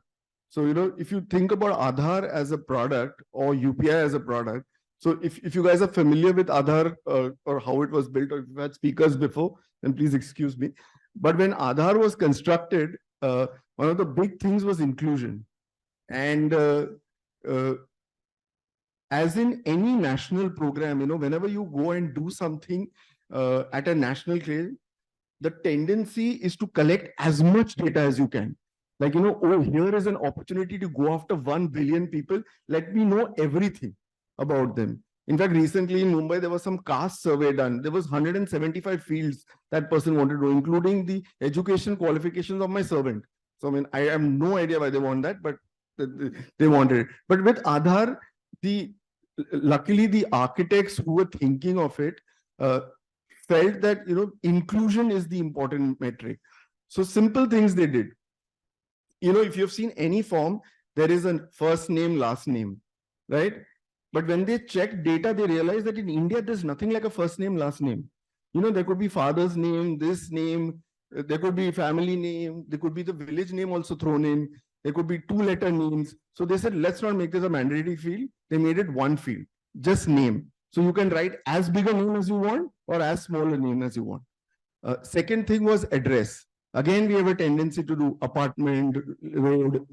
Again, doesn't work in India because, it could be behind the Sarpanch's house, below the people tree, and, where have you? So again, it was a running field. And there were 2 other fields. I think there was date of birth and they were not mandatory. And I think mobile number was needed. So gender was important. So remember, so the other field, if you think about it, was we always have a tendency of saying father's name, husband's name, that is how you are identified, right? But now think about inclusion, okay? So in inclusion, supposing you're an orphan, supposing you have been thrown out, supposing, whatever, leprosy, this homeless guy, you don't have any antecedents. But how do you get included then? The idea is not to include people who are already includable. The idea is to include the unincluded. So those were some very, very interesting parameters that were taken. And so I had taken a 1-year sabbatical from IBM, so it was like a very, very tiny atomic part of that project actually. So there at its peak, we were doing 1 to 1.5 million registrations a day. So if you kind of think about the volume, that's about finishing a country like Finland or Ireland in 5 days. So if we were running the Aadhaar program there, we would have finished registering the whole population in 5 days, which included newborn children and everything. And in India, that was not the case. So didn't want to stray too much. What I'm saying is that when you look at data and data intensive things and think about dopamine effect and things that drive adoption, this is another great juxtaposition was to look at an example where there was very little data, but huge value to different groups of people, whether it be the RBI, the banks, the ministries, there was eKYC, there was direct money transfer, and that drove a lot of adoption. So nobody here had to sell data to make the product interesting. So I hope I'm not strayed too far out of the point, but I just thought this would be a kind of a little of a offbeat example to just kind of prove a point. No, actually, that makes sense because data and data handling is a huge part of any business or product now these days. So yeah, actually that makes sense. So the next question is for Salman. Salman, you are the head of products at Maybank and you've been growing data-driven products and teams. And of course, no discussion is complete nowadays without inculcating AI in it. So I'll just throw in a question related to AI now. How did you have any instance in your workplace wherein you found that AI actually powered a very unique value to the customers of Maybank? But like you were saying before, that there should be a balance. So, unlocking something very unique to the customers, but at the same time, upholding the ethical principles. Right. I mean, that's a hell lot of a question actually, but then okay, I think not very specific from a company standpoint, but see, we all know that generative AI is knocking the doors every moment, right? How many of you use ChatGPT for exams? For exams? See, immediately she raised hand. Not during the exam, the 3 hours. No. I'm saying preparation of exams. We all use, right? Preparation. I know during also, that's fine. Sir is here or professors are here. But I think to keep it very fair, ChatGPT. Have you ever imagined how ChatGPT is getting all this data, quick responses to you? I was reading somewhere even 10 sentences or 10 words of the response, right? Actually takes energy worth 2 water bottles. I tell you the analogy, right? You should think about this. The sentences which are putting, they're called as tokens and then they're converted and the response go behind them. What is working? A huge, large language model, which is what? Collection of huge, massive data coming from thousands of websites, blogs, articles. God knows who gave the consent, who didn't, but all data is coming up. To be fair of the organizations, but as we was talking, right, that it is needed anyways. So as I mentioned, trade-off between the profitability and sustainability. Yes. Thin line difference, but majority of the applications like ChatGPT and AI powered are bringing a lot of value, but the ethical dilemma still sticks to it. And a very good example of this also is, I think this recently, 2 days back, I was reading the news of a fintech called Klarna, a Swedish firm called Klarna. And I think they rolled out a virtual assistant, a chatbot like you have been using since ages. And they rolled up, I think about 700 people with jobless because of that virtual assistance. Completely, perfectly AI powered, amazing bot. Now, do you think that that was ethical? The 700 people were linked to 7,000 people, maybe their children, their EMIs, their education, their relatives, their everyday bread and butter. You may say it's unethical, right? But the topic, dopamine dilemma. If Klarna was not doing this, any other fintech Swedish company will do it. And then Klarna will be sitting saying, oh, no, I will not do, God will punish me for this. But then the other company would have done it by that time. So I think that's the reality, right? You also want to use ChatGPT. Maybe somebody still using in the room, figuring out something for some submission. So you have to use it. And to provide you that accuracy, that information, that completeness of data, that quick response, ChatGPT also needs to do something, whatever it needs to do. Just now, I think we were talking about Elon Musk, right? That he just now again opened up and said, you know, that last day or yesterday or day before that OpenAI is filing a lawsuit against them, that you're stealing the data and doing whatnot.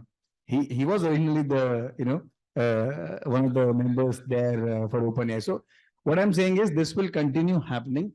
But to conclude, my point is the product managers have, and if you are aspiring to one of the product managers, you have a very great onus in this.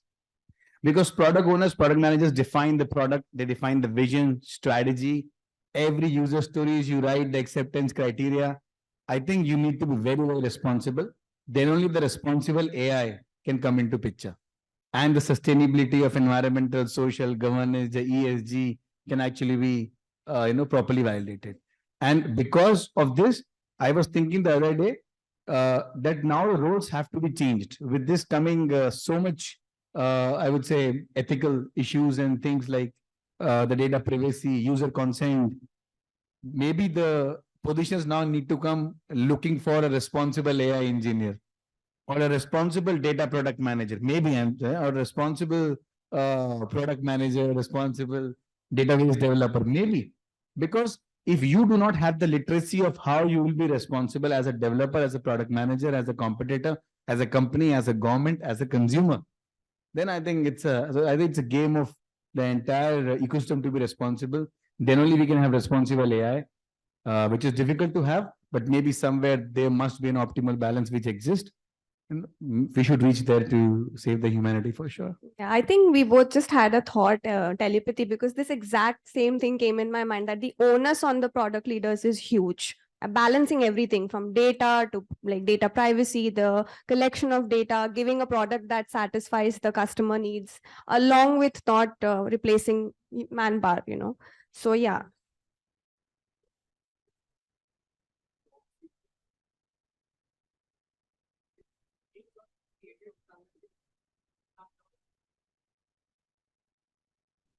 So because we keep hearing this, right? There is this usually there's this general scare, right? That jobs will. So just you should probably go and check out this thing. It's called. I think you can hear me, right? So it's called Givon's paradox. Okay, so which actually is an economic principle which really says that with efficiency instead of actually demand goes up. So it's a very interesting this thing that, and that's what a lot of people have been saying, that the generative AI, it's like spreadsheets. When spreadsheets came, the job of accountants went down, with 30, 15, 20%. But the jobs of auditors, compliance people, finance managers, there was a 1:4, 4:1 increase in that. So just in case, so that now at least that we are aligned, that nobody's jobs are going to go away before we started.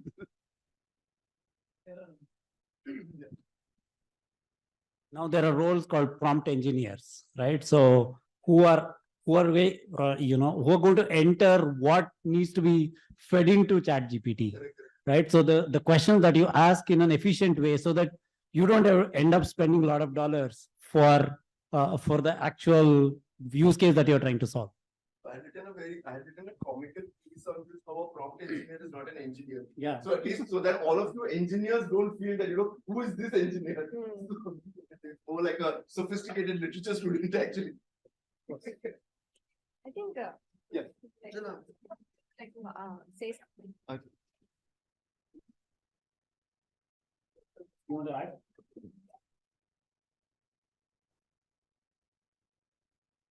Hi. So I just took away the mic because so my fourth TEDx is exactly on this, what will be and will not be replaced by AI. And so for that TEDx, I had the chance to research. A lot of jobs will go away. In fact, I posted on LinkedIn day before yesterday. There's a Swiss company that laid off XLRI, or I forget the name.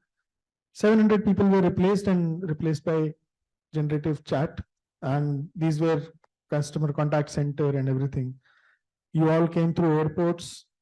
Earlier, there used to be a CISF contagion, like complete battalions, like who used to check your bags, and now there are like each station is manned by just 2 CISF this thing. So jobs will definitely go away. It's a fallacy if we are thinking that jobs will not go away. But coming to your example, I actually in my TEDx gave a similar example. There used to be the calculator that we use today that actually used to be a job where there were entire offices filled with people with slide rules who used to just calculate and create log tables and stuff like that. Many of you might have used log tables in school.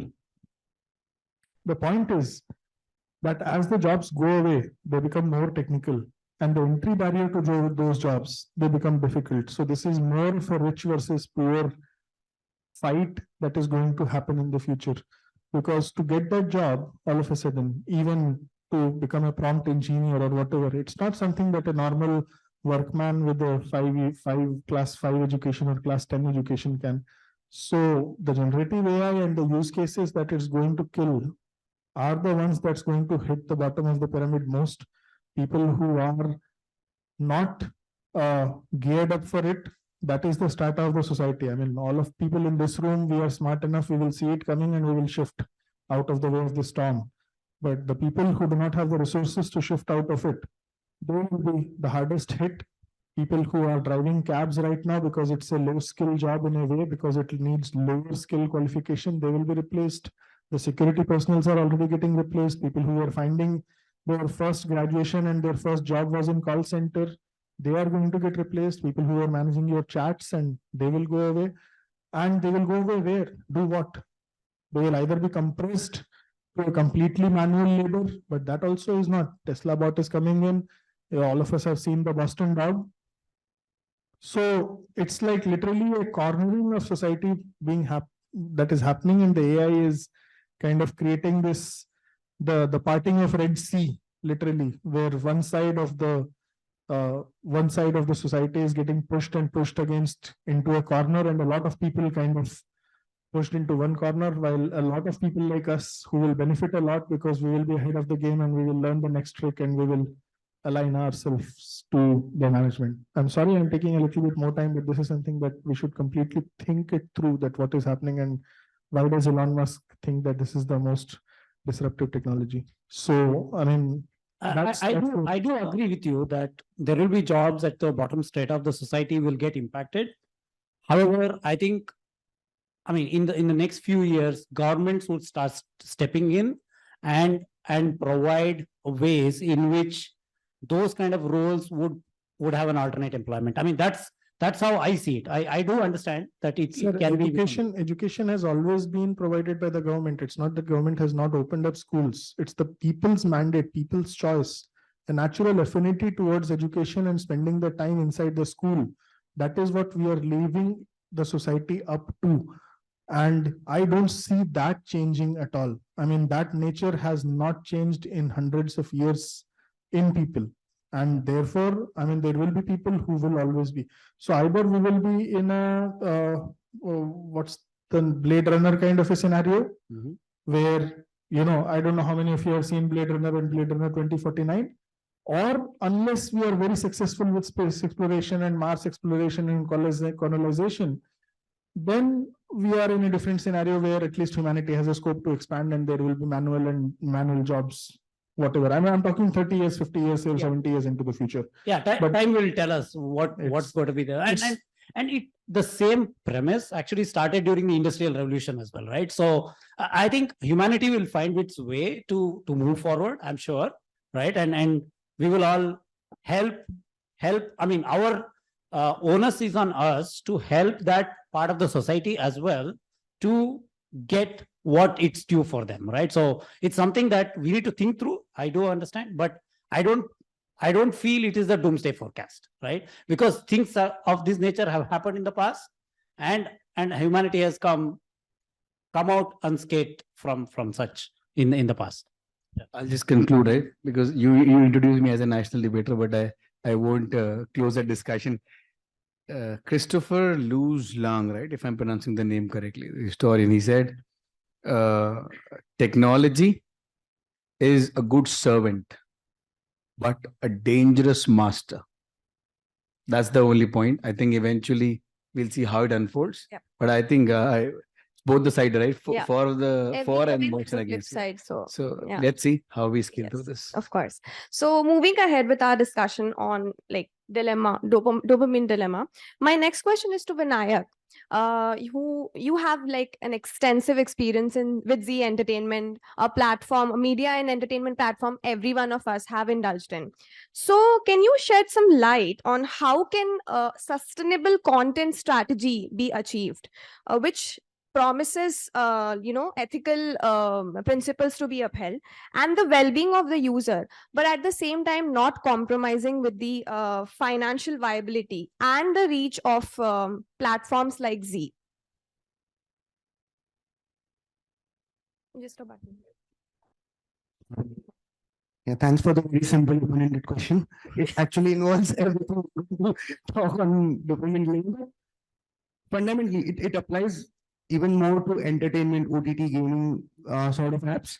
The way for any organization, any business to sustain is ensuring it keeps solving problems for users by generating some revenue which offsets their costs. Very simple. Revenue more than cost.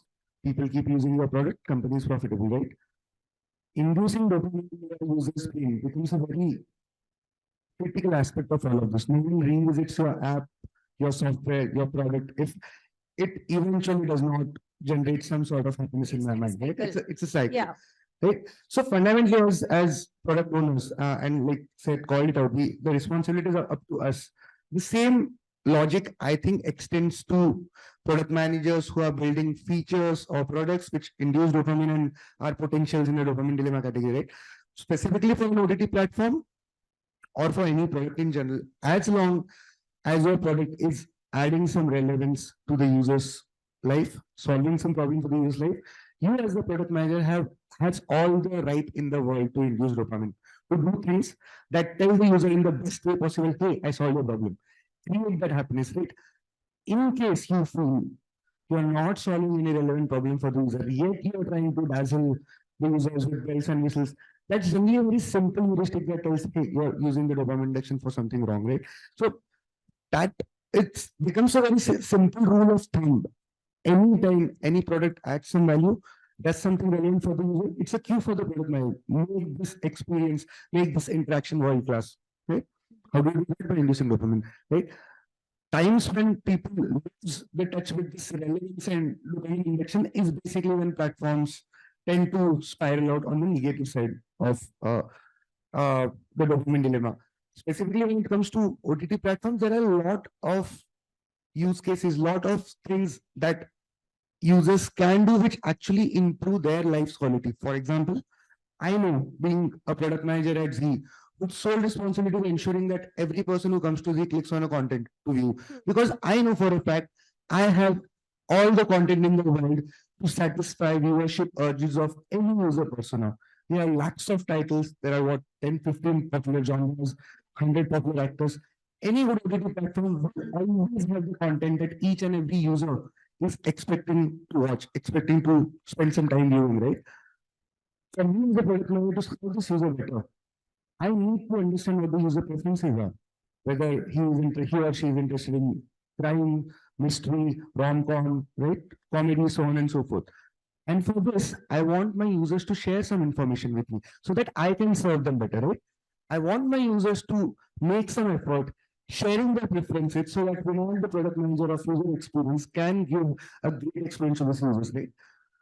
Interactions like this will not be successful as long as I don't make it delightful, right?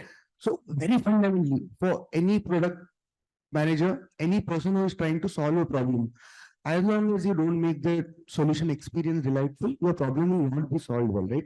So when I'm trying to make any change for the users, investing design becomes a constant. I always try to ensure every change I expose to the users is delightful in some way, even if it's a bad thing, even if my platform could not show the result. What the user, like a lot of ZIFI users come to ZIFI and search for IPL. They don't know IPL के rights 20,000 crore में खरीद के आते हैं, right?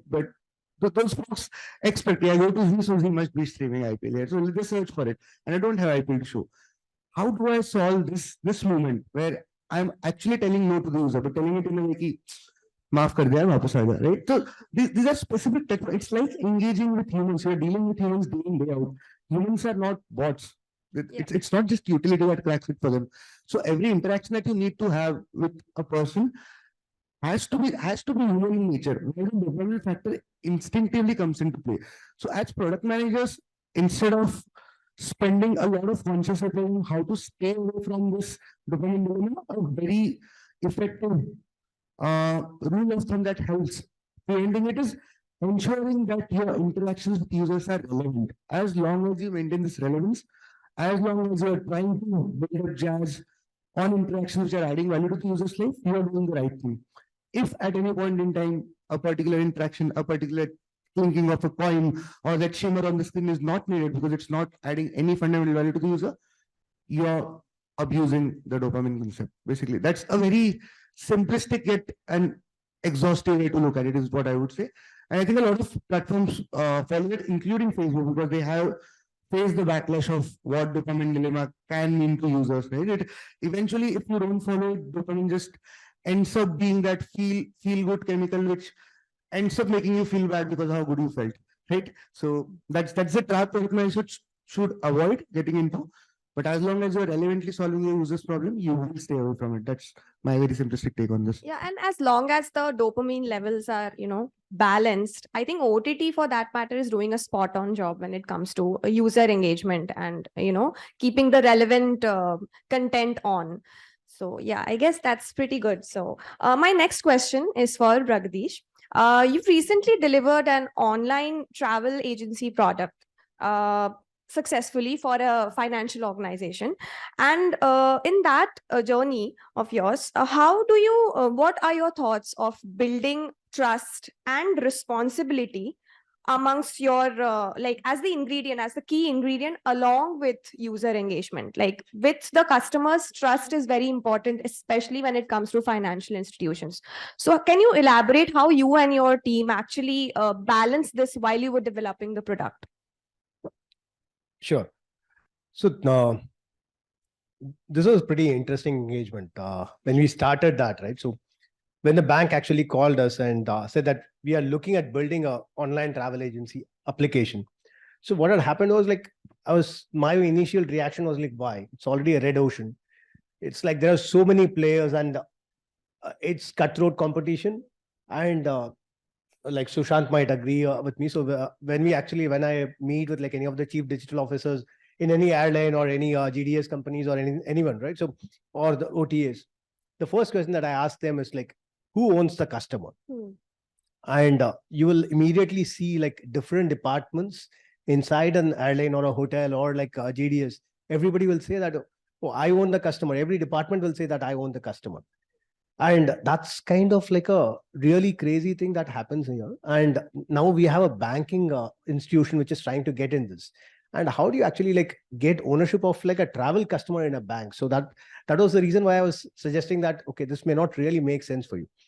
The answer that they gave me was like really interesting. It's like, that's exactly the reason why we want to get in there, because we really want to serve the customers and create value. To what Vinayak was saying, right? So to create value for the customers, because the customers feel left out at this point of time.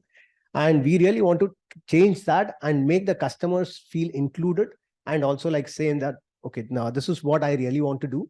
I don't want like thousands of offerings. So now you have like so many OTA apps, right? So OTA apps keep on delivering notifications to you. You can actually like swipe them in, out, and all these things. And you have so many properties, you have so many options that you have to keep selecting them. And I'm sure all of you have traveled using like so many of the different OTAs across the world. And most of the times what you see is like there are a lot of hidden costs. You asked me a question on trust and relationship, right? So if you look at any OTAs, on the last page of the OTA, there'll be an additional service charge that gets added. And then after that, you will also see like, okay, there's a baggage fare, or like this is the baggage allowance that's included, and all these things. And in the search results page, you will not see any of those things that's coming in, right? So that's something that actually like after you have booked, like you're just about to pay, make the payment, they add the service charge. So this is how, this is what the banking institution wanted to actually like change and address. Like we want to be customer focused. How do we really change that? Can we actually like put it at the top and say that this is what you're getting for the price that you're paying? Can we really like make all those things happen? So that was one of the biggest solve for like, because we saw that the customers started really liking that idea, and then the customers started interacting quite a bit on that.